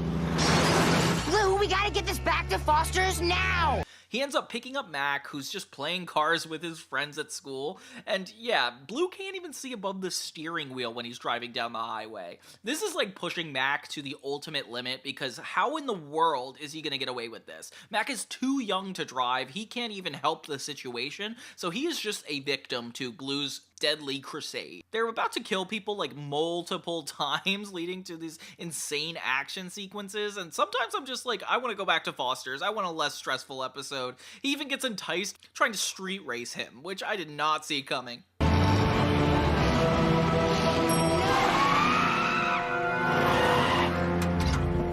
Later, they find out that they are in the middle of nowhere and completely lost. Oh my gosh. The stakes get added when Eduardo finds out that they're having a mattress sale, and he's so insistent on wanting to get there right then and there, and that's actually pushing Frankie to like, get on the bus and take us there, which would actually get them caught. So Mac enlists Wilt to help them stall in time for them to get the bus back so Frankie doesn't see what's going on. And Wilt is scared of lying. It's so sweet how he like just can't look at another person and tell a lie. So he ends up trying to trick Eduardo into recounting his money, and everything just goes haywire. Hey, Eduardo, what's with the piggy bank? Didn't you hear? Prices are slashed. No money down. No interest until next year. I guarantee best deal in town on new mattress. Why? Because he's local.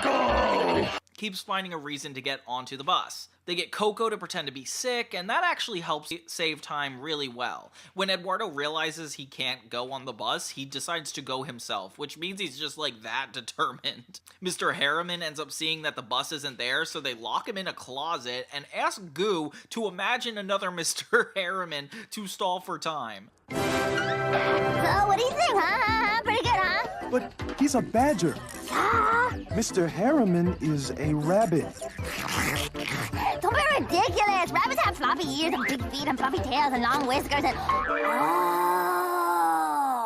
Meanwhile, Bloo and Mac have to go to the bathroom, so they go to a pizzeria, but they can't use the pizzeria bathroom because they're not working there, so both of them get jobs there. Don't know how realistic that is.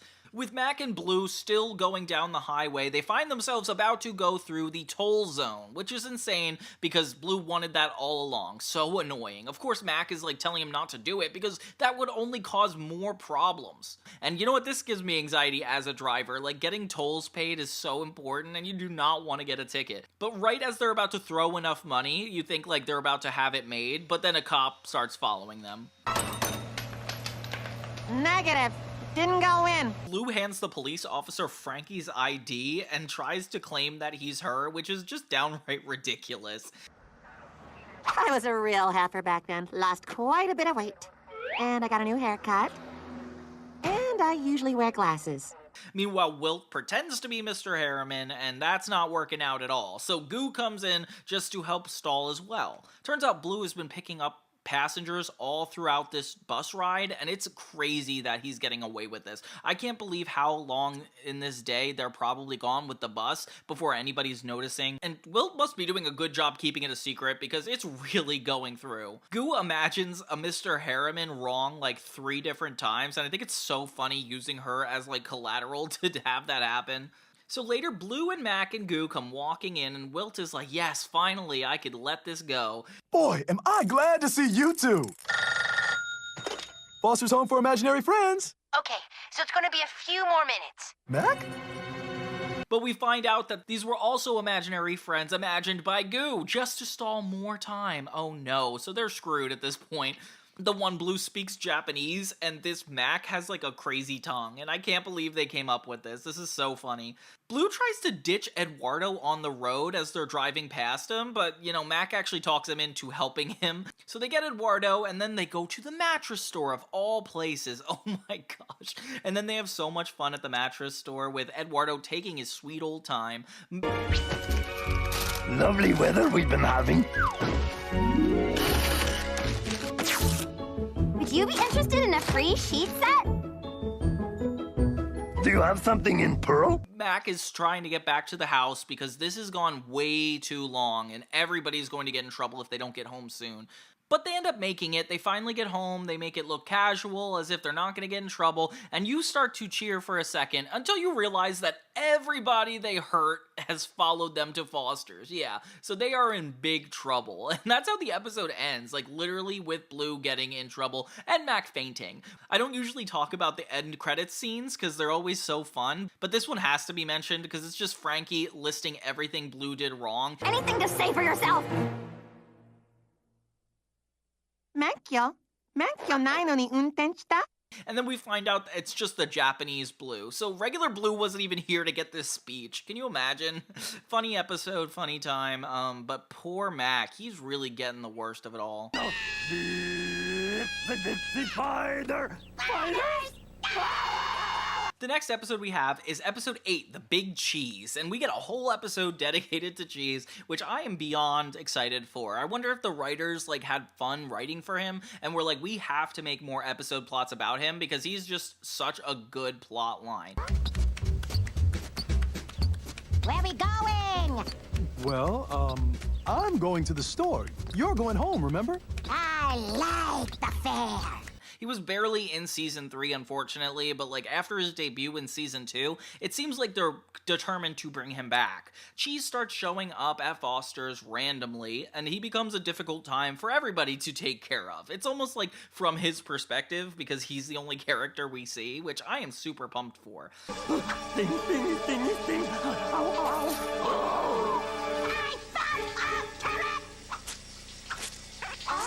He's frustrating Frankie, Mac, and even showing up in the shower with Eduardo, which is so funny. Wilt tries to walk him out, but it doesn't work. Like, they are just unable to let go of this kid. Being more and more difficult, even frustrating Mr. Harriman and ruining the entire place, Frankie's like, it's time to get a security lock. Which is insane to think that they didn't have this before, but okay, whatever. So Mr. Harriman and Frankie set this up, and Mr. Harriman is just such a jerk about it. He puts in a code that he cannot possibly remember and just moves on. I can't believe they're mad at Cheese when he's doing all this. Therefore, the manufacturer suggests picking a code at random. Random, All right then.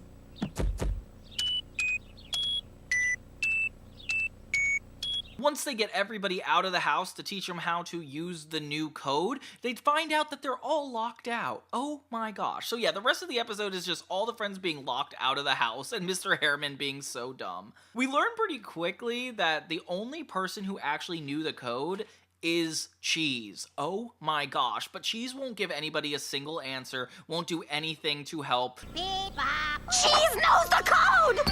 Let's get him! What? No! You're gonna freak him out! So all the friends, and they scare the heck out of him, bringing him all the way back to Foster's, and they cannot get him to speak. He is just so terrified. And you feel bad for him. You're like, this poor guy did not ask to be a part of all this. But of course, they rely on him. Instead of getting a locksmith or anybody else, they rely on this crazy, crazy imaginary friend. When the bell breaks, the cradle will fall. Fall! Bloo does not help the situation at all. He just antagonizes Cheese, which is not fair. And this guy just has so many tantrums. They tried a bunch of different things to get him to speak, like getting him food he wants, playing games with him, and he's just having the time of his life. I feel like this has got to be Cheese's like actual best day ever. They pretend to eat fake stones, and he's like super enthralled by this, only getting more and more hyper. This poor kid. I want you to sing. The secret code of the security system! Yes! Take a tickle in the car! You should really use it, sir! Yay! Candy, candy, candy, candy, candy. Please, that's the wrong song. I can't give you candy until you sing it right. Later, we get Goo into the picture, and we're hoping that Goo can talk to him and actually get the code from him. But he and Goo, and they just hang out. So Goo comes in, and you think that this whole thing is gonna get solved, but they end up just like turning it into a bunch of dance moves. At first, everybody thinks they're just being ridiculous, but then it turns out he's actually screeching the code of the alarm. So Frankie runs to the door and tries to copy everything he's doing. But Cheese refuses to keep going through with all the numbers until everybody starts playing along. Okay, so all the friends start doing exactly what Cheese does. Just do it! Do whatever he wants!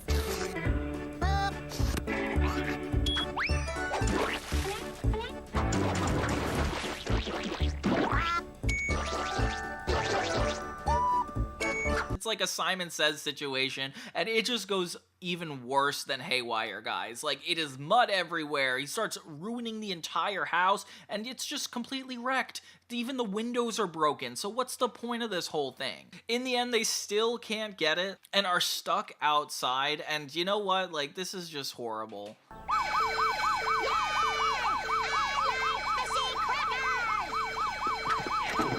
You would only listen to one of the 1,000 times I told you! You don't live here! Go home! Cheese! Hey, Frankie, I got that kid.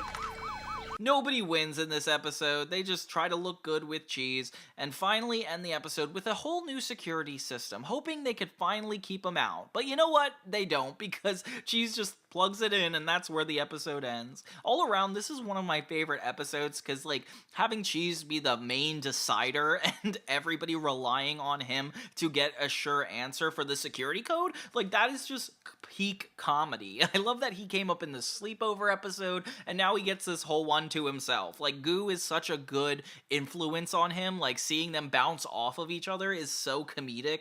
And Bloo getting more frustrated, Mac trying to help out the whole situation. It just seems like it's just complete chaos for like 22 minutes. Really? So there are more friends living in there? Well, why doesn't one come outside so I can meet them? You want to meet a friend? Yeah. Fine. Fine. Fine. Fine. Next we have Blue's the Boss, and this is either a redeeming episode for him or just something that'll get you respecting him less. I definitely forgot about this episode growing up, but looking back, it's definitely one of the most underrated of all time for sure. We start with all the friends going on a rescue mission. Bloo basically warns everybody that there's a friend in danger, and even though he's the boy who cried wolf, they choose to believe him thanks to Madame Foster's positivity. So they go to save the friend, and yeah, they're on the news, everybody is super excited, and then Madame Foster gets all the credit because she opened the house. Like, honestly, she deserves all the credit. But of course, Bloo loves to get jealous. He thinks he's just unrecognized and like deserves more attention, which I don't agree with because of how little he does for other people. He just is so weird with this stuff. So Bloo tries to prove to Frankie that he's actually really good at doing things, so he waxes the entire front floor, only to cause damage with everybody in the house. It's actually so funny looking. Hey, Bloo! Well, this is Bloo signing off. I'm off to do more good deeds!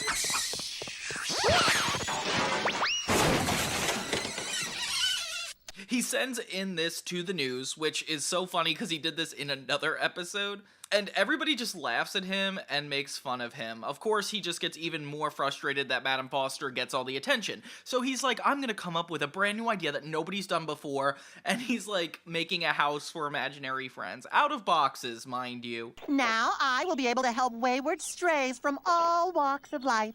You're joking, right? No, Mac, it's no joke. Here at Blue's Fosters, I will be helping countless friends find new homes and providing a place where good deeds don't go unrecognized. Mac knows this is for clout chasing immediately because of course it is. He just takes the Foster's logo and puts Bloo on top of it, which is so crazy. So not only is Bloo like selfish, he's also into plagiarism. He ends up creating a bunch of fake imaginary friends to seem like the house is full, and one is like this Muppet looking purple guy. His name's Purple, as you can imagine. And a little shark guy, which is one of those shark things you'd get at Five Below that you move the handle and it makes the mouth go. And these characters seem like a one-off joke, but honestly, Bloo takes them through the rest of the episode as if they're characters. Meanwhile, it's raining and everybody at Foster's is like, we should probably apologize to Bloo to get him to stop doing all this. So they go to his house and try to give him an award, but when he realizes it's for Madame Foster, he kicks them all out and is like, you guys are ungrateful, which is insane.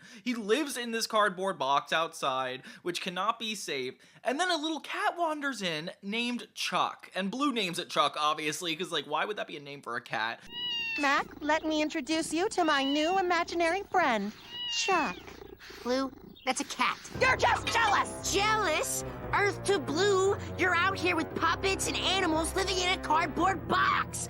And it becomes his new best friend. He thinks it's an imaginary friend, which is so funny and actually relevant. And then Mac actually kind of points this out to him, making him even more angry. A family comes over to ask for one of the friends, and Bloo takes their business, giving them this kitty Chuck. Mac is like pretty angry because they gave away a pet instead of like an actual friend that might need a home, and of course that has to be a conflict of interest. And Bloo just was trying to prove himself, so of course he didn't think about it. You've actually ruined the chance for a real friend to find a home. Oh, yeah? Well, Slippy, stop pulling Shimmy, let him... Raspberry! Later, he gets really sad because obviously it was his best friend and he cared more about being right than helping him. So he, Purple, and this shark guy go rob this family's house to try to get Chuck back. And they have a whole dialogue together, and it's as if they're like all going in on this, when in reality, it's just Bloo talking to himself through 3 different characters. And when the family catches him, he's still just talking as these 3 characters. If anything, he gets into a fight with all these characters. What are things I have here, Baldy? That's it! Should we do something? I'm not sure. You give up yet? Guys, what about Chuck? I'll never surrender! So he causes all this chaos with this perfectly fine family, and, you know, it just kind of ruins the whole day. Next thing you know, cops are showing up looking for Bloo, breaks their window, and leaves. Of course, Frankie, Coco, and Wilt are like, okay, of course. And they find him trying to save Chuck on the same piece of tree that they captured the first friend from. Come now, Bloo. I've got you. And it's really sweet because obviously Bloo was trying to do a nice thing. He cares a lot about this cat. But all the drama he started with his own fake imaginary friends is just hilarious. He ends up giving Chuck back to the family, and then it turns out there's an original owner of Chuck, and his name is actually Chuck. Oh my god, that's like crazy that they call him that, and his name is actually Chuck. It's ridiculous. So Bloo gets really sad and misses Chuck, but he finds the perfect friend to go with this family that actually looks like a cat, and it's the guy they rescued at the earlier episode. So this is kind of a win for Bloo. He's done his first positive thing since being in this house, and honestly, it's kind of sad to think about. He just runs in a circle, like high-fiving everybody, and then they just leave immediately. So funny. I'm sorry, but that's really great. See, we are the Bloo. I'm so proud! Way to go, Bloo.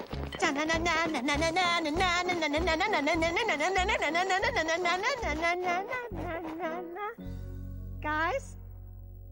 Hey!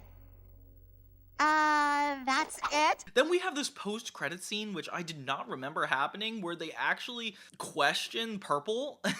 We've been in here for 18 hours. You're looking at 20 years maximum unless you play ball. Now tell us, where is the shark? Which is so insane that they take it so seriously. All around, one of the funniest episodes, definitely redeeming Bloo as a character. And yeah, this is crazy that I even like overlooked this. I wish I had seen this growing up. Episode number 10 is called Emancipation Complication. If you guys don't know already, emancipation is when you like are legally separated from your parents. Kinda insane. And it's got this whole patriotic look to it, which you don't really get at first, but the episode makes it apparent. It starts out with Mac in his class taking a test. One of the other classmates are cheating by using a pen of Abraham Lincoln to get the answers, which is actually so creative. I think this guy needs points for it. He gets thrown into this closet that the teacher keeps all the confiscated items in, and he decides to have Bloo get taken away on purpose just so he could break out whatever's in that closet. So later Bloo comes back with all the trinkets and stuff, and of course he personally didn't take the actual friends that needed help, which is insane. So Mac goes through himself and helps out these friends. There's a giant green ogre with this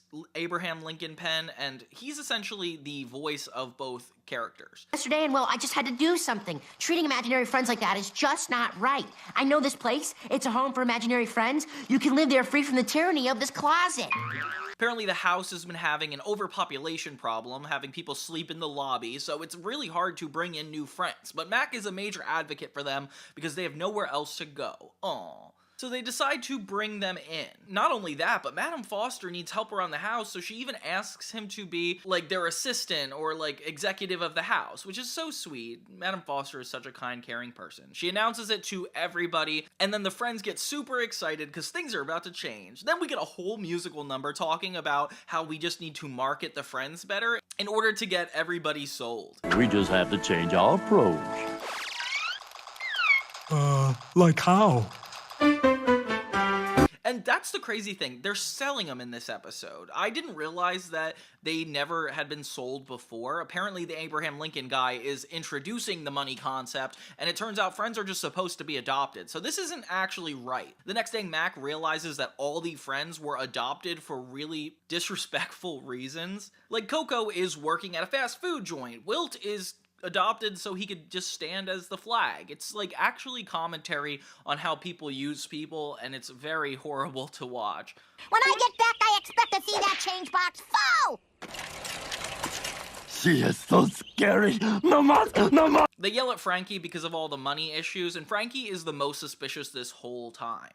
She catches Abraham Lincoln and all his money and does not know what to do, which I don't know why she doesn't just go to Madame Foster right away, but okay. Mr. Harriman is essentially their butler, listening to everything they say, and meanwhile, Abraham Lincoln is trying to get Madame Foster to sign away the entire house, which she is super keen on doing, and it's clear that this is about to happen. However, we're interrupted when the lights go out, and they lock everybody that was opposing Abraham Lincoln into the closet, so they're essentially screwed, except for the fact Bloo is the only one who could save the day. Oh no, we are in for trouble.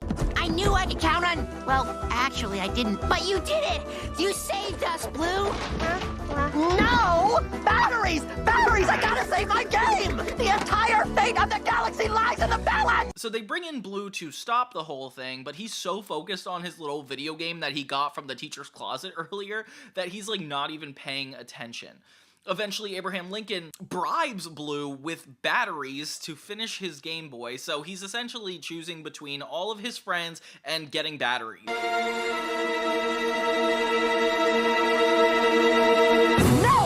I cannot sit back and let my friends be treated this way! Here. For his game, which is insane because he chooses the batteries over it.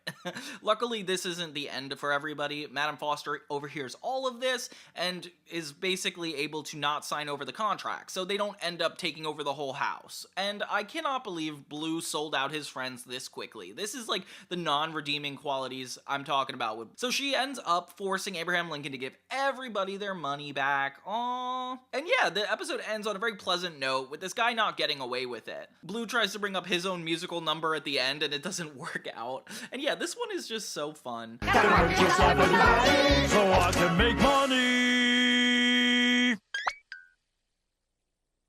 for the house. I just like it for the musical number, honestly. Like, I feel like that is the best part, and I want to see more musical numbers in Foster's, especially since it's 4 seasons in at this point. Like, we could afford to get some games in. The last normal episode of this is called Make Believe It or Not, episode 11. The reason it's the last one is because 12 and 13 is Good Wilt Hunting. You know, that TV special? So we're gonna save that for the finale, but this is the last normal episode, and it actually is about Goo this time, which is cool, because, you know, she doesn't get that many episodes, but at least it's more than the friends this time. So one day at Foster's, Bloo and Mac are just playing on their game when Goo comes to visit. Right when she gets there, the entire house loses electricity. And you guys, I hated when this happened when you were a kid. Like, if you didn't have your video games or, like, TV to watch, it seriously was a bore. And I am the mortal enemy of all screaming space nut boogies! I thought you didn't want to play. Change my mind. So Bloo is like, let's play with our imaginations, which is something your parents would tell you to do, but Goo actually makes it sound really fun. Unfortunately, her problem is she keeps imagining up friends so they don't have homes and then they have to go live at Foster's. So that's her big issue. She tells them that she's actually worked through that and now won't do that anymore, which is actually really awesome. So everybody gets to play this imaginary game, and they're all imagining themselves as superheroes. I am Lord Snotzack's super meaty beady Baron Von McNasty, unsavory leader of the vicious space nut boogies. Tremble at my laser-powered robot arm of doom. It's kind of scary because the pictures that they use to, like, illustrate their actual superpowers are so grossly graphic. Like, look at this. Everybody gets to make up their powers, and it just definitely reminds me of, like, coming up with rules on the spot that can counteract other people's rules, and it's, like, not fair sometimes. Goo and Mac and Bloo get into a fight because they have a bunch of different armor that they keep making up that she's not able to beat. special anti-time freeze deodorant that makes... Yeah, but time... And then we follow Goo into her home, which is kind of funny because, you never get to see this side of Goo's life. She's, like, really distraught that she can't figure out how to beat Mac and Bloo in this imaginary game. And then the next morning she wakes up, turns out she imagined everything they played that day, and it's all brought to life. Uh-oh. Gosh. So yeah, then there's a bunch of villains that are trying to kill Mac and Bloo because she lost this game, which I wish would happen every time I feel I was unfairly treated in a game. So these villains end up tying up Mac and Bloo, and because Goo said that she was a major pop princess, they bring her on as if she's about to have a performance. Goo?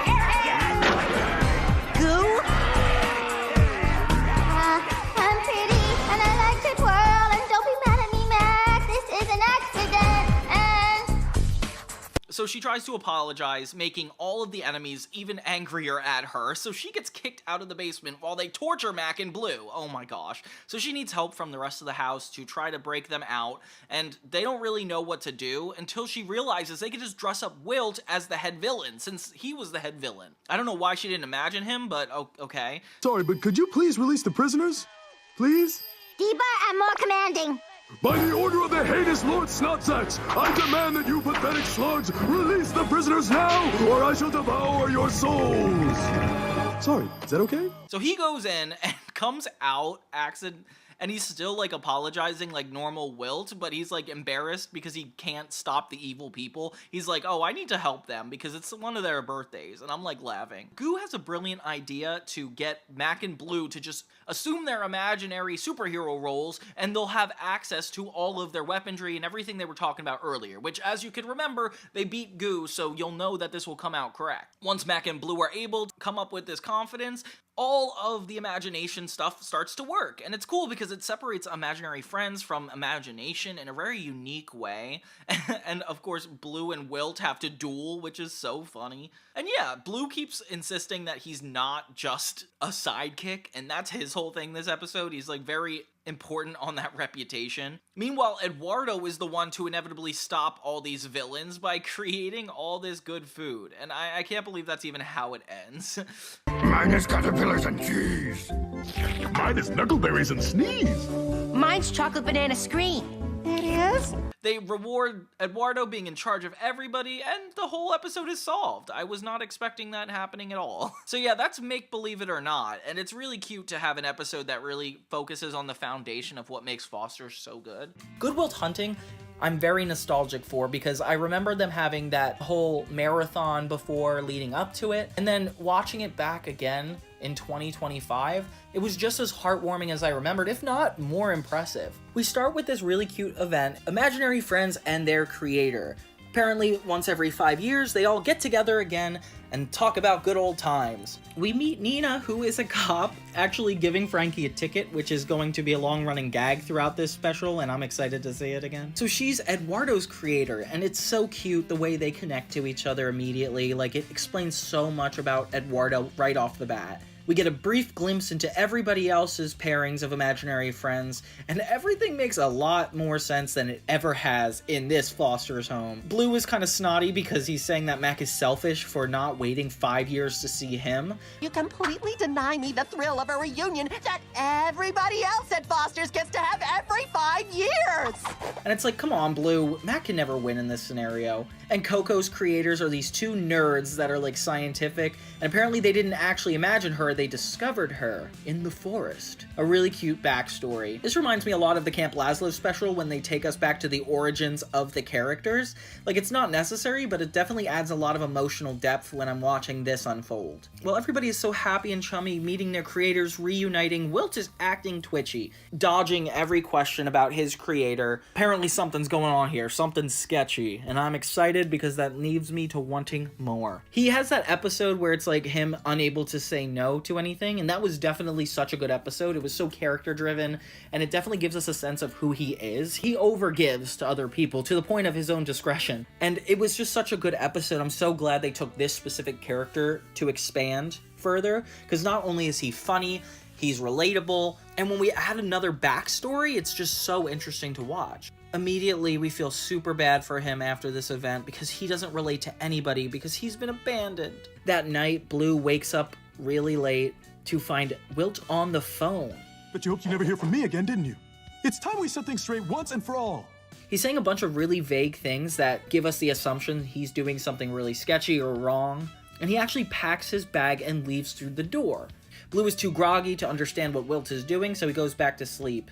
The next morning, all our main characters are checking around the room trying to find clues as to why he would have left. He even took his toothbrush. Now you know it's real. They immediately go to Nina, Eduardo's creator, because she seems to be a cop. She must have investigated things before. They try to follow the bus route that he could have possibly taken, and Nina keeps giving Frankie tickets. Wilt would really appreciate it.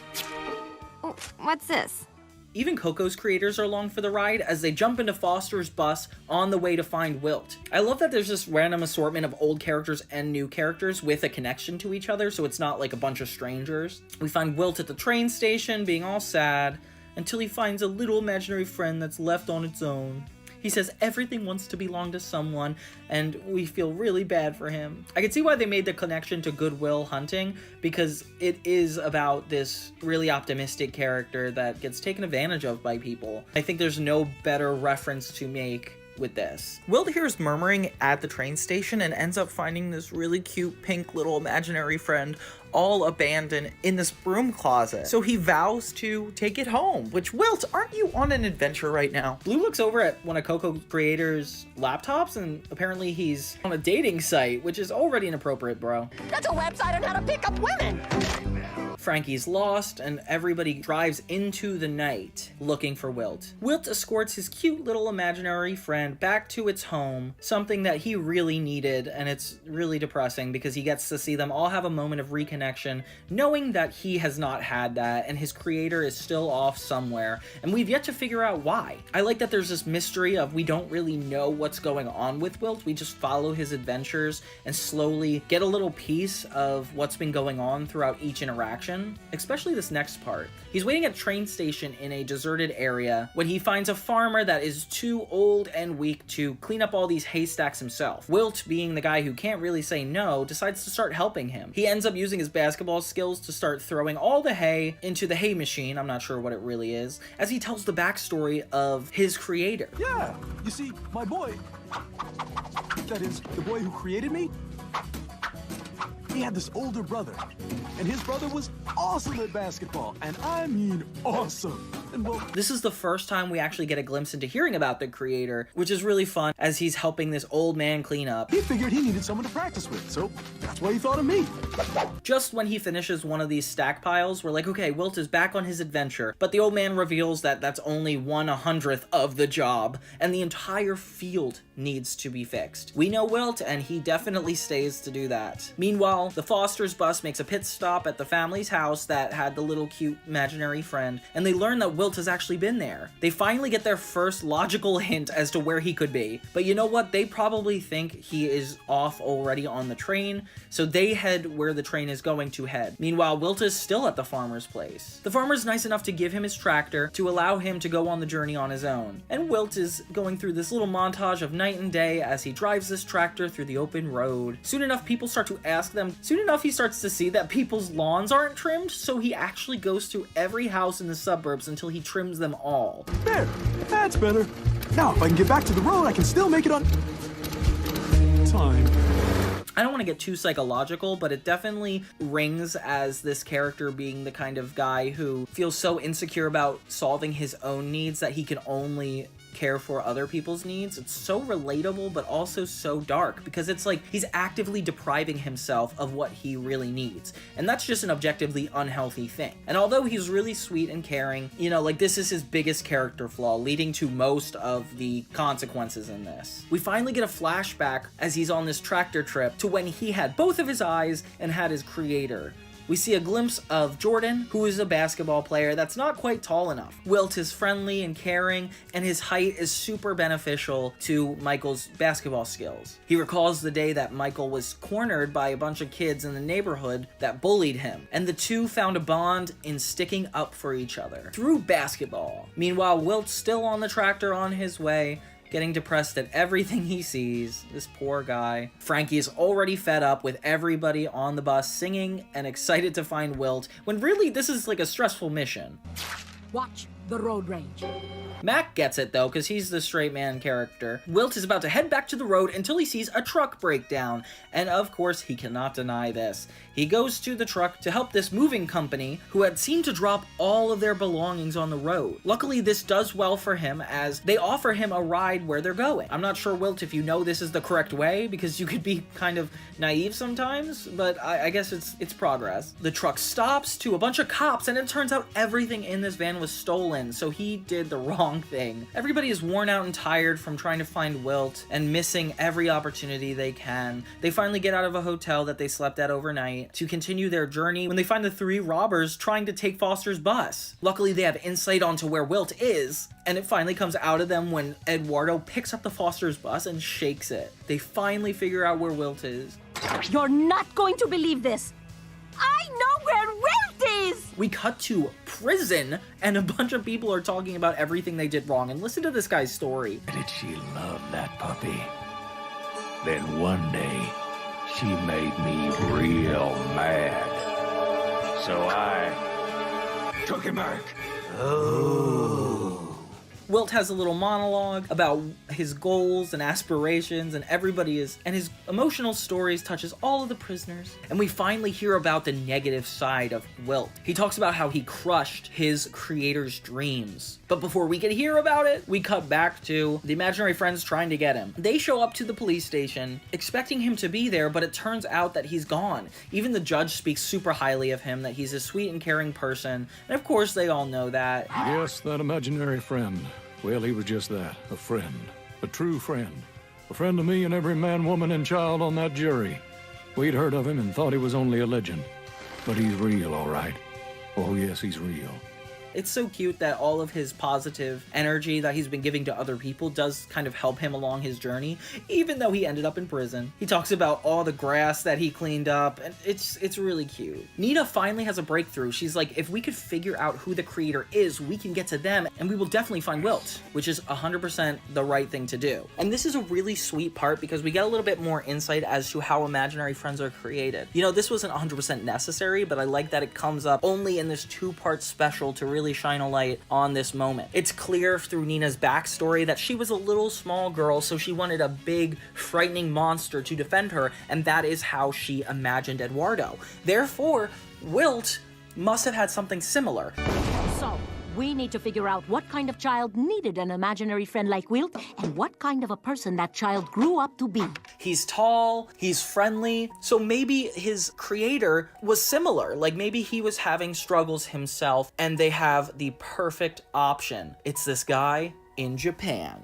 Jordan Michaels. They head off on a plane to Japan, and we don't see them again. Meanwhile, Wilt seems to be getting closer and closer to his goal, although we are still unclear of what that is. We finally understand who is at the other end of this phone call, after a lot of scenes. Remember the phone call when Wilt was about to leave Foster's and Bloo came up in the middle of the night? Yeah, that's the one we're referring to. Wilt is here to showdown with somebody, and the scoreboard is there. This is like an old friend that is some connection to it. Runs into this imaginary friend that's kind of shaped like a basketball but hidden in this dark shadow. And it turns out this is somebody from the past that we've yet to figure out about. Oh wait, that's right. Your little creator has gone away and left you all alone.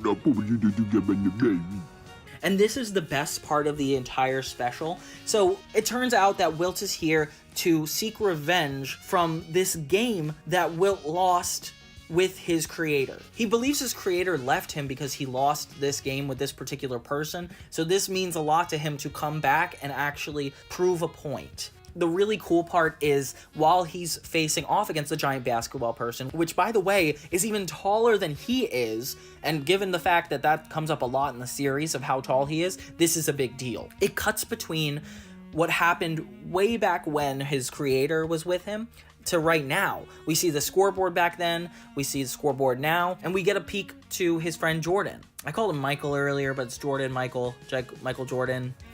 Wonder where the connection is. Just assume I'm going with that. It's finally revealed that the reason Wilt lost this game is in this really catastrophic moment when him and Jordan were facing off against this guy.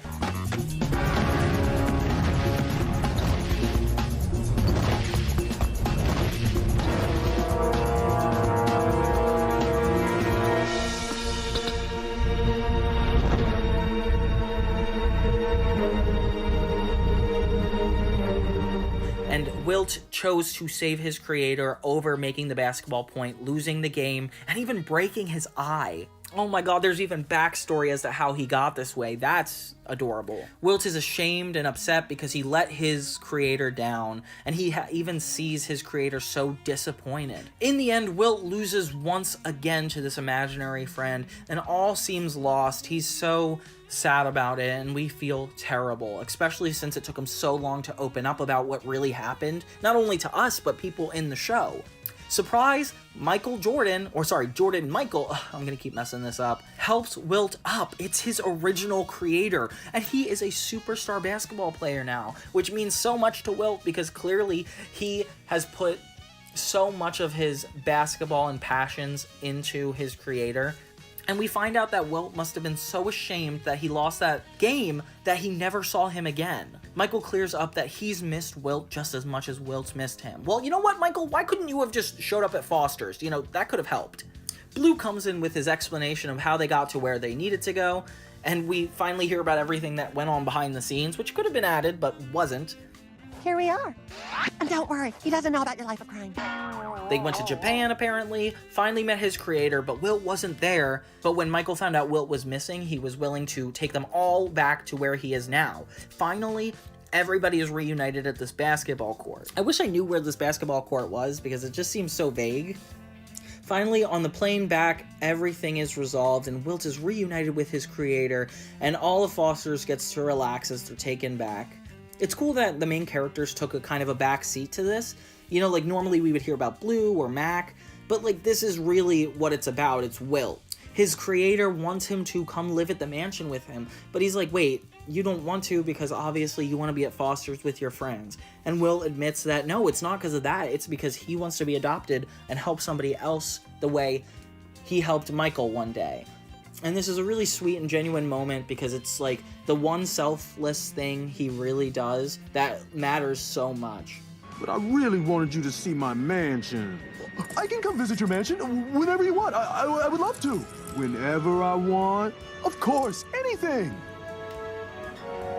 It's just goal after goal. Wilt seems sweeter and sweeter, and the more he puts out into the world, the more he gets back. And this journey wasn't really negative at all. It just seems like he was emotionally fulfilling so many people on their way.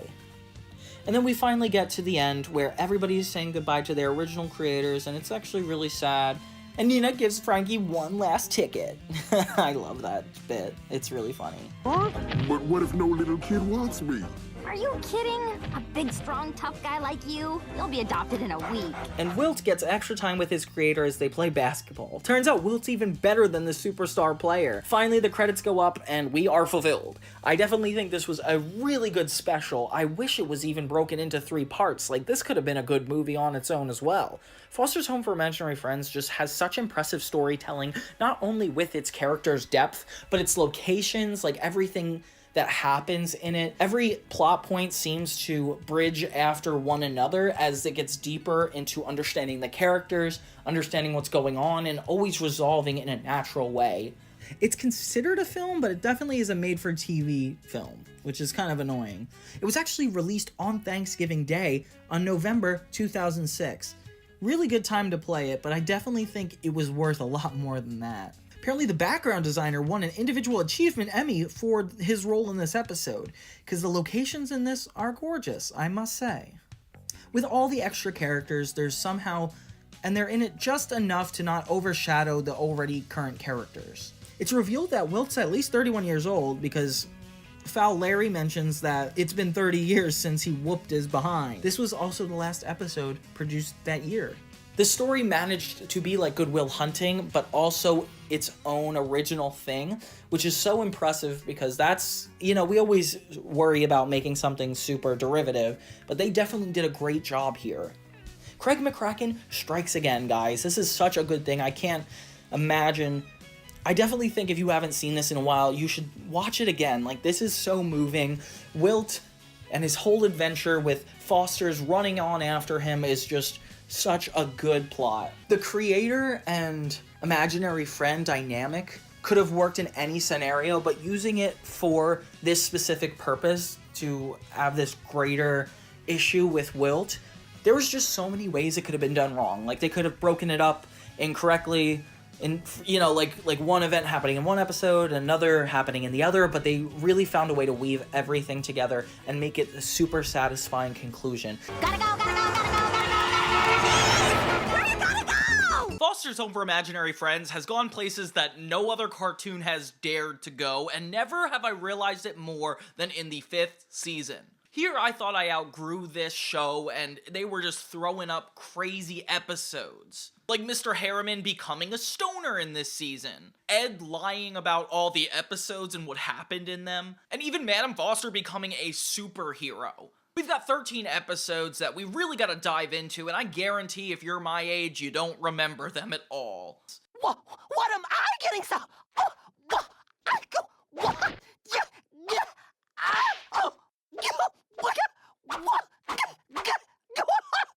Stop right there, mister.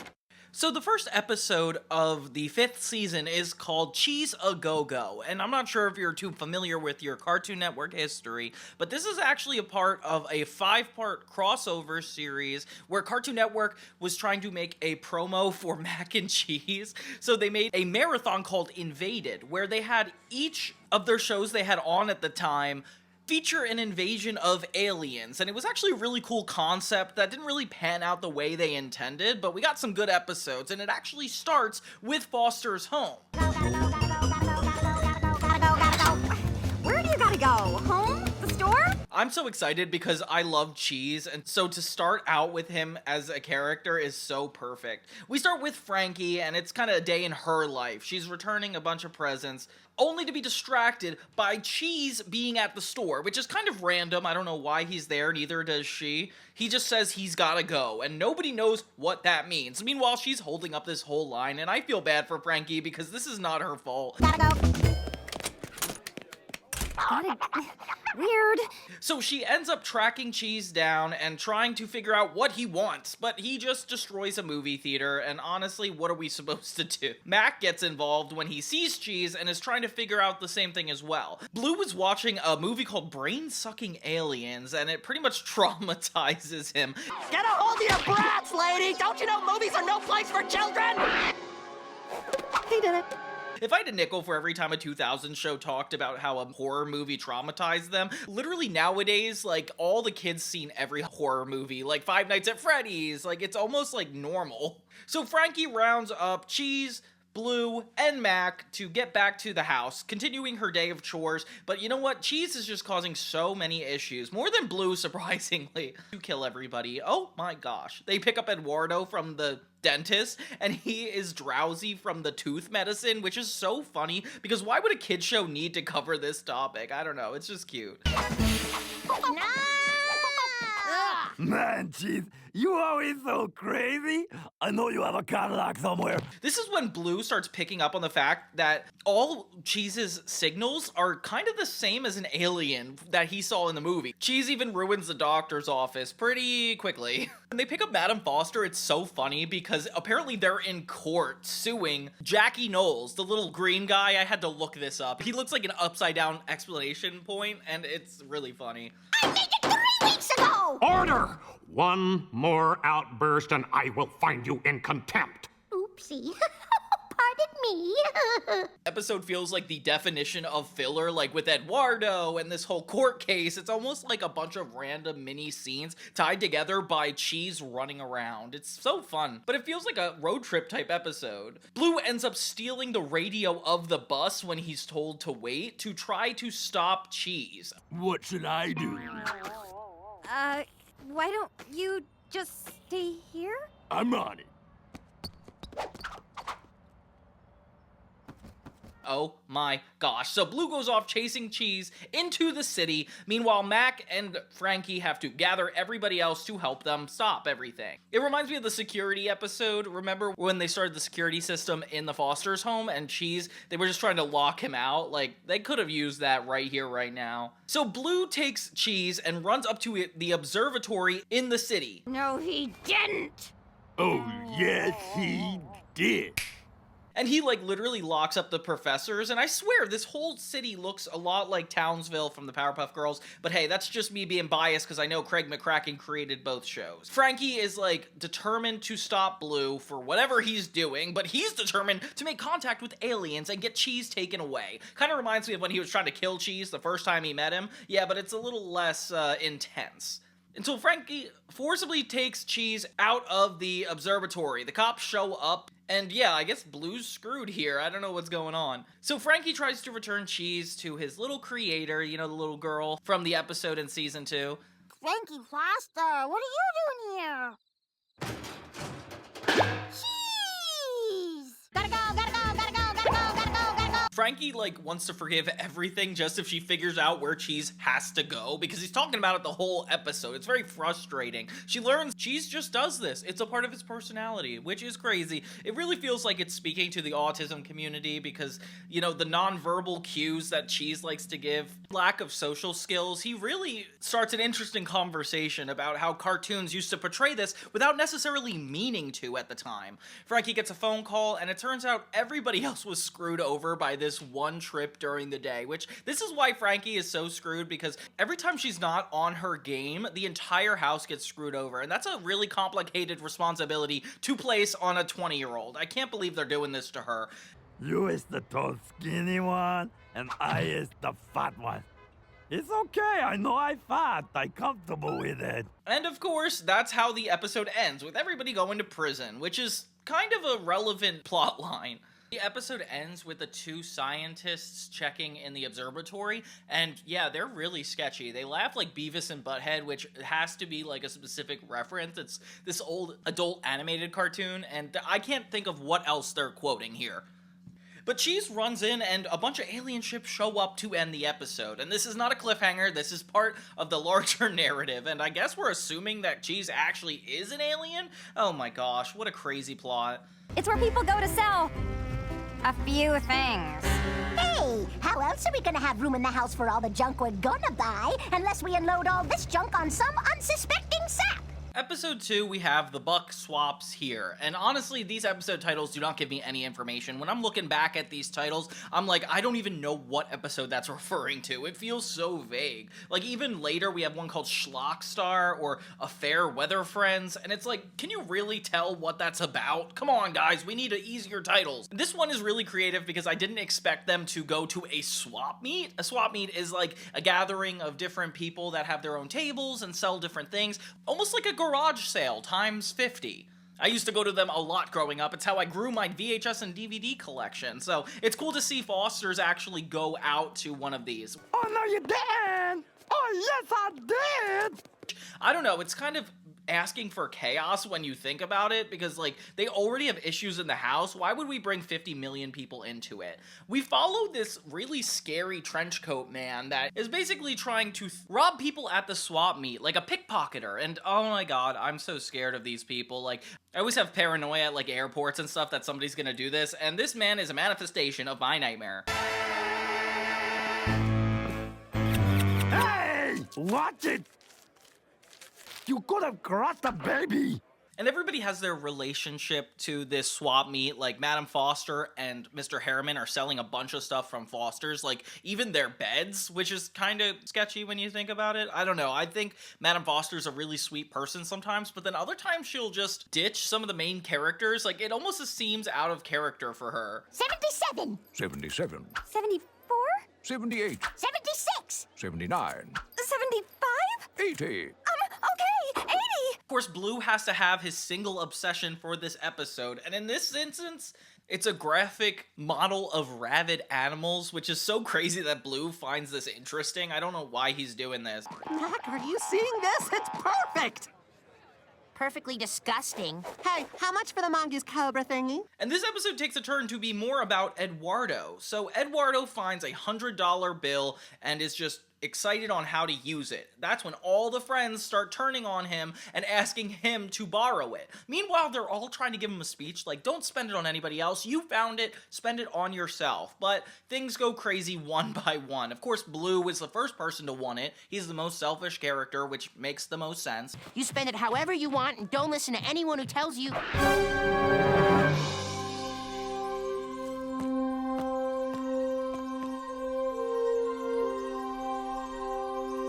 And then we get Mac starting to get into it. He apparently had to sell all of his Robot Wars memorabilia to make Blue's movie, which is such a random callback to an episode before this. I don't know why they need the continuity to be perfect. And yeah, he loses his mind and wants Eduardo to spend his $100 on him. The next one is really sad. Like, it's basically Wilt is carrying a mirror and then falls under it, basically about to die, and is begging Eduardo to spend the money on a single drink. I help my dying friend not to die. One lemonade, please. Shucks, that's too big for my britches. I can't break 100. Okay, 2 lemonades is. And not even just like a $100 drink, like literally $1 worth of drink. But since the guy can't break it, they just leave Wilt there. Oh my gosh. And yeah, Madam Foster just gets crueler and crueler, and it's like, come on, Madam Foster, what's going on with this character? Frankie tries to be the most responsible and, you know, encourage Eduardo to use the money on his own thing, but then she sees a Zamboni, or a Zambini. Oh, what do they call it? Okay, whatever. It cleans the house, and she's just like, I deserve this. With everybody going full insane, the giant montage of everybody needing to get this money from Eduardo goes haywire. The Mario Brothers make an appearance, which I was not expecting. Mario movie, question mark? And yeah, I just like when they have like long chase sequences like this. It reminds me like the most fun parts of Foster's. So sorry!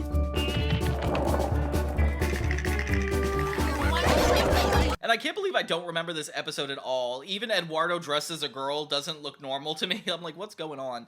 Meanwhile, the man who actually has been pickpocketing people is still trying to get away with robbery. When he takes the $100 bill, he ends up accidentally getting into a bunch of karmic situations of getting hurt, getting bricks on top of him. It kind of reminds me of Baby's Day Out. What's going on here? State your purpose. What, like in life?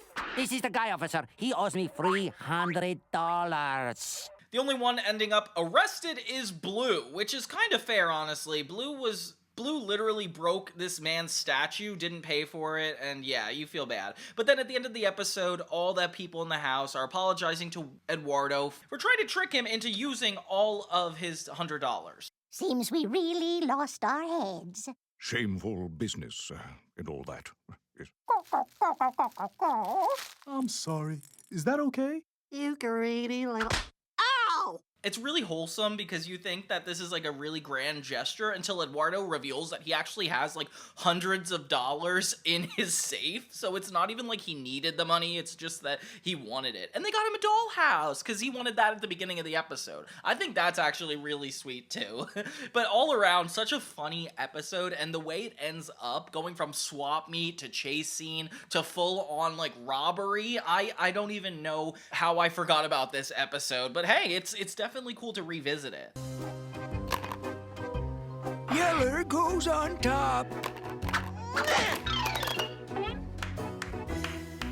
The next episode is kind of a duo episode between Madam Foster and Bloo, which I was never expecting to get, but I am actually super happy this even happened. We're getting later into the series, so like giving every individual character their own episodes is cool, but actually getting deeper into the one's relationships is what we're missing, and I like that we dive into it. It starts with the entire group of Fosters heading to a amusement park. There's a really giant roller coaster that excites Bloo and Mac, and they just want to have this challenge where like the first one to barf loses, and yeah, Bloo's of course super competitive and excited, and when Frankie is calling for everybody to get buddies, you know, so that way you don't lose your partner. Used to do that on field trips, if you guys can remember. Mac and... Bloo? I'm going with Madam Foster! She's my buddy! Buddy? Oh, this will be a hoot! And Bloo wants to go with Madam Foster just because he's gonna get there earlier, and this makes Mac angry, of course, and that's when we say goodbye to all the regular characters, and we get Foster and Bloo. It's actually really cute, like a little grandma, and it's like spoiled nephew.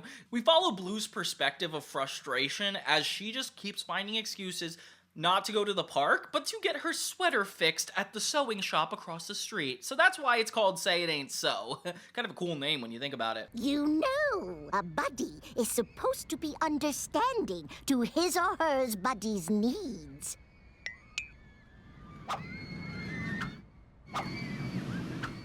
So Bloo essentially plays the straight man, which he definitely deserves after all of his aggravating attitude toward Mac. So Madam Foster goes completely haywire. Right when you think that they're gonna get back to go to the roller coaster, she finds a new reason to wait even longer. Grab some pine and spin some twine, baby. Excuse me! And then she keeps having this speech with Bloo about how he needs to be a good buddy and patient while they wait for another buddy. And it's, of course, he tried to take advantage of her, and this is his karma. He then starts trying to use the objects within the store to plan his escape, which, Bloo, that is not a good buddy. So despite the fact he's showing face for her, he is trying to get out of here. We get a funny moment where he's just at the fun zone, and it's so funny. No, 8. That's 8. I mowed the store 8 times. Stupid kid. Mom's kept him here so long he's forgot how to count. We have this haunting image of him as an old man, like, dying in this place with this nightmare-fueled sequence, and honestly, I like this a lot. We get a lot of old Bloo throughout this season. You'll see it more than once. Then there's a cute little gag where across the street, everybody is trying to mimic to Bloo what their experience is gonna be, and not only is Mac doing it, but then this old man does it too.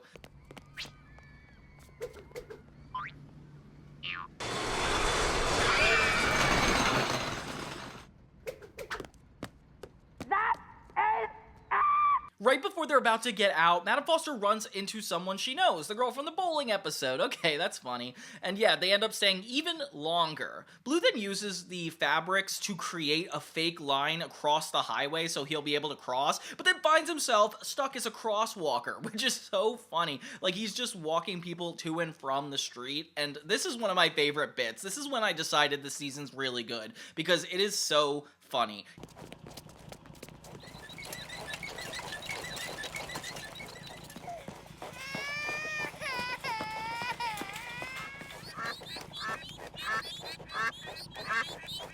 He finally gets there and doesn't even have the cash to back it up. Oh my gosh. So he makes fake cash and heads right back over again.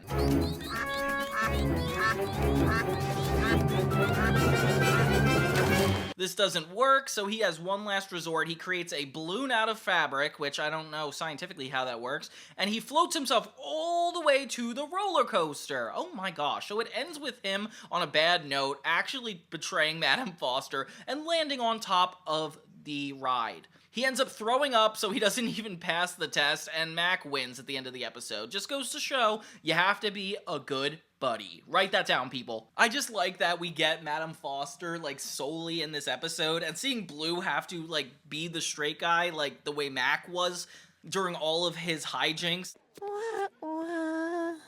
It's so karmic, and I don't feel bad for all these negative things happening to Bloo. It just kind of enhances the comedy for me. Paradise. Speaking of old people from this last episode, we have Something Old and Something Blue, episode 4. So this episode primarily takes place at an old folks home, starting with all the characters getting on the bus, which is crazy that 4 episodes in a row have been doing that, but hey, I'm not judging. I like a little road trip and change of scenery, but Foster's is supposed to be the staple of this whole show. I'm very interested in how the house works, so I'm excited to get back to that. I mean, old people are so old. No offense, Frankie.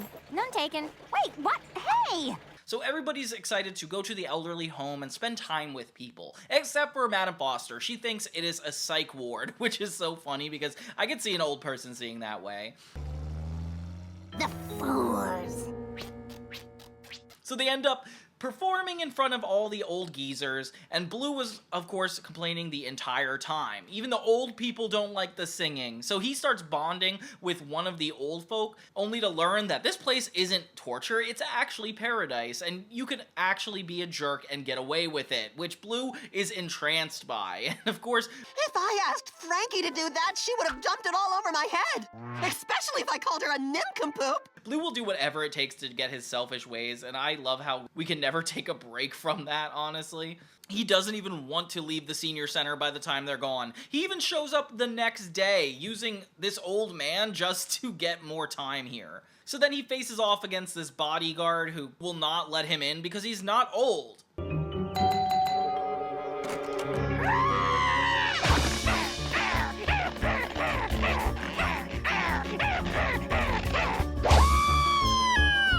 Until Bloo gets thrown into a fountain, gets wrinkled up by water, and then looks like an old person. And ew, he looks haunted in this part. So now in the B-plot, everybody at Foster's is worried he's missing and caring about his well-being, which, by the way, you're gonna not feel bad about soon, once you figure out where he is. He gets fed pudding, he bonds with this old man, and he has to actually keep up with his old appearances by throwing water on him, which proves to be a challenge after a while. Go crazy! Yes! Well, all this relaxing has caused me to... Go! Restroom! Mac ends up finding him at the park and gets really frustrated, as I would too, and Bloo just kind of plays it off like this is his grandson, and then Mac joins him on the journey back to the old folks' home. Knock off the racket, half-pint! Some folks are trying to relax! Yeah, back in my day, we respected power poles! Of course, Mac is telling him how irresponsible and rude this is because it's not polite, and Bloo turns against him, getting Mac kicked out. So now the rest of the house is kind of upset that they were like caring so much about where he went and now he's stuck. He doesn't even want to leave. It's not like an escape episode in that sense. I need to be taken care of. In fact, look at me. I'm starting to dry out! So as they're trying to get Bloo back, Eduardo, Coco, and Wilt decide to dress up like old people themselves. Okay, funny. And then they end up getting enticed by the place too. Oh my gosh. So Mac goes to Frankie and Mr. Harriman, who are obviously very frustrated, but they don't really want to help. They're just like, this is just another Bloo situation. Then we get, of course, Madame Foster coming in like the superhero, because she thinks this is just straightforward evil place. So she, alongside Mr. Harriman, dresses up as this superhero, and this is probably her funniest episode in this.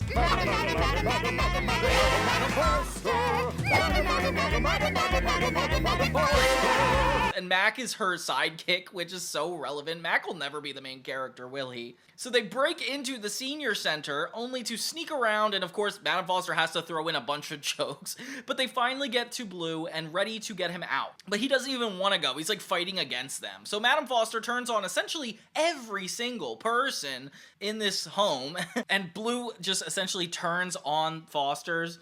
I know I haven't worked like a dog for 112 years just to have to walk around and feed myself and change the channel with my own fingers, and neither did you! Ready to fight Madame Foster, which everybody gathers around for, and you're like not sure whose side you're supposed to be on for this. But yeah, he eventually loses to his elderliness. I mean, he gets tired and falls asleep. I'm not sure what you qualify that as. But yeah, he can't take on Madame Foster, so they end up whisking him out of the old folks' home. And that's kind of how the episode ends. I feel like Bloo just went a little too far with this one. Keep it down, you kids! Back in my day, Honestly, just because it was funny, I'll give him the excuse, but you know what? It's insane. He ends up trying to act like an old person outside Foster's home and is just like breathing for the rest of the credits. Such a funny way to end the episode. All around, a very funny episode. Knees acting up again.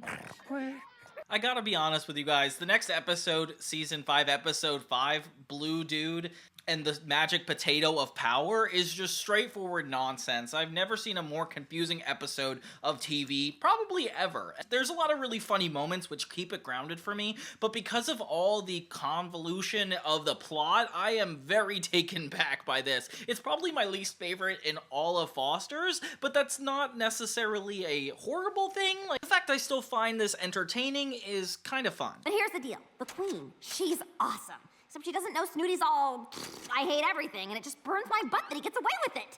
Now, you know that safe? Well, I got one of the keys. The references are over the moon through this episode, honestly. So it's all about Mac and Blue. Blue's telling this story to Mac about him and his adventure with this crystal. Sleeping in the back, baby headband on, an amazing rock star super dude. Blue! Sorry, okay, Almost like a Wizard of Oz type plot, but a lot of folktale written in here. So let's see if I can get this straight. So we got Blue as the main character, the Blue super dude, who was actually trying to get this crystal. Eduardo plays this little boy or little girl from the village, and honestly, he's so funny throughout this. Slapping an eye and biting it, oh no you did! And then tumble, tumble, tumble, and dust like this, and then bonk, beep, bonk, boop, beep. He's obsessed with potatoes, even in this context. Coco is an alien who is out to retrieve this crystal potato. Wilt is a magic sorcerer who wants to return the crystal to its owner. The awesome creator of everything. Whoa! Yeah. Why should we give it to you? 'Cause I said so. 'Cause you said so. Suddenly, boom! A huge explosion totally blows the room apart. When the dust clears, we see... And then we have Harriman as the main antagonist. It's Lord Snooty. He's a mean-spirited police officer who's out to ruin all the fun for imaginary friends. And honestly, this looks like an evil dictator for sure. Mr. Harriman is hilarious. How did he... I don't know, the guy's a magician or something. Frankie is this fairy who comes in and she doesn't even like who she is and helps the super dude to stop Snooty and his tyranny. And then Madame Foster is this queen who wants all the friends to have fun and is unaware of Snooty's power-hungry nature, which is also very intriguing. In order to get the key to the safe where the crystal of power is hidden, the 4 adventurers agreed to the 3 tasks of doom. Mac, despite not being seen in Blue's story, is the awesome creator of everything at the very end, so it's kind of interesting. The episode features a title card without a frame, which is kind of cool to look like a comic book, something they've never done in the show yet. This episode actually did get nominated for an Annie Award in music for TV production in 2007, but lost to The Simpsons, which is kind of sad. Firecracker, sis, boom, rah! Super dude, rah, rah, rah! They make so many references too. It's like Eduardo enters the bar-like area. It's called the Most Nicely Spaceport, which is kind of a call out to the cantina in Star Wars, which I've never seen, but okay. Then they actually reference Eduardo in A Charlie Brown Christmas, because everybody around him's dancing, and this is hilarious. So Blue and his friends agree to go through with a bunch of tasks, and they ultimately succeed with this giant key, and they plan on storming the Queen's castle to take out Snooty's minion.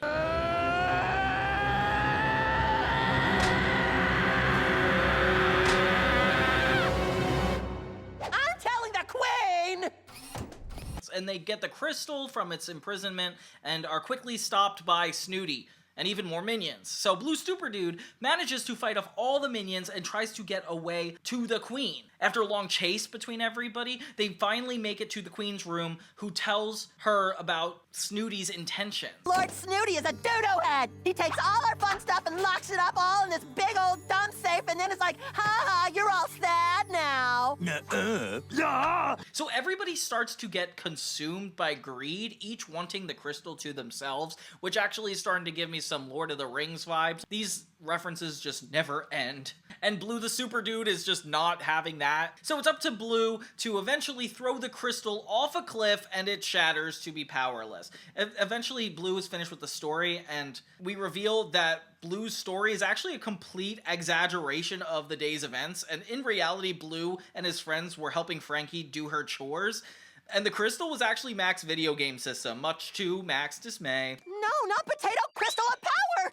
Don't you understand that those guys wouldn't leave it alone? It was gonna fall into the hands of evil! I had to sacrifice it, oh awesome creator of everything! Aw. So yeah, this whole thing was just a surprise and a half. Cheers, love. It's brilliant. Right, this is my crib.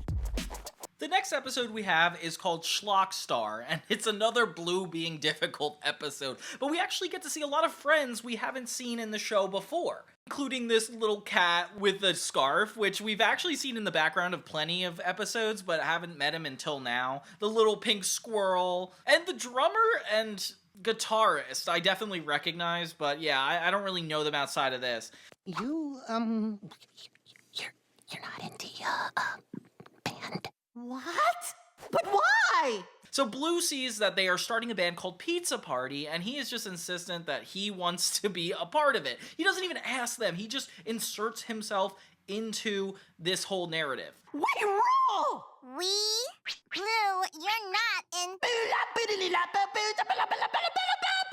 At first, they have trouble saying no to him, with the lead singer even being too shy, but they then kick him out, and yeah, he is just not supposed to be a part of this. You know how Bloo acts when this happens, he just gets angry. He essentially is like, I want to start a competing band called Taco Fiesta. Okay, so he recruits Wilt, Eduardo, and everybody and tries to create a competing band while he's dressed like Kiss. I can't believe he's dressed like the Kiss band. That's insane to me, honestly. We are a band? Since when? Oh, since forever! Jeez, now places!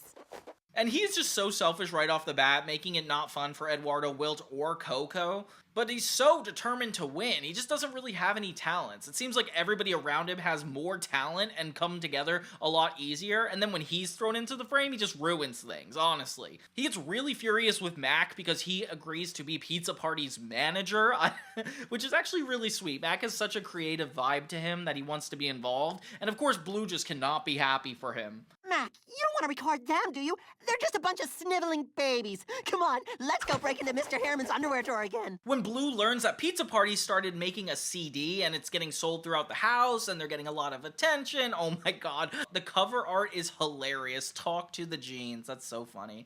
He just gets even more furious with Power, getting angry at the entire band for wearing their merch. Oh my gosh, Bloo, not fair. So when everybody goes to a little garage concert, they finally woo over the whole house even more. Next thing you know, a battle of the bands commences with Taco Fiesta and Pizza Party. No, not fun! I'm going to destroy you! That's not fun! What do you guys think? Want to play a show? A battle! Not a show! But they kicked Bloo out of Taco Fiesta, so it's kind of insane that Bloo went out of his way to come up with the name and then they kept it. Like, come on. So there's this whole Battle of the Bands part of the episode, which I was not expecting to see. Like, I feel like this plot has been done in so many shows, but at least this just centers around Bloo's selfishness more than anything. Goo becomes the on-air talent and starts introducing us to the band, and we get a little fake documentary. It was a competition. Well, they get lemon with me, you're gonna get a slap. Ah! I've got 27 costume changes alone. Game, set, match.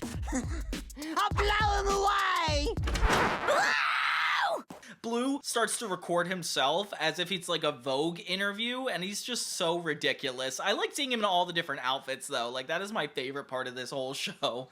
Meanwhile, the Battle of the Bands finally commences. Taco Fiesta does a really good job, then so does Pizza Party, and the song that they keep singing is so funny. It just sounds like a stalker song. Listen. Forlorn and heartbroken, I went to the mall.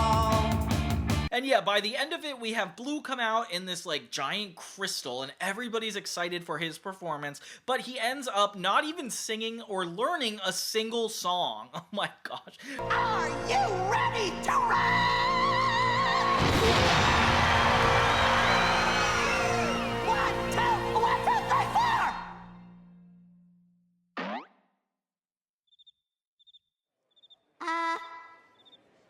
So it's just so awkward because of course he got his karma once again, and all the friends kind of feel bad for him, so they decide to step in and start performing, making him look like a better person. Aww. So yeah, hopefully he takes this into account, or he just goes back to the same selfish character he was last episode.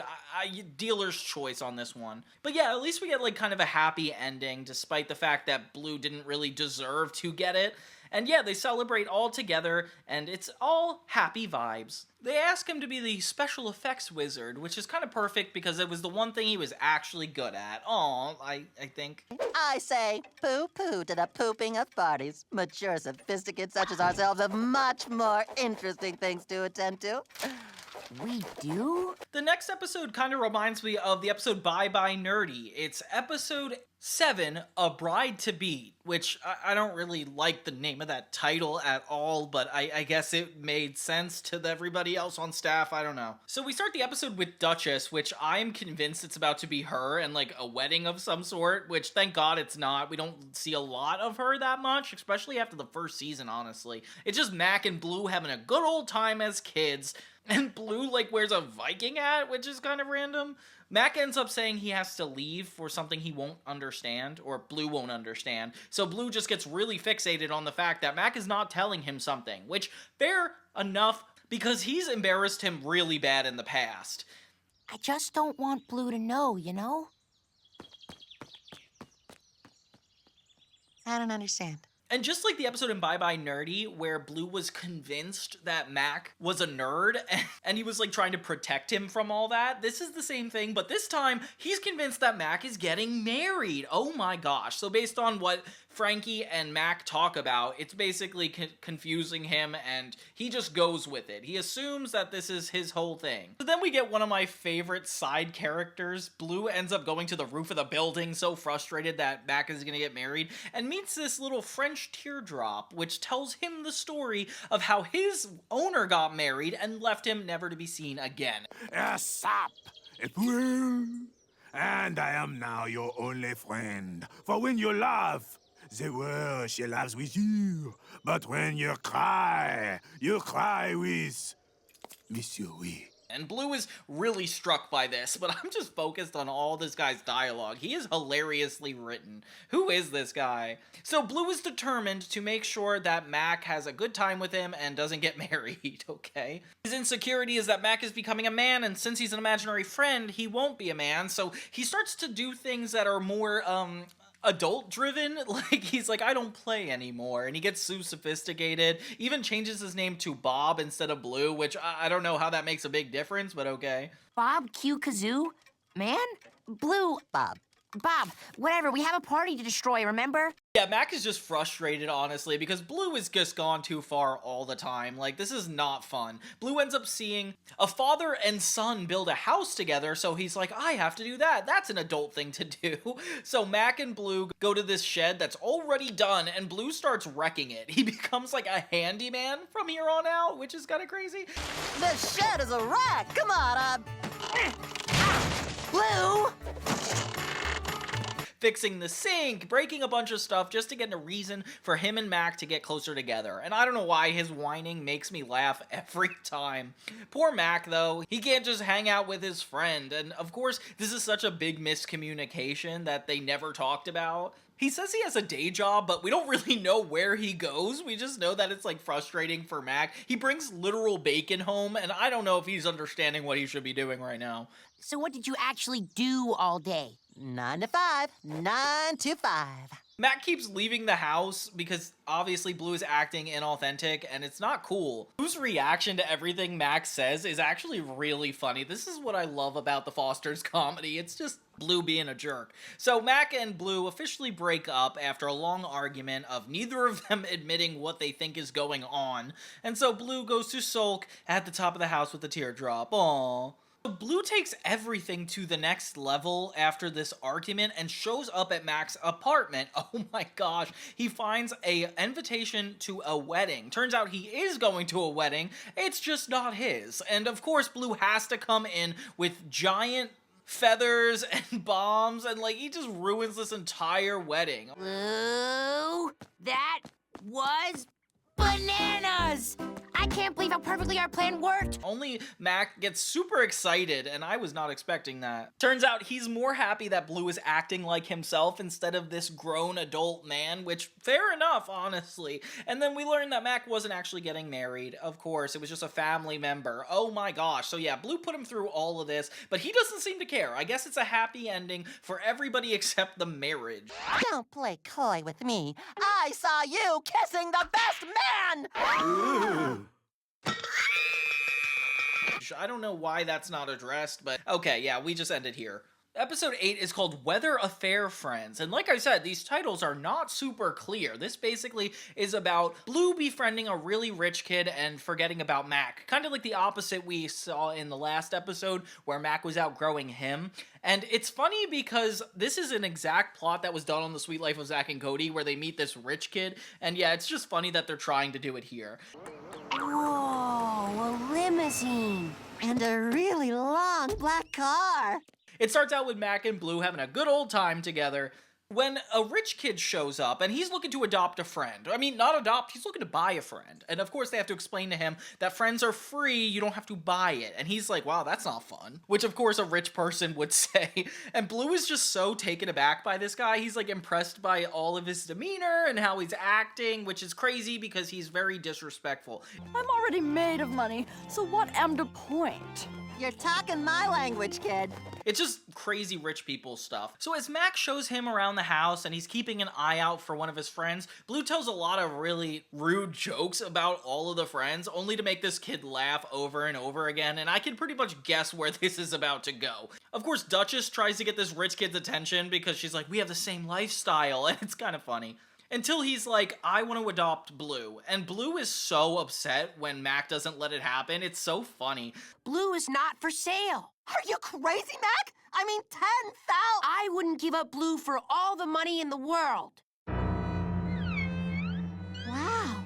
You heard my lunatic friend, Barry. No deal.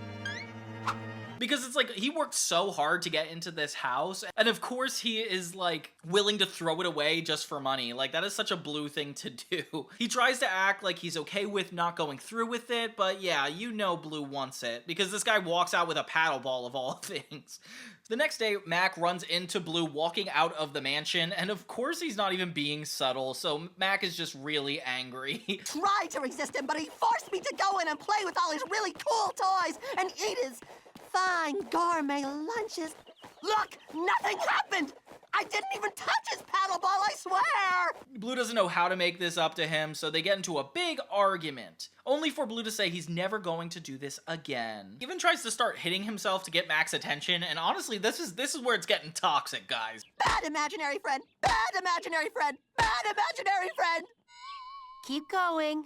You do not ever associate with somebody who harms themselves because you're not giving them a certain amount of attention. That's a lesson for everybody out there. Of course, we get a montage of Bloo continuing this charade behind Mac's back, and it honestly feels so much like cheating. Like, him and this rich kid are getting along, and of course, Duchess is getting more and more jealous, so she inserts herself into the narrative, which she hasn't done in a while, and tells Mac about all this stuff going on. Of course. He's at Betty Bling's mansion, going behind your back, spending time with him and playing with his mountains of expensive toys without you, just like he has been for the last 3 weeks, right under your little button nose. But that's only if I had to guess. So Mac ends up going to the bar to drink away his troubles, which kind of copies the whole SpongeBob movie trope, where like they're at a candy store instead of an actual bar. And he's really depressed, so he starts having sugar. Oh no, this is so bad for him. So he starts freaking out, running around, and he is not himself anymore, even talking to himself for an extended amount of time. When he goes to find Bloo and ready to confront him, he gets thrown into a closet. What the heck? Then he sees a bunch of shrines and pictures, all of Bloo, and it's like, whoa, this rich kid is obsessed. 100! That seat's taken!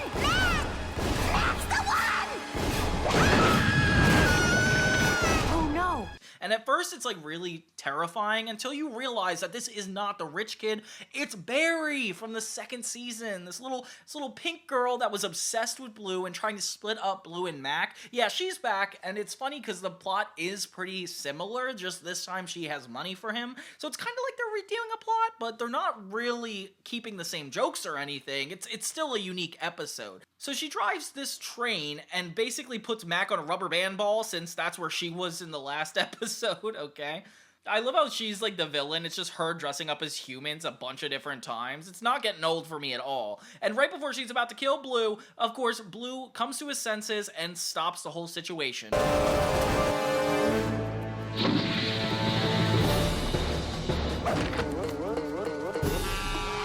Which, why does it always have to be like last minute, Blue? Like, why can't you just help him slightly earlier? Or, I don't know, not cheat on him?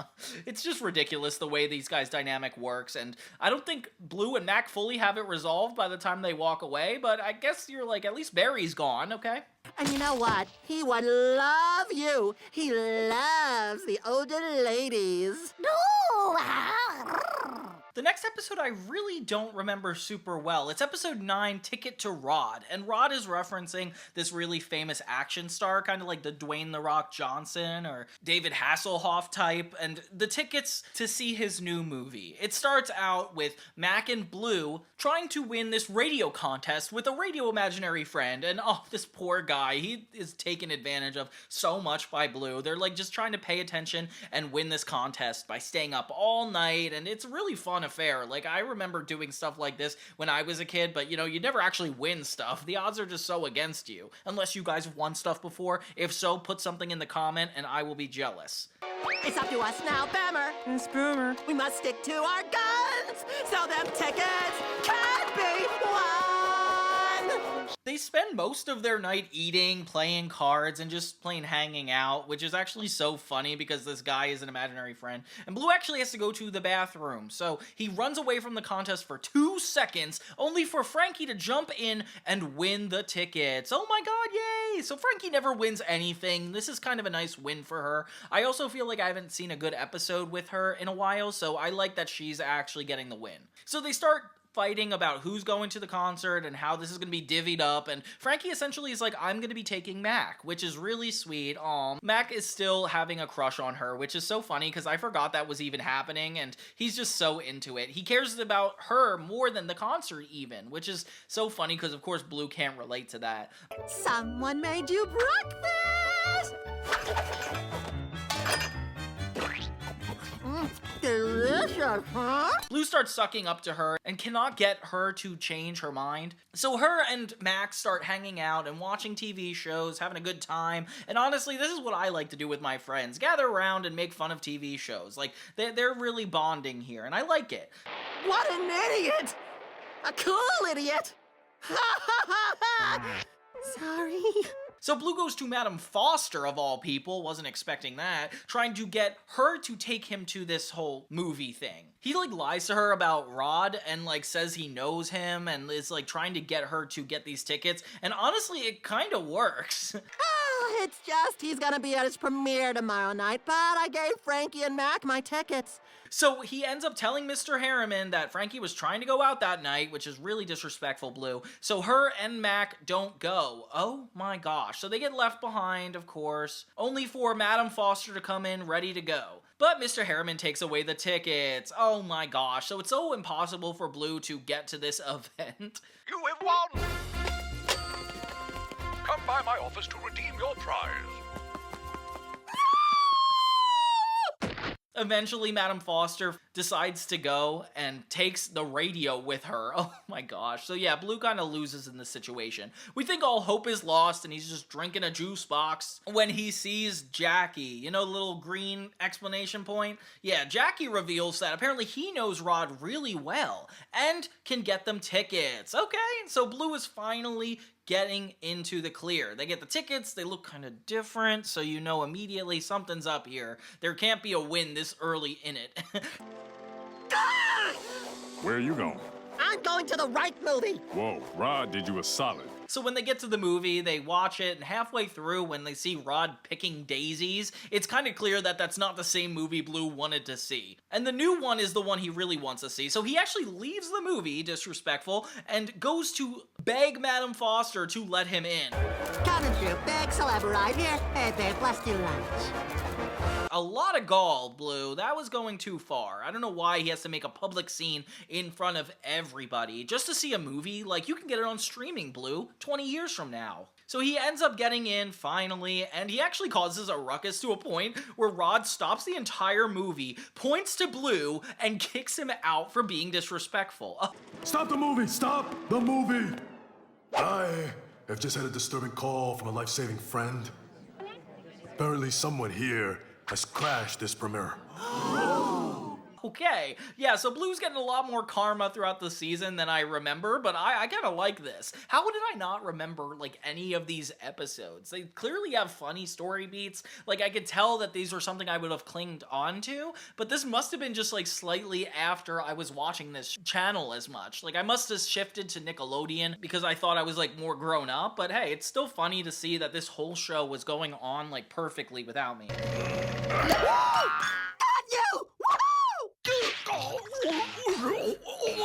Now, we've seen Halloween episodes before. Foster had one in essentially its first season. I mean, it wasn't targeted as a Halloween episode, but it felt like it. It was Blue, and he looks like a ghost, and everybody in the house is scared of him. This next one is a Halloween episode. It's called Nightmare on Wilson Way, and I feel like if the other one more directly referenced Halloween, it would have been a Halloween episode, but this one is probably their definitive Halloween episode. So they're all getting ready for Halloween once again, and Foster's has like a whole way of doing it that is really complicated.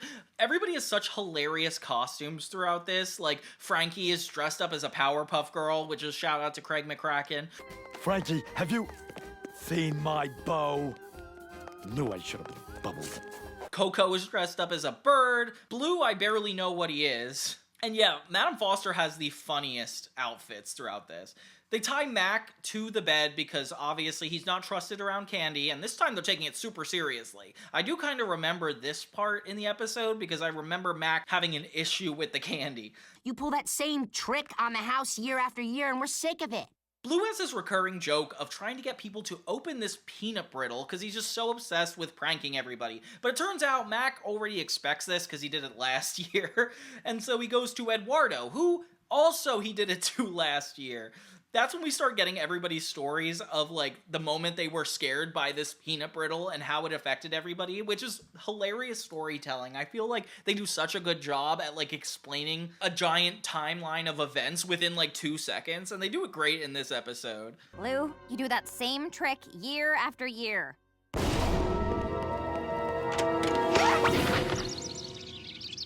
So when Blue finally gets his joke in, Mr. Harriman is the one to open the peanut brittle, but it kills him. Oh my gosh. And yeah, you are convinced that Mr. Harriman is dead.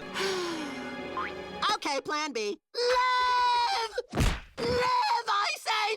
Despite the fact it's a kid's show and you know he's probably not, but you watch it as if he is. They give you a lot of signals that he probably isn't alive, which is kind of stressful because I feel like it does such a good job at convincing you. So Blue uses this Weekend at Bernie's technique to make it look like Mr. Harriman is still alive, and honestly it's so funny because he just says grounded to everybody, which is probably what Mr. Harriman would have did anyway. Go to bed!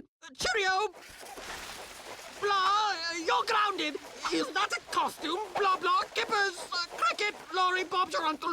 Then he buries him in the backyard and just goes trick-or-treating. I don't know why Blue is this messed up. Like, dead or not, these are Blue's choices, and he's fully going through with the fact Mr. Harriman's dead. So he starts getting extra paranoid that Mr. Harriman is coming up as a zombie, and you know what? It definitely seems like it's about to happen. So he hides in the closet, only to find Eduardo. Thief from what?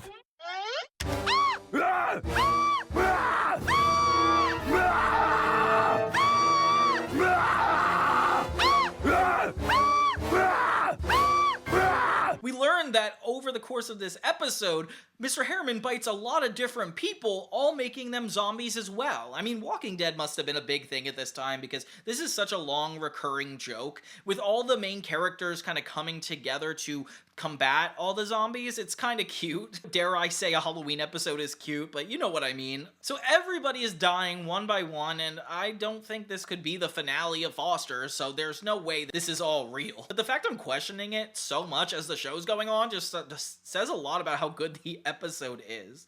They try to warn the entire house what's about to happen, but it turns out they're all zombies too. Oh my gosh. The only person that's not a zombie is Max. So Bloo runs up to his room to ask for Max's help.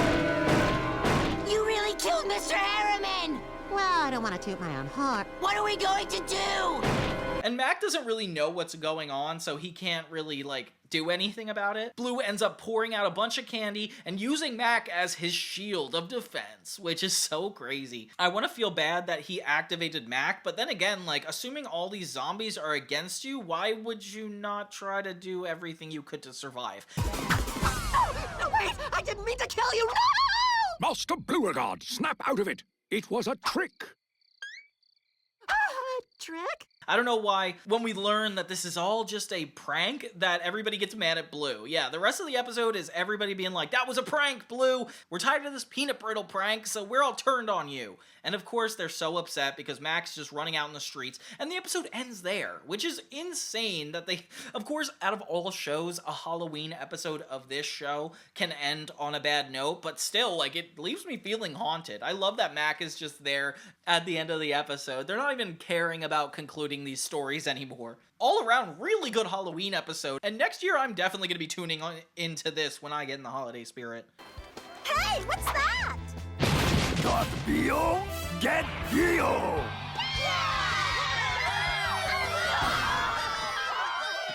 The next episode is probably my absolute favorite. Episode 11, Better Off Ed. And it's an Eduardo episode, which we haven't gotten in a long time, at least. I remember Eddie Monster, the one where Terrence and him teamed up to wrestle, but all around, we haven't seen him get his own episode in a while. And it starts off really bold. It's a bunch of memories that have already happened throughout the show, like the cookie stand episode, the Dio commercial, and it turns out Eduardo is placing himself in all these episodes that had already happened, replacing Bloo.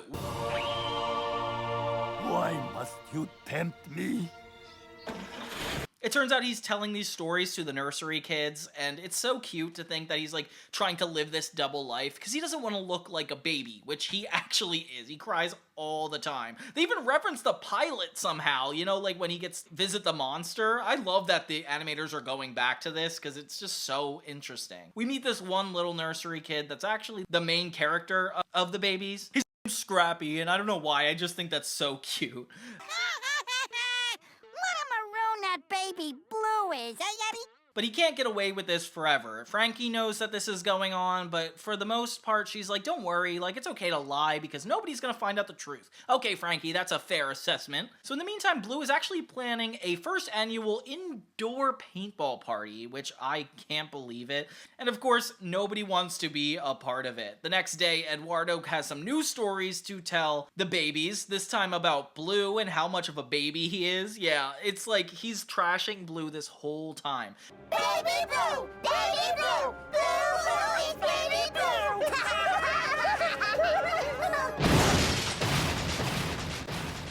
He's so cool! Meanwhile, Scrappy is not in the nursery, making Eduardo really nervous that he's going out telling people what stories he's told about him and Bloo. So for most of this episode, it's Eduardo trying to stop all these conversations from happening. And honestly, it's so funny because then Jackie finds out, which, why is this guy a main character now? And then Jackie starts to tell people, so then Eduardo has to start doing stuff for him. Then he has to distract Bloo. What's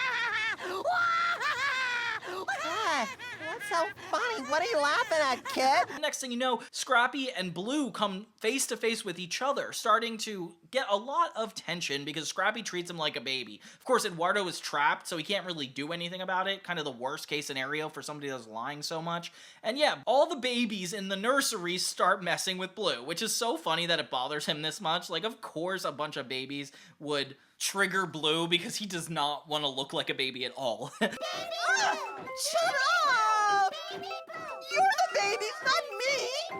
Come on! Bloo can kind of pick up on what's going on, so he makes this all about his paintball competition once again. He's like, if you're really not a baby, then face me in this competition. And all the babies are there, so he can't say no, which is kind of a cool way to get stuck in the stakes. Show you that I'm just as brave and cool as Eduardo. Shucks, I'll take all of you on. So now we get this whole competition with Eduardo protecting all these little babies, and Bloo is just merciless when it comes to them. You feel so bad. Bloo wins, and despite having that like kind of negative ending, Ed comes clean to all the little babies and explains what happened, and they say that they respect him anyway, and it's not bad that they cry. What do you mean? You swerved Scrappy? Yeah, he almost nailed me right in the kisser. Abby! Abby! I love how this whole episode actually talks about being a crybaby, and we get babies that cry as a part of the main plot. It's just so well written, and seeing Ed care so much about his reputation, reinventing the memories that we've seen in past episodes to fit himself into it, like this is just such a classic idea for an episode. I feel like I want to see this in other cartoons too. So yeah, that was Better Off Ed. I like chocolate milk. Oh no! Not today! Go home. Yeah!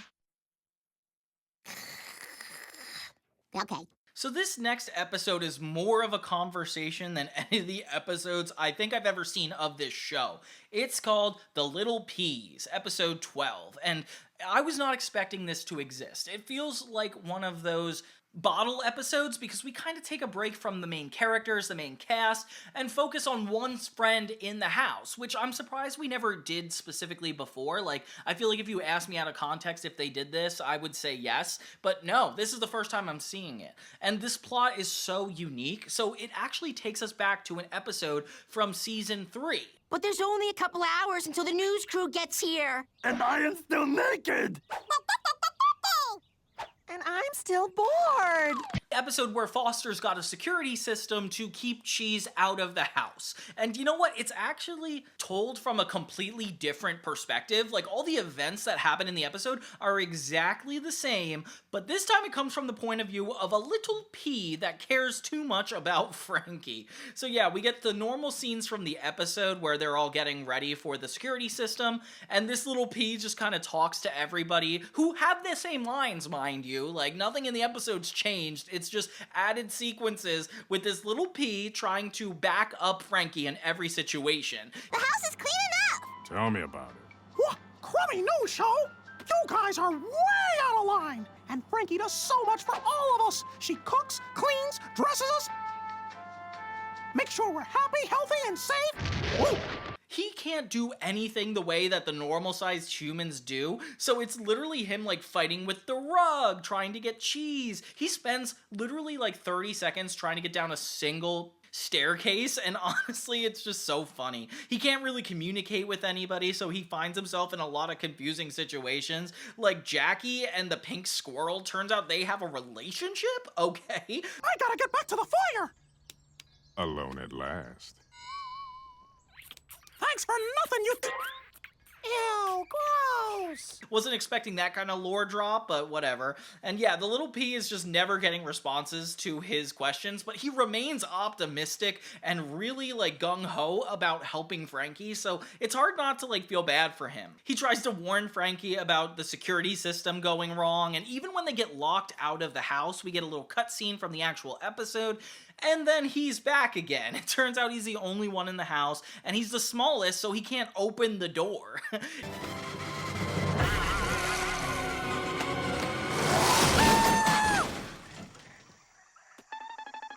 It's just a lot of his little adventures, like he becomes stuck in the rug when trying to get to the door and battles a bunch of insects and gum, and it's just an action episode that nobody recognizes in, which I did not expect to enjoy so much. When I was just sitting on the couch watching this, I was debating skipping it because I'm like, there's not a lot of substantial things happening in this, until I realized it's a lot more impressive than I remembered. Not that I've seen this episode, but like all the conflict seems to parallel so well, and it's not like they're recreating this episode beat for beat. It's just they're copying the story and creating an entirely new story out of it.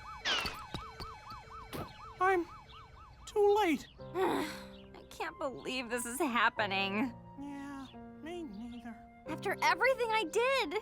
I tried so hard. Which would have been way better than a situation we haven't seen yet, because we'd worry about missing some of the plot. When Frankie's like really disappointed and nothing works out, the little green guy ends up jumping into Frankie's ear and giving her a little pep talk, and it turns out that is what actually gives her the courage to stand up and talk to the news reporters and promote Foster's, despite the fact that she's just destroyed the house. Friends at Foster's have been suffering, and we need your help. We need food! Food! Yeah, and shelter! Shelter! That's it, cause Foster's has been like this for... Always! Like, always! And it's cute because the little P is whispering in her ear the whole time, and I cannot tell if this was the way it was originally scripted. Like, it seems like Frankie's pauses are just natural, but then you learn it's because there was a little P, and that's so cute. Yeah, so it ends on a really positive note. We have a really fun, entertaining episode, despite the fact that we get none of our main characters, and I can't believe how creative they are with working this into 22 minutes. I was enjoying every second of it. It reminds me of that episode of Fairly Odd Parents where they redid the same plot with Timmy Turner becoming popular, but then they had Chester and AJ's perspective, like it's them starting a newspaper and turning against Timmy, despite the fact the same exact events are going on in that episode. And I don't know if they saw this and decided to copy it, but both of these are really astounding premises that I feel like, this can't be a copy technique, it's just good storytelling, like showing different sides of the same situation. So props goes to Foster's for this episode. I can't believe I slept on this one. I must have been way too old to actually acknowledge how good it was. I am free! This takes us to our finale, episode 13 of season 5, Let Your Hair Down, which is, hair is spelled H-A-R-E, so it's referencing Mr. Harriman, the rabbit. I love when they do stuff like that. The last episode I remember with Mr. Harriman is the camping episode, and then, of course, the one where he goes viral for, like, singing to Madame Foster. So this guy's got some funny episodes. Very well, then.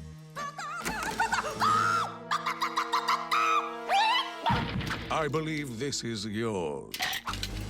And this one is no different. Like, this is so impressive. We follow him through his daily schedule. Of course, he's obsessed with schedules and keeping everybody else on track. We get a little montage of, like, how it goes every day. Apparently, Bloo almost gets sold all the time. And Mr. Harriman doesn't even care about Bloo, which is so sad to think about because they're living together most of the episodes. I'm here! 3:14 and 32 seconds, Master Mac. How many times must you be taught this lesson on the importance of punctuality? Yeah, so he's just a buzzkill all around, and everybody is getting so fed up with all the rules and everything. They're like, we need to, like, actually turn on this guy and do something. So they see Bloo, the only guy who could drive Mr. Harriman insane, which he also could drive me insane, too. Hire Bloo if you want to bother somebody. He's running around with his paddle ball, and he's like, I will not do this unless there's something in it for me, which, of course, there is. Mr. Harriman takes away his paddle ball. That was quick. The episode quickly shifts into something I didn't expect, where Bloo is forcing Mr. Harriman to have fun with him, and we get so many funny montages of, like, Mr. Harriman not enjoying himself, and they're going to Tijuana and having a good time, but yeah, I mean, obviously Bloo is having the good time. I don't know how he has access to all these places, despite the fact he's so, like, naive and selfish. Like, how does he know how to do this stuff?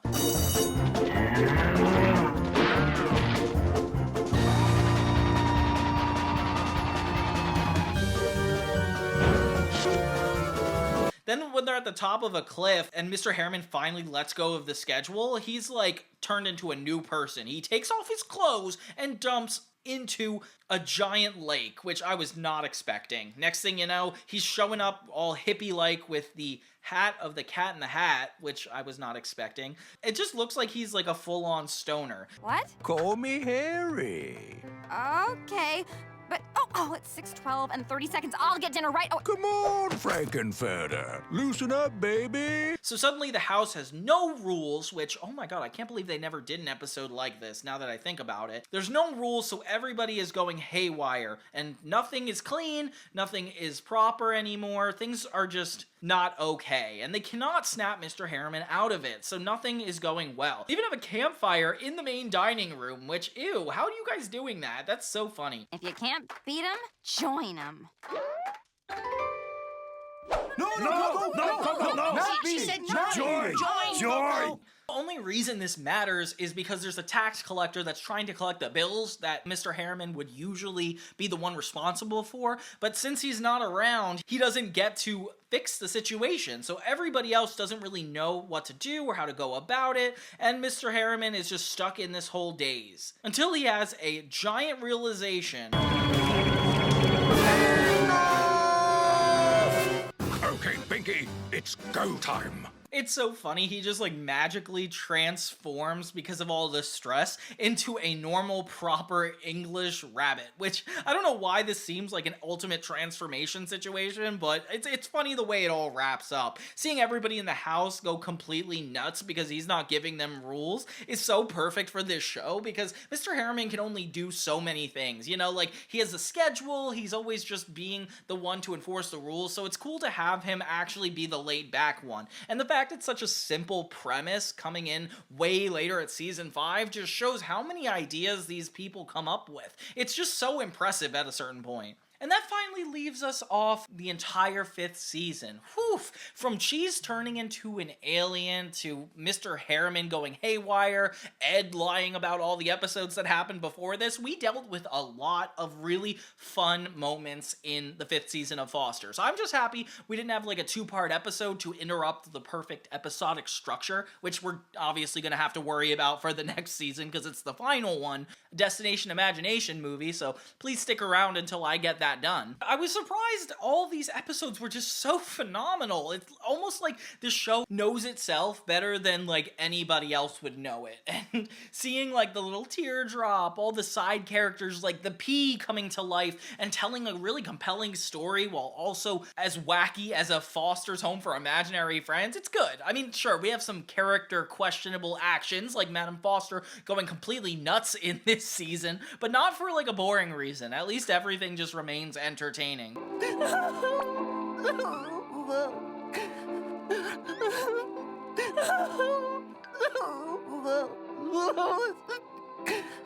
So who wants to begin? Some shows have highs and lows, and thus far, Foster's have had none of them. They've only been highs. Foster's Home is just so well written, it's hilarious, and it's got dramatic storytelling in an amazing way. But the 6th season is definitely a different experience for me. I would say half of the experience is really its best episodes, but then the other half is actually its worst, having some of the most repetitive and uninspired episodes. But then at the same time, they also have this amazing 3-part special, Destination Imagination, that perfectly encapsulates the series. So join me as we count down the final 13 episodes of Foster's Home and see how this show properly ended. He's solving crime, one sandwich at a time. Yeah. We start off season 6, the final season, very boldly with Jackie Knowles and the case of the overdue library crook. Yeah, it's a big sentence to say, isn't it? And just as the name implies, it is a complete episode from the perspective of Jackie Knowles. It feels like some of the episodes are losing their touch, because like we used to follow Wilt, Eduardo, and now we're just going off to random characters. But I did like the Little Peas episode from the last season, so it's not necessarily a bad thing, but this one just, it doesn't do anything super special. It was business as usual for Jackie Cohn's private eye when he rolled in. It starts out with Jackie Knowles in his little bathroom office. He's like a detective, and Mac is trying to get his help, which I don't know why he would be known for being a detective when that's never happened before. And it's in the girls' bathroom. What's the deal with that? That pink character squirrel, Fluffer Butter, yeah, her and Jackie Knowles are a thing. They're a relationship. We saw it in the Little Peas episode, ironically, because we were just talking about that. There's a Mac here to see you. Give me a minute. He'll be out in a minute. And yeah, so they're always together, and it's kind of cute because it's green and pink, kind of reminds me of Cosmo and Wanda. And yeah, Mac confides within Jackie, asking for help because somebody ruined his reputation at the library. Yeah, so he has an overdue book when really he's never missed a payment in his life. So clearly he's going to be getting in loads of trouble. He tells the story about what happened at the library, and I don't know why I don't believe him, but I don't think the librarian threw library cards to try and kill him.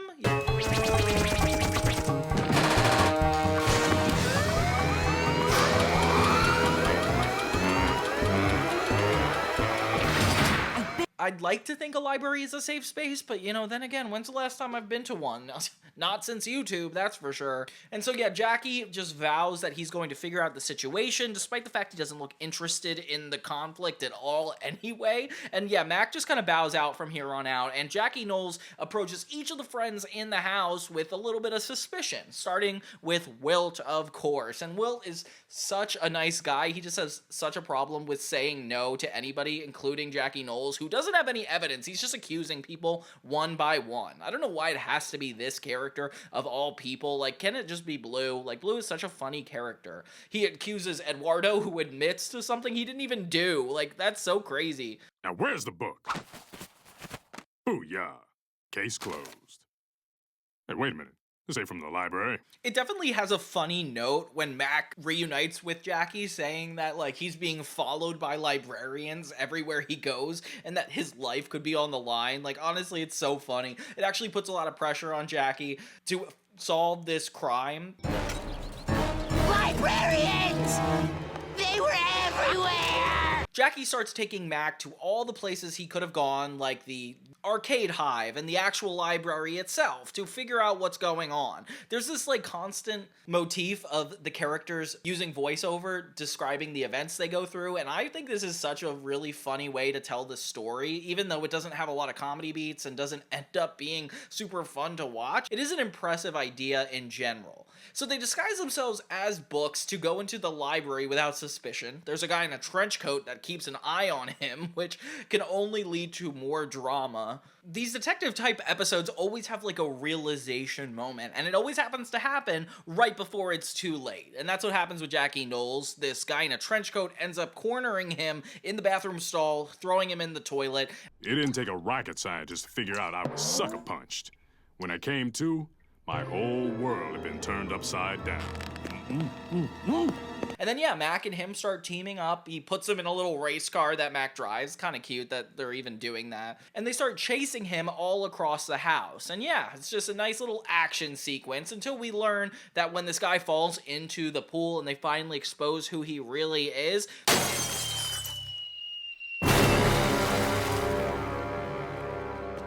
Jackie, are you all right?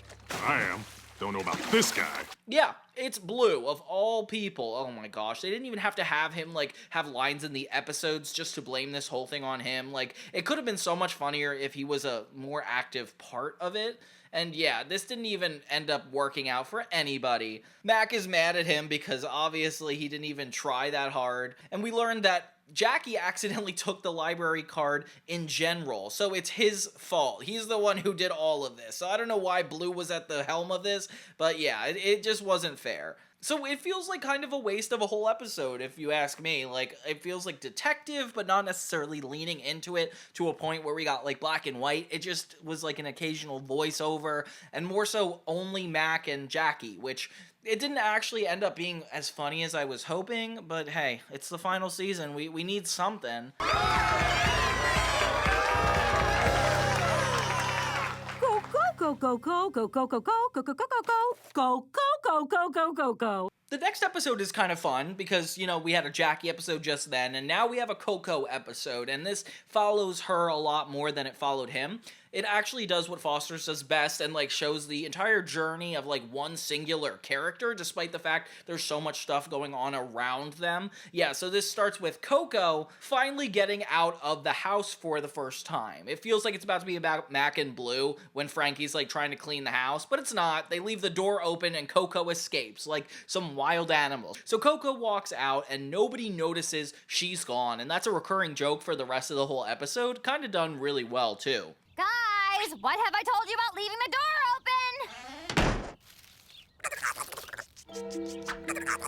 There's somebody stuck in the well. A little squirrel goes up to Coco and asks for her help, which is actually really cute. It's like a little reference to Lassie when this dog tried to warn the humans about somebody being stuck in a well. Yeah, so Coco ends up saving this little Chihuahua dog, which feels kind of like a parody of like the Legally Blonde doll, and you'll see what I mean in a minute. It turns out these rich, tennis-playing adults which have such disturbing character designs. Like, I don't know what about it that's so off-putting, but yeah, there's something going on with these characters. He usually bites strangers. We've lost more of our child's tutors that way.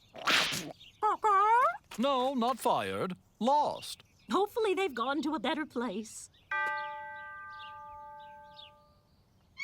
And they ask Coco to be a tutor for their daughter. Turns out this little doggy doesn't like anybody, so the fact that it likes Coco is kind of a big deal. This girl's name is Eris, which is crazy, because this is the only channel I know to have two characters named Eris, and she's a spoiled rich little girl that Coco inevitably ends up tutoring. What? It feels like a Jessie plotline from Disney Channel, where like she's trying to change the ways of these young spoiled kids. This girl is so inspired by Coco, and like even though she just says the words Coco, she somehow gets a huge meaning out of this whole thing. Oh,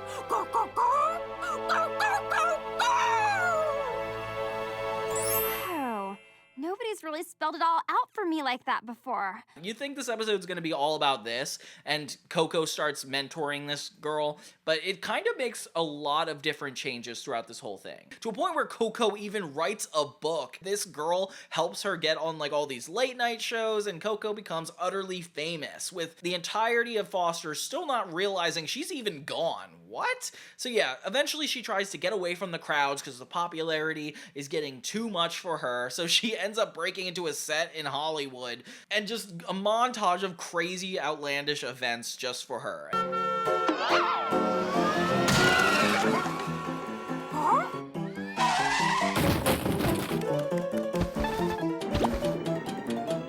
This is one of the fun moments I'm talking about. It feels like a short expanded into a whole episode. I can't say there's a lot of jokes here, but it is interesting to figure out where she ends up going. Blue's watching it on the TV and doesn't even bother telling anybody this is going on. Not a car chase, volcano explosion, or zombie attack, then how is it news? She joins a reggae band, which did not feel like a natural turn of events at all, just because she gets in this argument with a waiter, and she does a really good job at it, essentially taking on the role of like a Bob Marley character. And I want to know which writer thought this would be an inspiring plot line. It just ends up in being like a really successful performance where Coco is being argued over with two music producers that want her to go to Japan. So she ends up in Japan. How to match her beauty. Every man thought she was a cutie. And her entire style ends up going viral to everybody in their culture. Like, she becomes a star of movies, commercials, and it's like crazy how famous she gets. It feels like a ripoff of the Dio commercial when Blue became super famous, but there's like less jokes in here, and since we can't understand Coco, it's just a series of events happening. We cut back to Foster's every now and then, and yeah, we still don't realize Coco is gone. Frankie is like none the wiser. Then Coco falls in love with the abdominal snowman. What?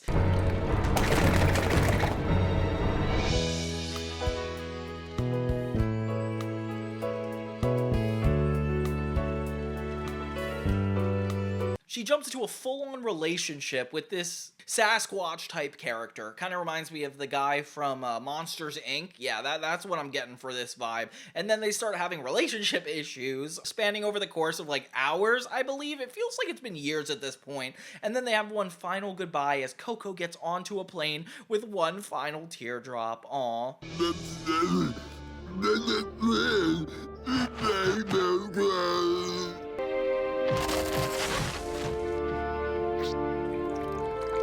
She ends up flying the plane, which I did not expect, and it runs out of fuel, only for her to end up in the jungle where there is a giant volcano.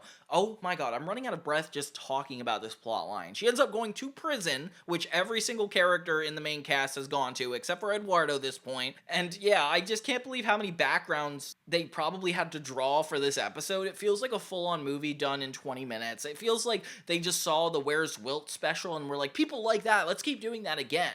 And you know, that it's a good special for sure, but with Coco, it doesn't really go across the same way. The adventure is a lot of fun, seeing her become like a worldwide phenomenon and not have Foster's notice, like not even a little bit this whole time, is so funny. But this isn't anything they haven't done before, so it's like hard to like wrap your head around it. Coco just walks right back into the house without anybody noticing, leaving this recurring joke of like getting away with whatever she wants. What have I said about leaving the front door open? Coco could have gotten out. Who knows what could have happened?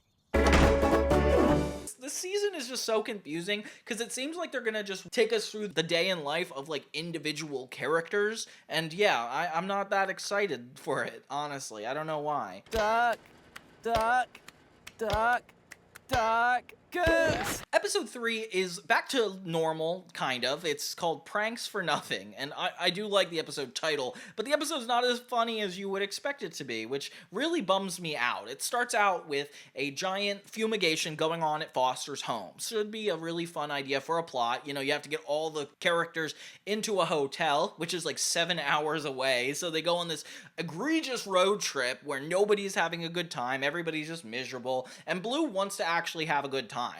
Come on, guys. Why the sourpuss faces?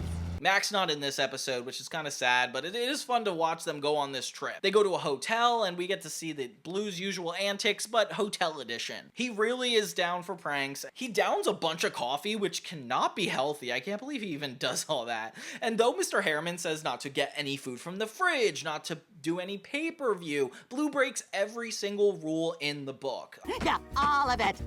What do you want? You guys want something? Thank you. No! Will you get off? Just give me everything on page 1 and 2. Obviously, it's Blue. Like, he's the most selfish character. This shouldn't be surprising to any of us at all. He orders room service, and yeah, Coco, Eduardo, and Wilt they just want to relax. Like, they have to go in the morning, so why would you try to fit all this into one night, especially after a 7-hour trip? They trick him into leaving the room and lock him out, which is very disrespectful. Add that to 77, carry the 3, and... What the devil? Mr. Harriman comes back in, and Blue gets in trouble for everything, which is super fair because he's the only one that is trying to cause chaos in this entire thing. So Blue vows to get revenge on all of his friends, and it becomes like this whole prank war at this random hotel. We get a new characters, Frit and Frat, and yeah, I don't know if I got their names right or wrong. This isn't the bathroom. Duh, you're so clueless. This is obviously the gift shop. Yeah, they're just these dopey characters that are not that memorable, never really come back, and Blue uses to help him with his pranks. But it turns out they're just as incapable of doing anything as he is. If anything, they're like bogging him down in every possible way. We're gonna order 40 pizzas and have them delivered to their room. Yeah, delivery for 228. Blue tries this shaving cream trick, which I've never really even heard of. Like, you put shaving cream in a bag, put it under the door, and then step on it. Like, that's kind of a funny idea. I definitely am going to do that in real life. But Frit and Frat end up ruining it for Blue, so it doesn't even work. Then Blue has the idea to order a bunch of pizzas to their room, which was such a common 2000s prank that never really went anywhere in real life. They end up beating him to it and order a bunch of pizza to their room. And then Frit and Frat mess it up only to get double the amount of pizza. So Blue's just paying for dozens and dozens of pizza, and seeing Blue be the straight man is kind of funny, but it doesn't hit the same way as like him being the more obnoxious one, like with Madam Foster in the old folks home. Like this doesn't feel like it's going in the places that Fosters would usually have fun going to. Now that I've got those two occupied with a completely pointless yet seemingly pranky task, Coco and her spies will most certainly keep an eye on them, leaving me all by my lonesome in complete secrecy to create the ultimate prank! And Bloo continues this like all on his own. He ends up putting a giant convoluted contraption that's supposed to like ruin anybody who steps outside the door, but of course it has to be Mr. Harriman, and Mr. Harriman doesn't have a single thing to say. He just sits there in silence, which is just kind of sad to note, but like the voice actor who played Mr. Harriman actually died recently, which is so sad to think about. So like definitely send your condolences, pray for him tonight, because this was such a talented man, and it sucks that it happened while I'm watching Foster's over again. Like it just makes me kind of sad.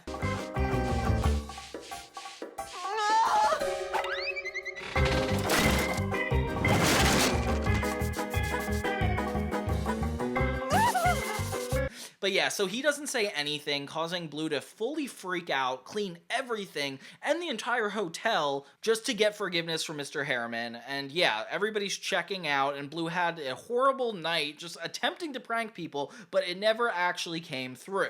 And everybody ends up in positive spirits except for him on this 7-hour car ride home. And all it took was a little bit of pranking, yeah.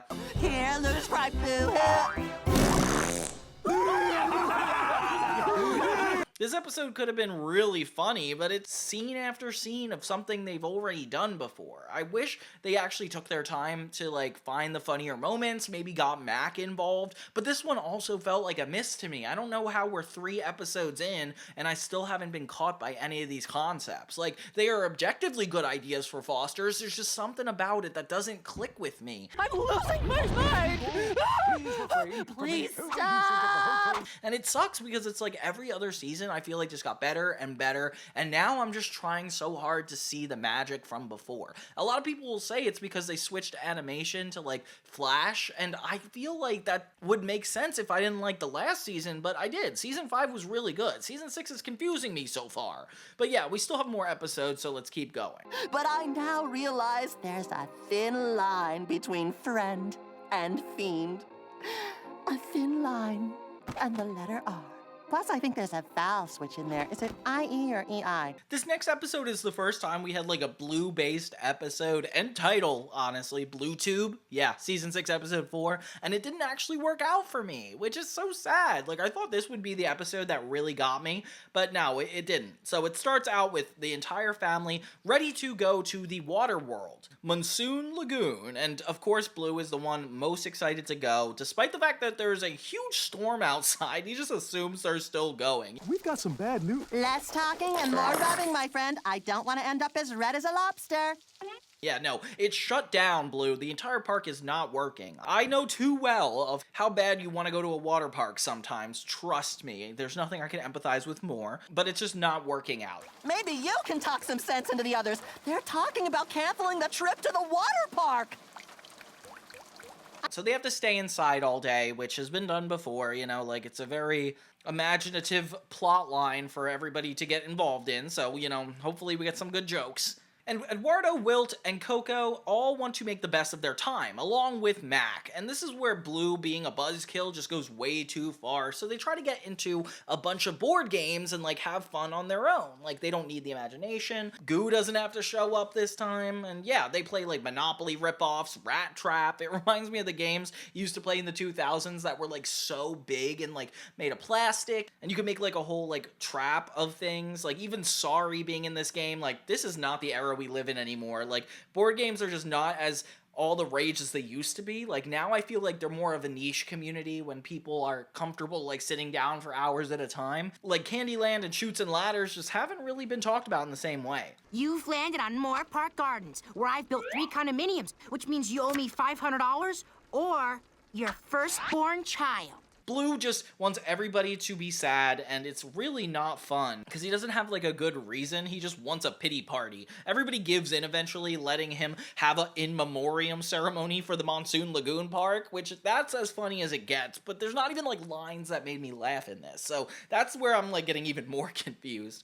And then they start going on the internet laughing at YouTube, which I guess they have this parody. It's called ViewTube, and it has all the videos that you would recognize today. a bunch of memes, a bunch of like internet revolutionizing things. I want all of you to return to your chairs and start crying this instant! I said crying, not laughing! This must have been like the exact moment people were going on YouTube a lot more. Like, it's so crazy that it started only a few years before, but this is when things started going for real viral. And Mac thinks this is a great opportunity for all of them to try to get in the top 10, which is not a thing anymore. I don't know if it was back then. Do you guys remember if YouTube did top 10s? I feel like that's more of an iTunes concept for songs, but here they want to break onto the internet, and it feels so much like what I'm doing right now as I'm talking about it, which is so crazy.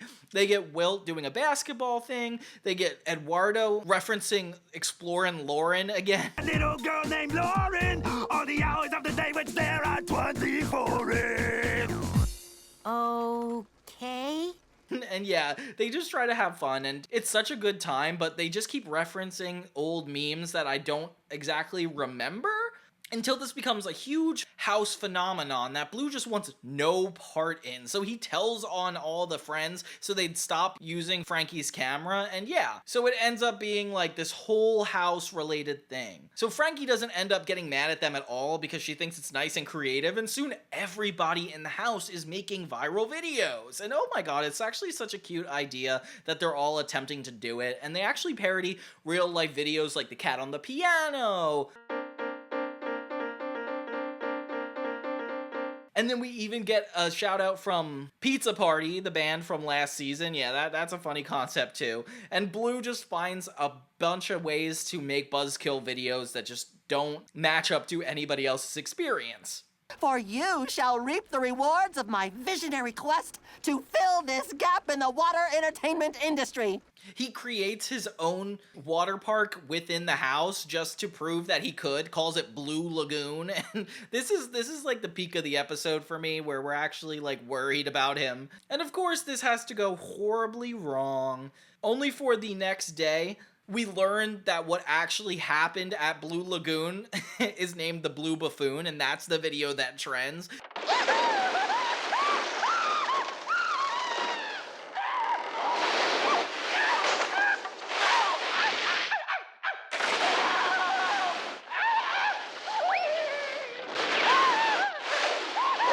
And yeah, Bloo just makes this water slide that goes throughout the whole house and inevitably puts him in a cast, so he can't actually go to Monsoon Lagoon ever, as the entire house goes. So yeah, this whole rainy day just ends up in a karmic event that allows Bloo to be stuck in the house with some really depressing music. And yeah, it's definitely a funny irony episode, but again, it still doesn't feel like it's getting to the comedy beats I'm hoping for it to get to. But hey, let's still give it some more chances. I really did like Destination Imagination, so like, at least if I don't like these ones, maybe I'll know that that part is a lot more positive, but, you know, just be patient with me, guys. I just like the water slide in this one. The water slide is my favorite part because seeing one go throughout the whole house is like kids' ideation, like coming to life. And that's one of my favorite parts, the imaginative parts of it all. But having the actual internet connected to it definitely bogs it down a little bit, at least the way they portrayed it. So yeah, that's BlooTube. One thing every athlete's gotta have, electrolytes! Yeah! Yes, I can already feel these electric lights working. Yes, they're exactly what I need. Then we have Race for Your Life, Mac and Bloo. And this is another entire episode devoted to one simple concept that the animators just went haywire with. I did have a lot more fun with this one than the ones in the past. It starts with Mac and Bloo and their competitive nature at the Beehive Arcade. I love this place. It reminds me of the Squeaker episode. That episode is just so good. Yeah, so Mac beats Bloo at literally every game they could think of, which is not surprising. Bloo is a poor sport. He just cannot get over it. And yeah, the competitiveness between them keeps getting further and further. Way to go, kid! Thanks, guys. Always nice to meet fans. The entire concept is about them racing to get back to Foster's, and this is a real competition, which Bloo claims Mac does not have over him. You know, he's like, you could beat me in games, but not real life. So they make a pact to try to get all the way to Foster's without cheating or doing anything inhumane to win this race, and then that person will be the true winner. Who cares? He can call me what he wants. Not like it bothers me. Nope, not one bit. I'm absolutely fine with him never, ever, ever letting go of it for the rest of our lives. Then we get a full 20 20-minute episode, guys, of these two racing to get home. And they make it interesting in as many ways as they can possible. But you know what? It does get tiring after a while. And we revisit the same places over and over again. So Mac is focused on being morally correct, like being polite to people he passes. How's your mama's back? Not stepping on a crack so he doesn't break his mother's back. That's so funny that they even incorporated that to the main plot. And yeah, so he's bogged down by trying to do the right thing constantly. Meanwhile, Blue finds himself stuck because he's just not fast enough, so he needs electrolytes. So he gets electric lights instead of like a Gatorade or anything. And yeah, he goes to the grocery store to check out, and it just takes forever, which only sucks because this plot has been done multiple times, like when Eduardo was trying to buy the mattress in the bus episode, or when Mac and Blue stopped at a pit stop in the bus episode and they got jobs just to go to the bathroom. Bathroom key! Sorry, sir, but, store policy says you have to buy something. So he spends a large portion of the episode trying to get into the bathroom. Meanwhile, Max starts getting tired, assuming Blue is cheating. He starts visualizing him in a bunch of different scenarios that are not actually him, because he's just at this convenience store, hilariously enough. And yeah, Max starts to get really tired and fed up with all the morals he's trying to follow. He's like, you know what? I need to start taking this seriously. It's about winning. So they start having little flashbacks of like what it would be like to win, to motivate them, and yeah, that actually ends up forcing him to get an energy drink. Sweet.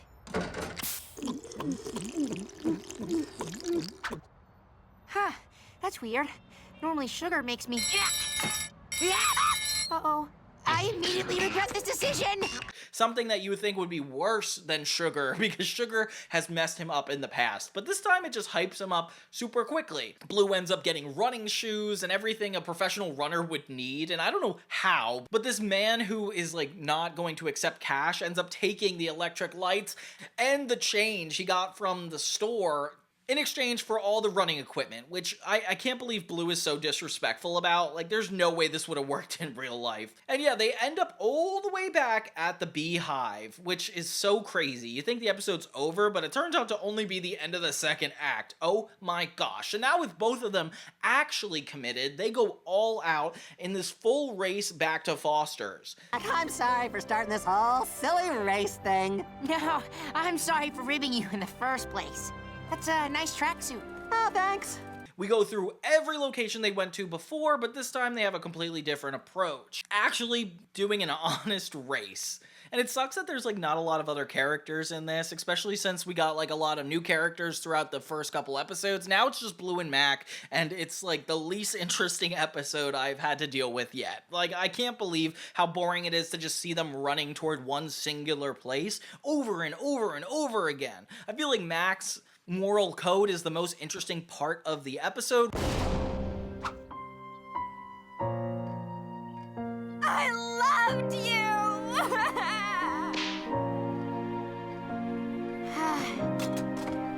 Watching him have to stick within his own rules, and yet Blue is like struggling in his own department. Like, they both stall constantly. I don't know how long this is supposed to take place over the course of, but it feels like literally days at this point.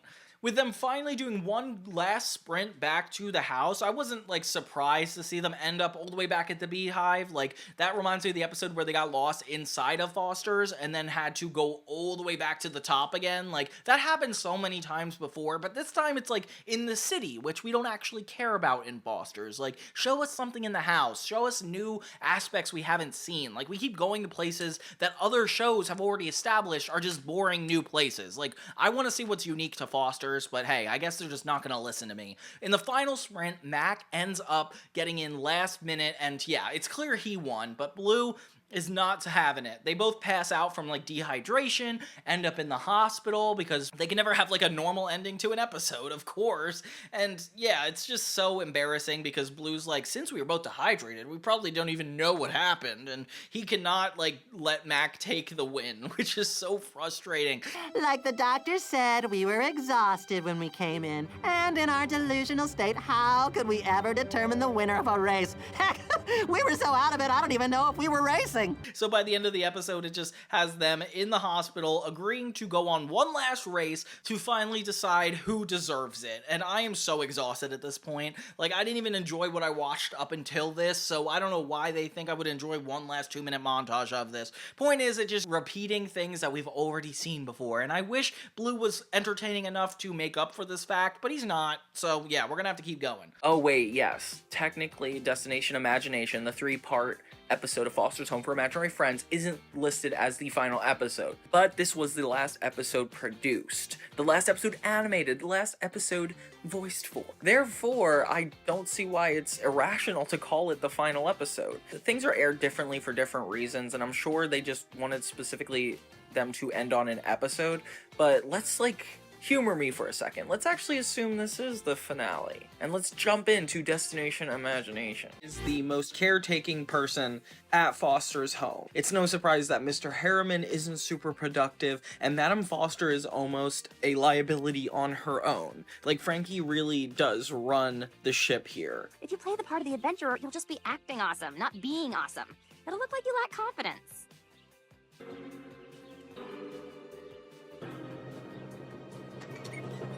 And that's why it's really exciting that this special is about her. So Frankie becomes super disgusted by being tossed around by Mr. Harriman. It's important that you follow an explicit instruction, or else you'll be sure to cause certain destruction.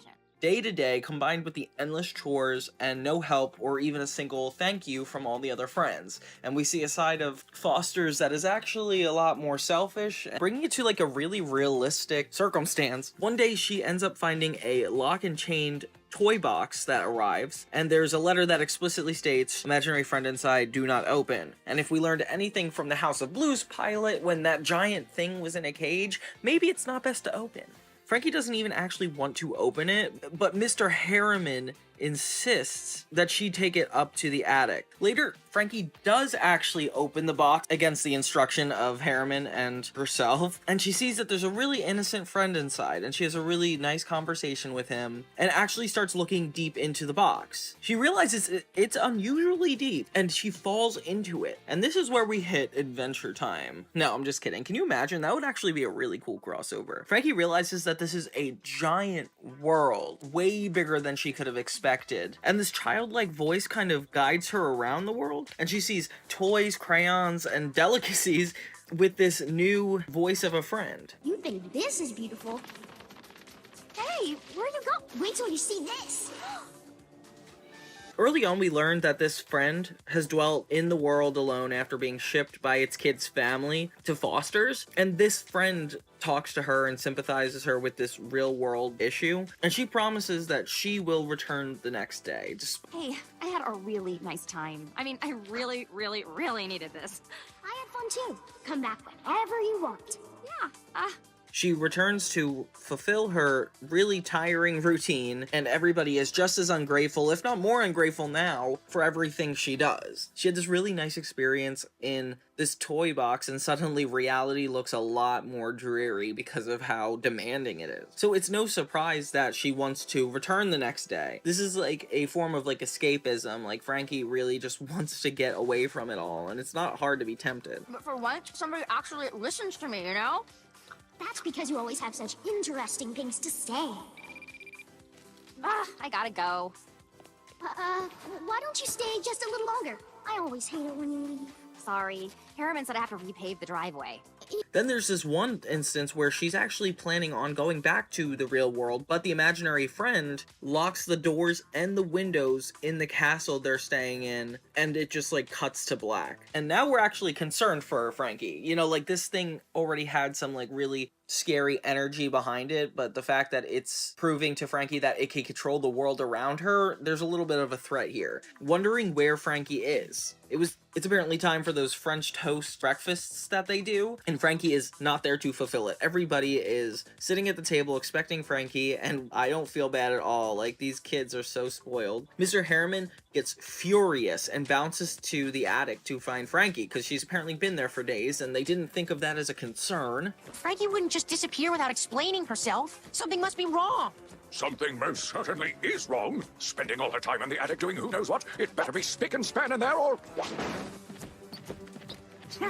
I knew it! and they see that the toy box's chains are actually broken. He bounces out, threatening to hand her a pink slip, which is like, Mr. Harriman, you do like half the work she does. Why are you so threatening? Mac and the others actually decide they're gonna look for Frankie because they care that she's alive. Why?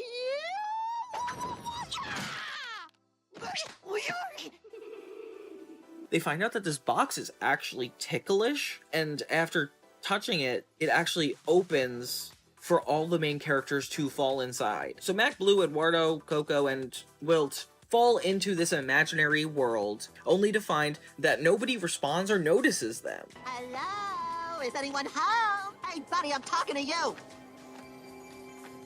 The silent treatment, eh? Maybe this'll make you talk. Take this and this and this and this. Come on, sing.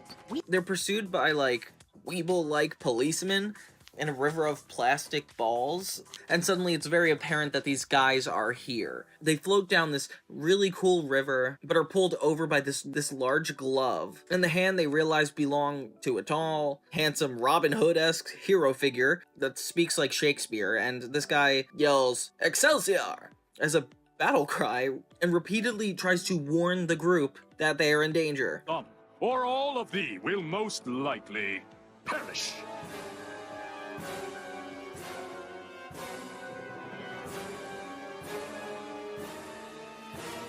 He pursues the quest with them, trying the different environments that the group overcomes, like a forest full of springs, and then they go into the sea of lava. And meanwhile, Mr. Harriman is trying to get a new employee to take Frankie's job. Wow, Mr. Harriman, like, she could literally not even be well, and you would not notice. You're literally trying to replace her. It's harsh.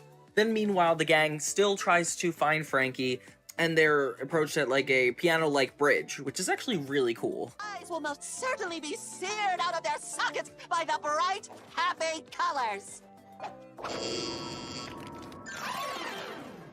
The group end up falling into a gooey, sticky canyon full of clay gunk and zombie copies of themselves. And this is where it gets like, oh gosh, how dark can this imagination get? The Robin Hood guy sacrifices himself while the group makes their escape. Aw, I like this guy, but he's gone now, so it doesn't matter. They eventually end up at the home of a stuffed toy dog who takes them into her home for them to rest for the night.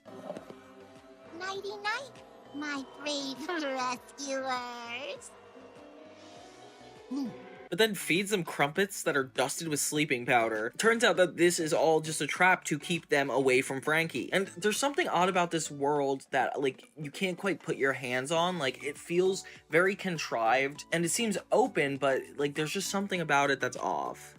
Mac pretended to eat the crumpets because he's not allowed to eat sugar, remember that? He goes, like, ballistic every time he has even a pinch of sugar. Finally, that character quirk comes back up in this movie. So Mac didn't actually fall asleep to the sleeping powder. So he's able to fool the toy dog with a clay gun copy of him.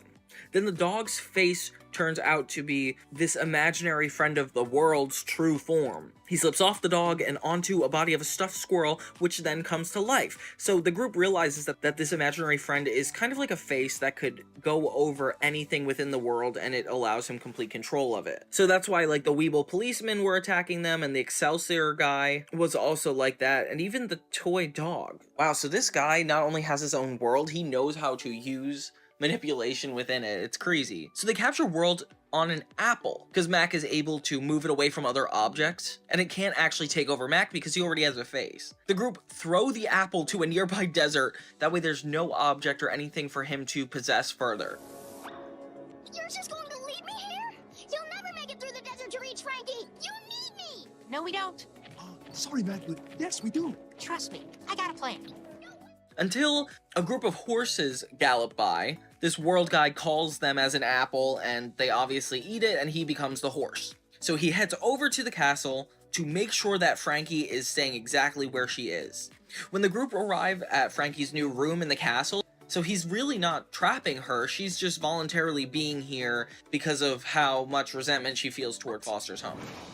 Do you really have to go? You're right. I don't really have to go, do I? They ask Frankie to come back to the real world, but she's like, no, I'm so sick of you guys. I'm definitely staying here because they respect me here. And she's got a point. Mac tries to go after her, but the group is gassed out cold by the world guy who is possessing a sorcerer now. The group finds itself in the attic, and Mac despairs over Frankie's words, while the group wander downstairs to their rooms. They soon realize that they're not actually in the real Fosters, and this is where it gets trippy. I have tried to get under the cover so I can cry because we are never going to see Senorita Frankie again, but they're stuck. That's weird. Mac is aware that Mac sees a giant green eye peering into the attic window, which is not normal, so he runs downstairs, and the group is tossed around by the house in a topsy-turvy bonanza. Meanwhile, in the real world, Mr. Harriman tries to do all the chores himself since he cannot find a single employee that falls under his expectations. And he is doing a terrible job. He's so specific about it. He's like a perfectionist in the worst degree. He has like the discipline to do things, but he doesn't have the patience to get them done.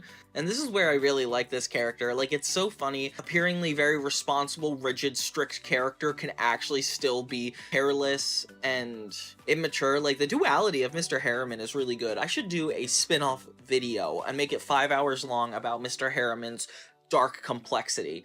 No, I'm just kidding. I'm not gonna do that. Please don't make me. The rest of the imaginary friends are upset, and Mr. Harriman is like, no, I'll help you with your request when I'm done mopping, but there's no way he's gonna be done ever. Mr. Harriman gets annoyed that he wants them to fix their problems. Now he gets what Frankie's going through. Lazy girl. Not bad. Frankie is enamored with the world and everything this imaginary friend has kind of built, but she's also a little disturbed by the tiny squeaky voices. It's aware that there's still things that world, this imaginary friend, is keeping from her. He tries to give her a miniature Foster's house to get her comfortable there, and a paper plane flies into her head. That's where Frankie finds that there's a miniature group inside of all the friends. World becomes furiously angry and accuses her of having made up her mind to leave him already. Oh, this guy is so disturbed. Saying that this is very similar to his experience at the very beginning of the movie. Frankie is able to calm him down and actually be super empathetic, and we see a really beautiful side of Frankie. Like, she is just so caring and giving, and she's so able to withstand other people's problems because she's at the forefront of her own needs. Like, she's not a complete pushover. She agrees to a lot of things, but she doesn't necessarily not take care of herself. And that's another duality in this character that I really respect. Like, they show that you can be respectful and say yes to too many things while also not necessarily being a people pleaser, which is usually what the category falls into. She convinces him to unshrink Mac, Bloo, and the group and tries to make friends with them. Until Mr. Harriman makes an appearance. Oh my gosh, Mr. Harriman, this is not helpful. You, young man, are a bad boy. Luring a naive young woman into this silly little imaginary world and keeping her from her duties. Tis, tis, tis. He hops into the room and finds him and scolds this new imaginary friend for bringing and keeping Frankie in the toy chest, and that he's going to drag Frankie and the others outside of the toy box and leave him alone to think about his actions. And this is like his biggest trigger because he's been abandoned. So this guy is really threatened because obviously the person he cares about the most is going to be taken away from him by this rabbit, and Mr. Harriman doesn't understand that world controls the world. That's why his name is that. And things start to shake and an earthquake appears. Suddenly his emotions are controlling everything. He starts to attack Harriman, Frankie, and everybody else, and becomes a huge dragon-like combination of all these things in the box. Everybody's on this chase to get out of the world, and everybody is able to get out of the toy box in the sky just in time. Everybody but Frankie, because World actually ends up eating her whole. But later Frankie actually emerges from the box completely unharmed. Little help, please. And is now talking to the main characters about letting World out of the box, which is a really interesting metaphor. You know, like, we all go into his world and everything is chaotic and he's kind of unstable just as much as everything around him. But Frankie opens up this option of, oh, maybe instead of us going into his world, he comes into our world. Maybe that'd be more beneficial. So this allows him to kind of get a new perspective on life. And it's like, in life sometimes people will exclude others because they come across as crazy or unstable, but really it's just this need for understanding something different. And Frankie is the only character that has the patience to bring this character to that realization. I'm free, Mr. Harriman! Splendid. And Frankie freed me! Yes, I saw that. So Frankie eventually convinces them to release him and World is super happy, making everybody confused. They're like, you were just crazy and upset a second ago. What's going on? And Frankie explains that, like, if you had everything you ever wanted except the one thing you truly need, what would you do? And then suddenly this guy isn't crazy anymore. He's just like you and me. He's just an imaginary friend. Soon World adjusts to the outside world, and Frankie even knits him this cute little stuffed animal body. But Frankie doesn't have to go back to doing these miserable chores. The residents of Foster's actually agree to all take part in cleaning and caretaking so that Frankie can have more breaks on her duties. And soon the residents join Frankie and World in jumping into the toy box world, just going to show that once you understand somebody else's world and allow them to understand yours, you can both really challenge each other and jump into each other's lives in a boring way, I guess. And then Madam Foster shows up to Foster's again and realizes that nobody is home, and that's where it ends. This is a really, really good TV movie because, one, it follows, you know, Frankie, but also is able to jump to Mac and Blue as, like, the regular protagonists of this show. And unlike Good Will Hunting and House of Blues, it feels more central to the ensemble cast's issues, and Frankie being missing is a shared obstacle that all the main characters have in common, which is a really easy way to streamline a narrative in a feature film while not, like, leaving anybody out of it. Apparently, this was actually the last episode that was produced, and even though it's, like, stuck in the middle of season 6, I consider it the series finale because this is the last thing they made from Foster's Home for Imaginary Friends. And it does a really good job at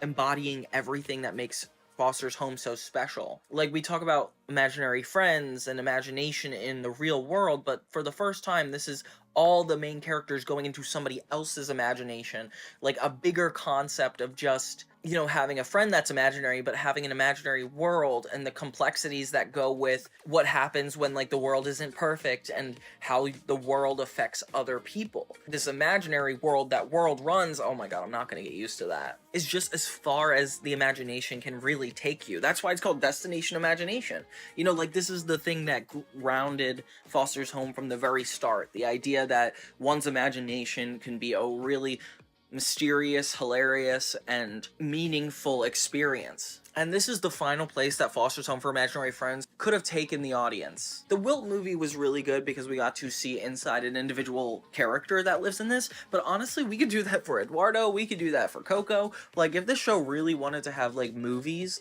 they could have done it. I know Adventure Time did those HBO Max specials that each followed a different character in the world of Adventure Time, but I definitely think that was deserved to go to this show because you're able to see a little bit of the community, but then also dive into one individual character's struggles. And there's so many characters struggling. I'm so happy everybody recommended me to watch this movie. I definitely don't remember it from when I was growing up, but I was so pleasantly surprised with the experience. Isn't this the magic portal? Magic portal? The one with the power to transport me to the... Not sure if you guys remember Season 5 super well, but we had this specific special called The Blue Super Dude and the Magic Potato of Power, which is about Mac and Blue coming up with this convoluted story about Blue being a superhero and kind of this whole hero's journey featuring each of the friends in Foster's. And it did a really good job at being that episode. Like, everybody loves that one, and I can't believe how surprised I was to find out I've never seen it. Like, it was a really good idea, and they actually follow up on it with this episode, which is super exciting. It's called Blue Super Dude and the Great Creator of Everything's Awesome Ceremony of Fun that he's not invited to. And this is so cool because it actually follows Blue in a much more manic state. Like, the entire episode, he's actually horribly sick, and this is an illusion that occurs within his mind that he's experiencing this Blue Super Dude as real life. Blue! God, look at that. Great creator. So it starts out with him engaged in a fierce battle with Frankincensed, which is a parody of Frankie, which she was a fairy in the first special. I don't know why she's a villain now, but okay. And yeah, so he's defeated and quickly taken prisoner by Frankie, who locks him up and puts him on the Wheel of Misfortune, which is actually kind of a cool idea when you think about it. He ends up escaping the wheel, but is forced to battle against a bunny monster, which he releases by accident. Come on, go free. Yeah! And this is all like a metaphor for like Bloo actually going through a sickness and Frankie trying to help him. Of course, she's like viewed as the enemy in this. The super dude wins the fight against the monster and wears him like a suit, which is crazy. He ends up confronting a giant talking piece of broccoli, who is the gatekeeper to the portal to the ceremony he's trying to go to. So before he can enter this portal, he has to pass a series of tests. Go to the lair of the dragon lady and steal her delectable ambrosia. Like retrieving ambrosia from the dragon lady, or like getting milk from the sacred cow of eternity. And it's so funny because the actual events are like, he meets Jackie Knowles, milk from Coco, so all of these feel streamlined into real events that are happening, and it's just so impressive the way it's written. I haven't had a lot of like funny jokes per se, but the way it's like executed is just impressive more than anything. This is like the reason to watch this season. Ooh, that rhymed.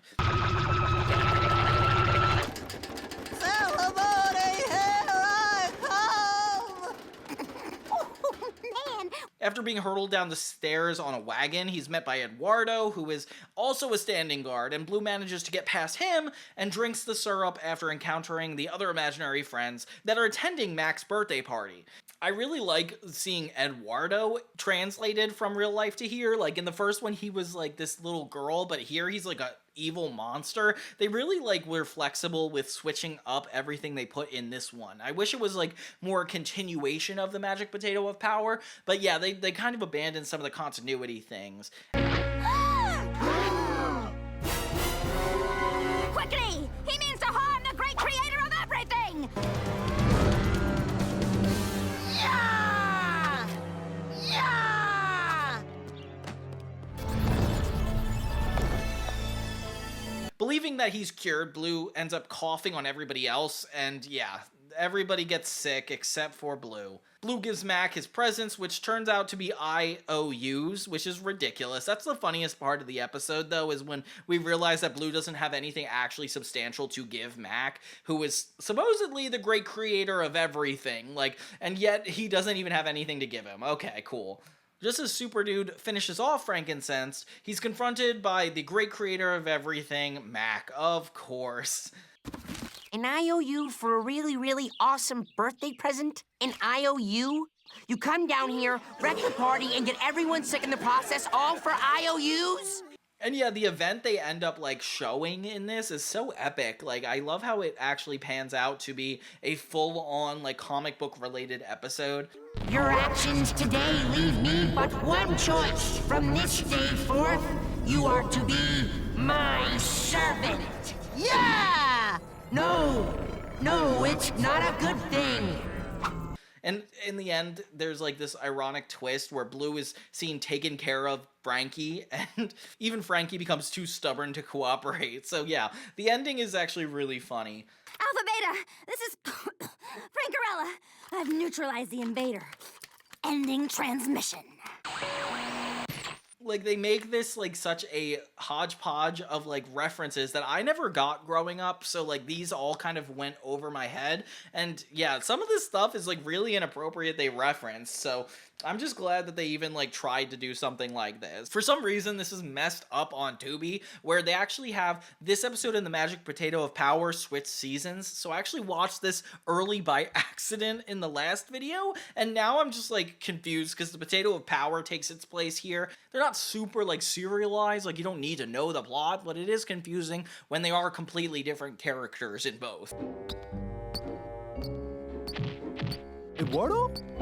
I'm sorry, but what are you— No! No! It is Bloo and Senor Mug! They dare me to do a flat tire!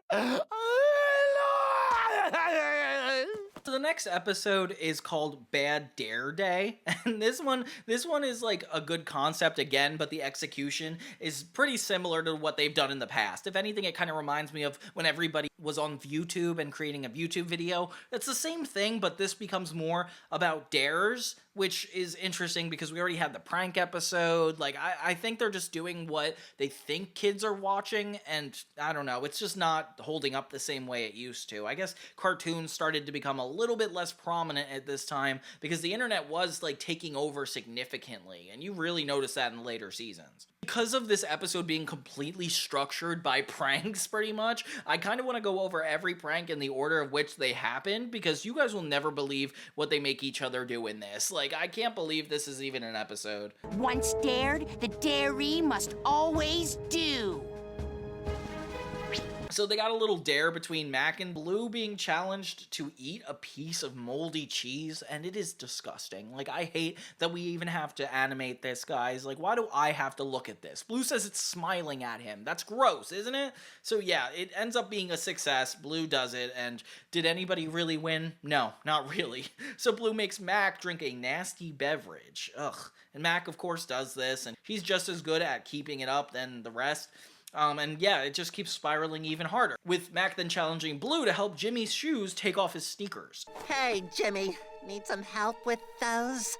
And it's so gross. I hate that it has to be gross. Like, why can't it just be more funny than gross? But yeah, if he's successful in this. Then Bloo challenges Mac to ruin Eduardo's tea party, which is actually really sad. Like, poor Eduardo, like, he did not want to be involved in this, and of course he has to be. His little dolls, which is his prized possession, are just ruined because of Mac. Come on, Mac. So then Mac and Bloo are dared to apologize for ruining the tea party, which is such a funny, like, way to incorporate Eduardo being a part of it. Like, I love that. Why don't you dare us to do something? Oh, I wouldn't dare. No, it's okay. Just make it a good one. Oh, okay, I have got it. So then Wilt gets involved and dares Bloo to unplug the TV in the rec room, which of course he does. Great. And then we start getting other people involved, like Fluffernutter and Jackie Knowles. Fluffernutter dares Wilt to eat Jackie Knowles' sandwich, which he doesn't even go through with. Like, he just kind of loses here. Insane. And then, of course, Mac is dared to steal Madame Foster's golden dentures. Oh my gosh. So Mac fails at this, but it kind of spirals into being a full-on competition with everybody in the house. Madame Foster, who wants to do this. Even characters you don't expect to be in it, like, just become a part of it now. Sunday, Sunday, Sunday! Today's not Sunday, but friends from all over the house have joined together for the first ever Foster's Day Cup Tournament! Chief Hosey Nose has to eat an entire plate of marshmallows. Then Fluffernutter just has to get in contact with George Mucus. Coco has to eat a worm. One-Eye Sai has to steal Mr. Harriman's monocle. Bloopy Pants punches somebody's butt. Okay. Preparation Ape has to lay out by the pool without sunscreen. By the way, Preparation Ape is not an appropriate name for a kid's character. Come on, guys. Bloo has to draw a handlebar mustache on himself. Rodney has to braid Creaky Pete's beard. Mac has to tell Frankie he loves her, which is when it gets really complicated, because obviously that's something important to him. He doesn't want to just blurt out that piece of information as a dare, and when she ends up figuring out it is a dare, he, like, doesn't deny it. He's like, yeah, that was a dare, I didn't mean to, and he didn't actually mean it, which is crazy. He's trying to back out of it. Yes, it was a dare. I didn't mean any of it. I'll dare just a dare. I thought so. Well, sorry to have bothered you. You know dares. Bloo ends up throwing a can of trash on the ground. He blows Allison's nose and throws himself at a wall while covered in peanut butter. Ew. And yeah, then they end up having the finals, which end up being back to Mac and Bloo. Again, realizing that it's kind of like the episode where they're in a competition for a race, or in a competition for, like, what is all this competition and prank stuff? They are, like, running out of ideas, and it's really starting to bother me now. And these ones are even more gross. So we have Mac have to lick the floor clean, which ends up being, like, super successful for him. Then Bloo has to throw his paddleball collection into the fire, which is just dark if you ask me. I don't know why you're asking people to throw away their personal belongings. It's definitely going too far.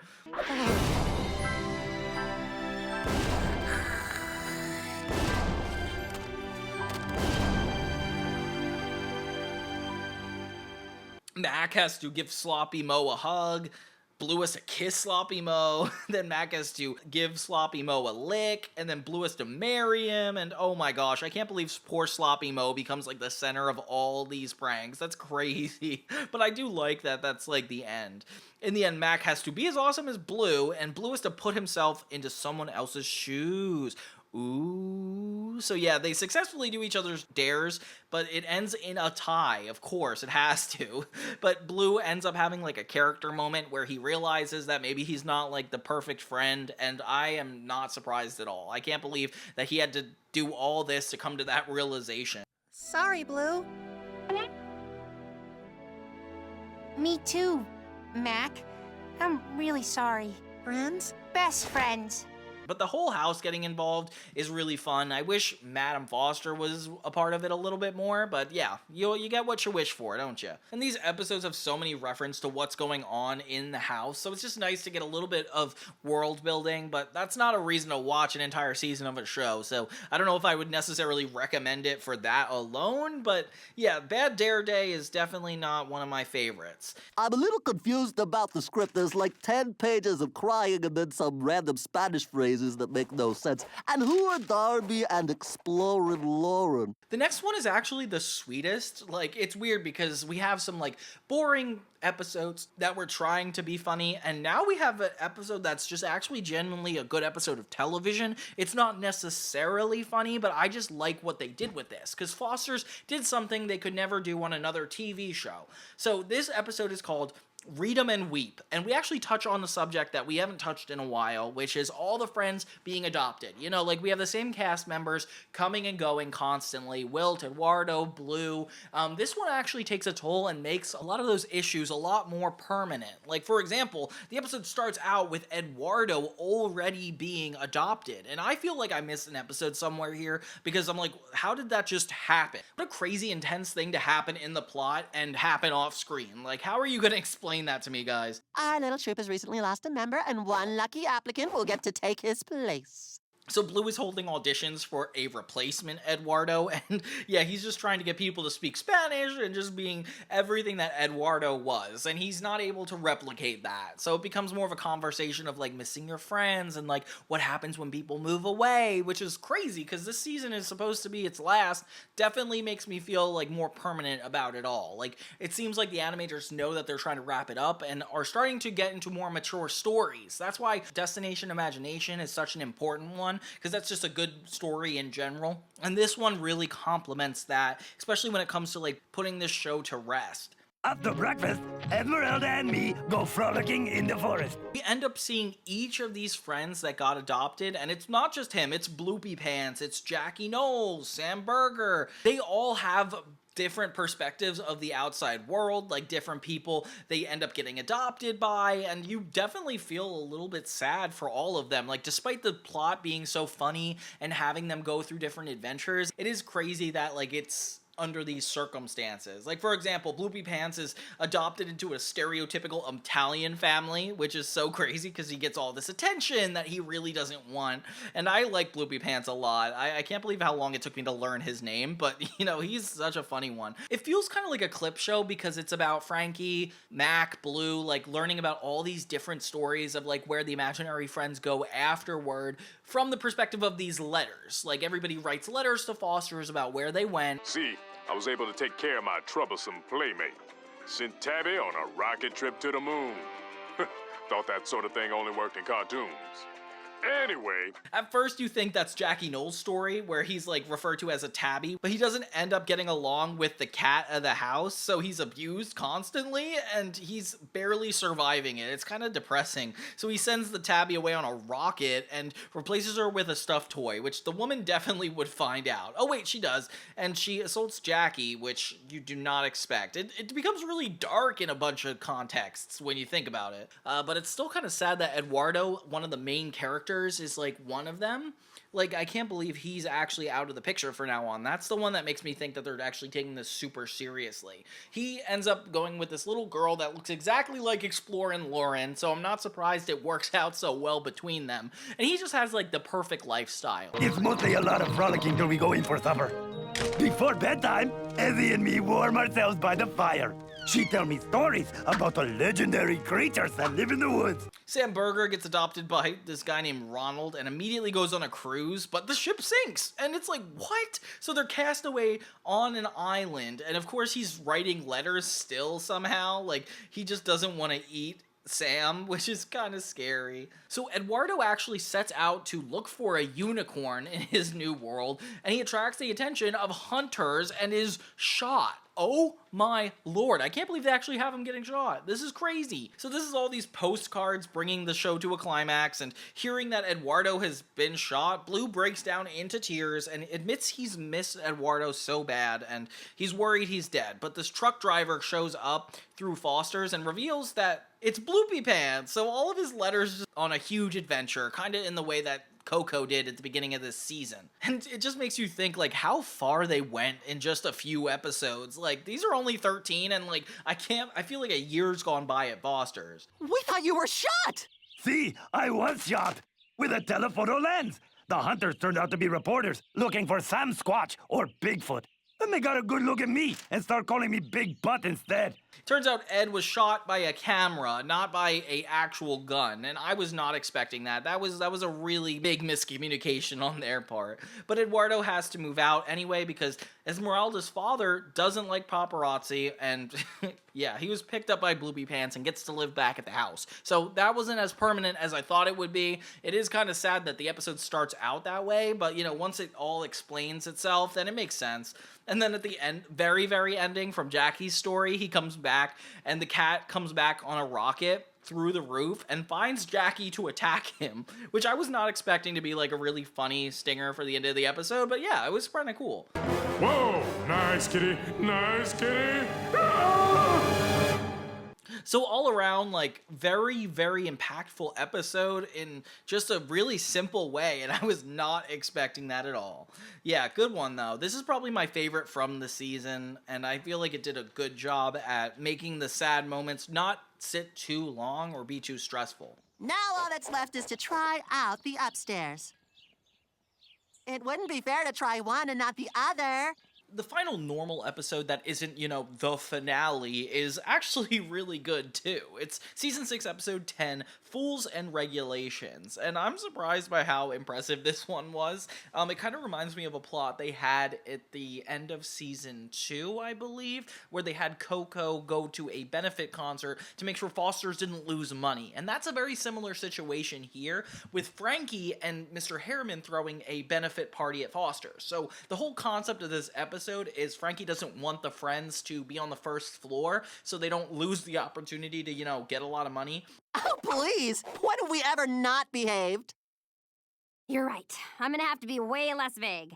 So she tells Bloo, Wilt, Eduardo, and Coco they have to have fun either in the house or outside, but they can't do both, and they have to choose one and stay there. Oh my gosh, it's so funny. So yeah, they get tired of all these rules and regulations, which actually is what builds up the tension on Bloo's end of things, but of course he has to be difficult, and they have to try out the outside and then the inside, and it's like so obnoxious of them, but at least it's a funny joke in the end. Done. Good. Now will you please pick? Just as soon as we go back downstairs. So they end up choosing upstairs and immediately regret it. They don't have fun. Bloo was obviously complaining.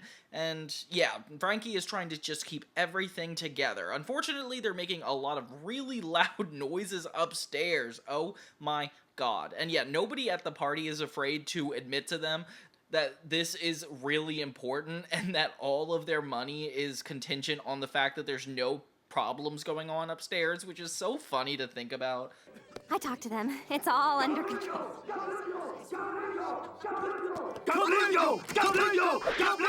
They tell scary stories and even trigger the fire alarm, which is so funny because I've never seen the fire alarm in this place. I can only imagine such a huge mansion has like a big fire alarm, but it is like crazy. I just hate when fire alarms are in cartoons because it sounds like in my actual house it's going off. Now, I'm not one for charity qua charity, but at times money just has to be spent. So yeah, the tension builds and the friends finally win, getting to go outside. Mac joins the party and yeah, they have to stay out there, but now they want to go in again. Oh my gosh, this is so spoiled of them. So now Bloo ends up turning the tables completely, sneaking up the side railing of the house, and even trying to go on a tricycle on the electrical cord. Oh my gosh, I think this is going to be their last episode of living, to be honest. Maybe if we just ask the bird nicely, he'll leave.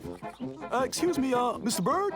Or Miss Bird? Unless you're married, then I guess it'd be Mrs. Bird or Dr. Bird. I mean, if you went to the trouble of getting a degree, I'd hate not to Forget this. I'll get him off.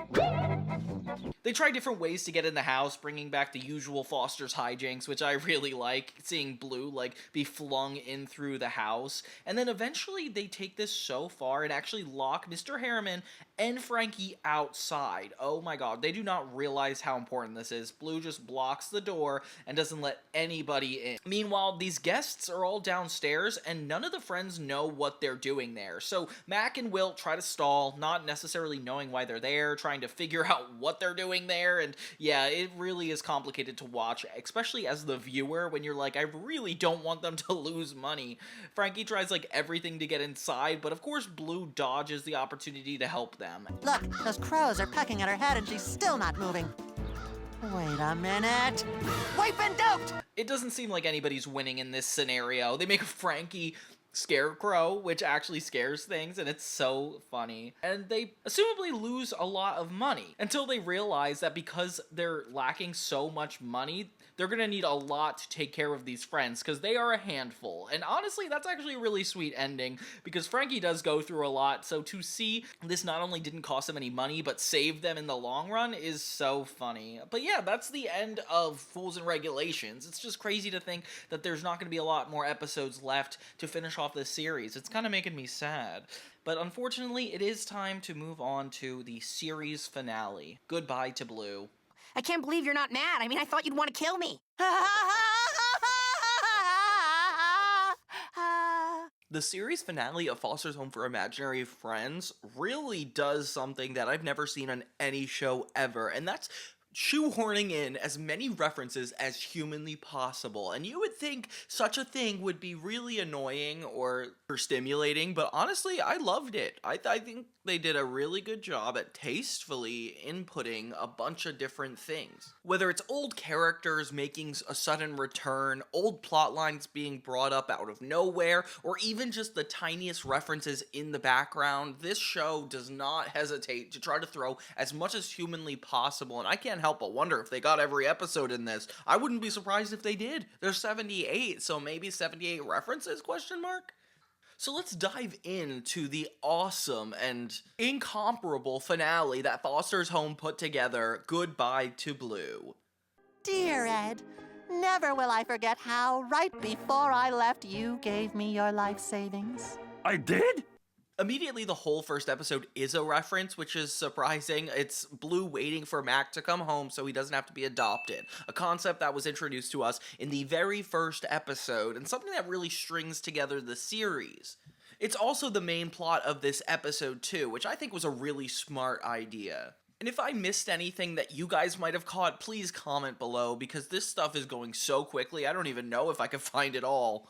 Mr. Harriman brings in this family that is supposedly looking for an imaginary friend that's blue, circular, and has no feet. So, wonder who that is. He takes them up to Wilt, Eduardo, Coco, and Blue's room, obviously, for what we think is Blue. Blue's hesitating because he's screwed, pretty much. We see the toy box from Destination Imagination, where they jump in and the entire world is there. That's kind of cool. They end up taking home a completely different imaginary friend that just looks like Blue, and it's so funny that that's the joke. We learn that Mac is actually, in fact, moving, and that's why he's not there today. He told Mr. Harriman over the phone, so we just assume that Blue is screwed and he's living here forever. Since he showed the proper forethought to telephone and explain his situation, I decided to, as the kids say, let it slide. In any case, Master Mac shall be back tomorrow. But Mac is just heading out.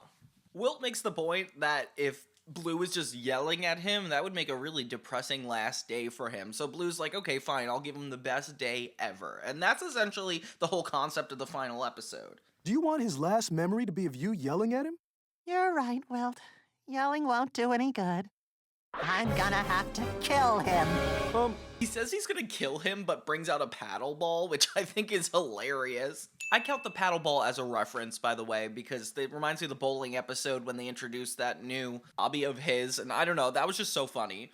We get Terrence, which doesn't seem like a reference, but he actually hasn't been in like 2 seasons. We get Mac's apartment one last time. I'm just happy they crammed this into the episode as well. Some of these jokes are so funny that it like almost bothers me because the last season was really not that great, and then yet every other line is a hilarious joke. It almost like doesn't set itself up for positivity. Oh, Mac. I really wish we had taken more photos together. So when Mac gets there, there's no miscommunication. They both acknowledge that he's gonna move, and they just want to have fun in this last day. And yeah, it's pretty bittersweet. I don't know why we're not crying, but Blue's acting really weird about it. This must be some kind of joke, because I've never heard them say the word kill so many times in a cartoon. Like, this is literally the 6th time. Kill you? Please! You obviously don't know your bestest friend in the whole wide world at all. I'll kill him, and then he can't move away because he'll be dead. And I'll visit him every day at his grave. Aha! That's how I do the job! So Max starts hanging out with everybody in the house except for Blue, starting with Wilt. He's basically like, I want to do all the things I've never done before, which happen to have not been with Blue. Oh my gosh. So Blue finds himself waiting for Mac while he's doing all these awesome things, and I feel bad for Blue, but then again, he's always talking about killing Mac, so I don't know why we're even feeling bad.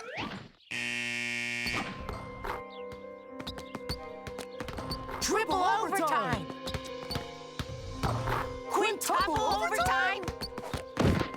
Another reference, we got the scoreboard from Good Will Hunting, the best special ever from season 4. That's kind of cool. They even referenced the crazy monster from the pilot episode that took Mac originally, and that's actually a really cool callback. This is when I was like, okay, it's clear the creator knows exactly what he's doing with shoving these in here. Blue's also trying to find the perfect thing to say on Mac's goodbye card, which is actually kind of cute. I don't know why, it's just a really genuine thing he's trying to do. This is perfect. I'll think of something totally hilarious to write, and every time Mac looks at it, he'll laugh and remember I'm the funniest guy he ever met. I count this as a reference, but he jumps on top of Mac's head in the kitchen, and he hasn't done this in forever. It reminds me of the original pose from the opening theme song. So yeah, fight with me in the comments. Madam Foster offers Mac cookies that she made, and Can't Have Sugar 1 from the party episode in season 2, and then second, the cookie episode where they're selling all the cookies, and Mac even mentions it. You mean the cookies you only make once a year? I remember when we were selling them, they smelled amazing. Except poor Mac here can't have any because he can't have sugar. She guides him on how to eat the cookies, and it brings back some of that really slow, awkward comedy that I always like from the show. Like, the timing they work with is so good. Each and every bite. Slower. Slower. Now another bite. Smaller. He finds Mac later with Coco, spending quality time, trying to get their picture painted by this artist. And I can't believe we have, like, a new imaginary friend in the final episode. Like, aren't there so many we could be referencing? But then again, there's so many references I can't even keep track. Especially toward the end, it gets insane. Ah, it's too late. He's already ruined the painting. Paint another picture? And the guy accidentally paints Blue in the image, and honestly, I think that's such a funny joke. One of the things that Mac wants to do is hang out with Pizza Party from the Rockstar episode, which is so funny because they're like, let's write a song together, and we actually go to the garage to do it, so that was a fun reference. To do stuff they've never done before, which I count as a reference because in the episode where none of the friends were in the home, they were trying so hard to make best of their time, and they were just going crazy with it. So that feels like a very similar plot. I like that we reference it. The next reference is Blue trying to come up with something to do with Mac, and he's like, let's make a movie together, referencing the episode where they literally made the movie together. We already made a movie. It was called T-Rexatron Alien Wolf 3, a prequel in time, The Unrelenting. Nope, doesn't ring a bell. Mac even says the name of the whole movie, which should be a long minute in itself. From this point on, they come at you like speedy, these references. So next we have Blue bringing in the treasure map, also from the episode where they were left home alone. We get the bullying character from season 2, which was so long ago, and he was like barely in the background, so this is kind of cool. The little jokester character with the bag over his head, haven't seen him since like season 1. Blue tries to compete with all this stuff, and he dresses up as Orlando Blue, which is actually an awesome reference. I just don't know why his handkerchief isn't colored in here. Oh, maybe because it's dark. Never mind. But yeah, I love this character. One of my favorites. He's on the thumbnail for one of my videos. He brings out the Squeakerboxxx, the little toy that they fought over in season 2. One of my favorite seasons. Oh, and this is the part I was talking about. He names 6 references in an instant, right here. Or we can start a newspaper, or go to the mall, or go camping, or build an indoor water slide, or post embarrassing footage of Harriman on the internet, or go to Europe. Blue, we did all those things too.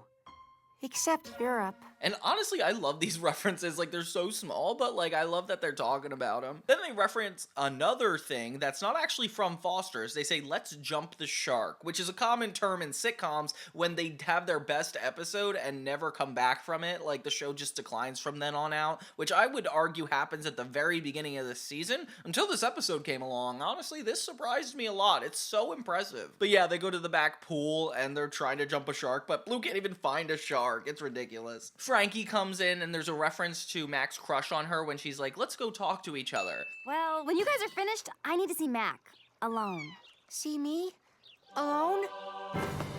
You can see me now. And oh my gosh, so she brings him to the other room, and this part confuses me because she shows him a surprise party, which by the way is another reference because Mac doesn't like surprise parties, from season 4.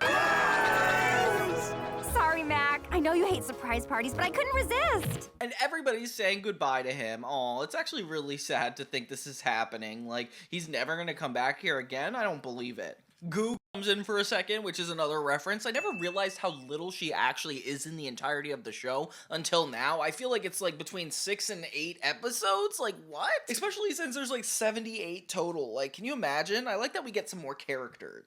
Hello, aquarium. Yes, I'd like to rent a shark for 4 seconds, although we may want to jump it twice. Better make it 8. Hello? Another reference is Madame Foster's old friends showing up. The ones from the bowling alley, from the Going to Europe episode, and they even have motorcycles, which I don't remember that reference. Then in one giant shot, we have so many references. We have the Prince Charming friend from the Frankie Crush episode, the chimp from the Bubblegum episode, the old man from the Adopt-a-thon episode, Frit and Frat from the hotel episode, the episode where they're all fighting over the same room, the little imaginary friend in the jumpsuits there. I can't believe how much they packed into one single image. This is why it's like so stressful after a while. I know this little boy's been in it before, but I kind of can't remember off the top of my head. Then in the next shot, we have the little doll from Destination Imagination, the red brick guy from When Terrence Dreamed Him Up, the multiple eye guy from Sight for Sore Eyes. Then we got Bloo bringing in Eduardo's tricycle from the Cuckoo for Cocoa Cards episode. But yeah, plot-wise, Bloo embarrasses himself trying to get Mac's attention, and it just hasn't worked this entire episode. He's looking worse and worse. Then I'll walk and jump the shark! He's just trying not to be selfish like he's been told he was in the past, which, yeah, he definitely is. And yeah, he thinks his one opportunity is putting something on this card, which doesn't end up working out, so he writes on the front. Wow, what a jerk. Then on this card, we have like 1,000,000 references. Bloopy Pants, Sam Burger, Bendy, the Little Peas. Honestly, I can't even like count these ones. I've been trying to, but it's not working out. Let's just assume this is like +10. After one last tantrum from Bloo, we learn that Mac isn't actually moving super far. He's moving to the same complex and just a different room. Oh my gosh. What? But I saw you with boxes and Mr. Harriman said... No, I mean, I'm moving, but I'm not moving away. It's just to another apartment in my building. Oh, did I fail to mention that key detail? And then we have one final reference at the very, very end where Mac admits that somebody has to move into Foster's home. And guess who that is? The character that is the last line in the entire series. She's moving somewhere that doesn't allow imaginary friends. So... Our personal favorites, everybody. Cheese. Now we're brother roomies! I'm sorry, but this is not okay. Then in one final meta reference, they play the theme song backwards to make it look like it's being undrawn, and it's honestly giving me an existential crisis, so I'm gonna have to end it here. All around, a really cool artistic choice, and even having some of the original promo images is something Craig McCracken did at the credits with a little thank you, and honestly, it's so sweet and reminds me of like watching this all growing up. I can't believe how many references they put in here. It's just such an impressive episode. Like, do you guys remember seeing this at all, or is this one that passed you by? Because I know the 5th season was like kind of a hit or miss at a lot of different parts, and I would say most of it is miss, but this one just really took home the cake and ended on a really positive note for me. So I'm super happy that we could end celebrating. And that's how the episode ends. What a crazy way to end it. I'm sad we didn't get to see Duchess of all people. Like, there were so many things we didn't see, but hey, the references definitely outbeat those. There you have it, every episode of Foster's Home for Imaginary Friends. 78, 79 episodes. Like, it was a crazy journey, but thank you to everybody who sat here and watched my 6 different 1-hour retrospectives. I'm going to try to release all of them together at once on my other channel, Johnny Tunes, so don't forget to like and subscribe and try to find more of my content over there. Oh, thank you guys so much, and I can't wait to get into more cartoons with you. I will see you guys next time.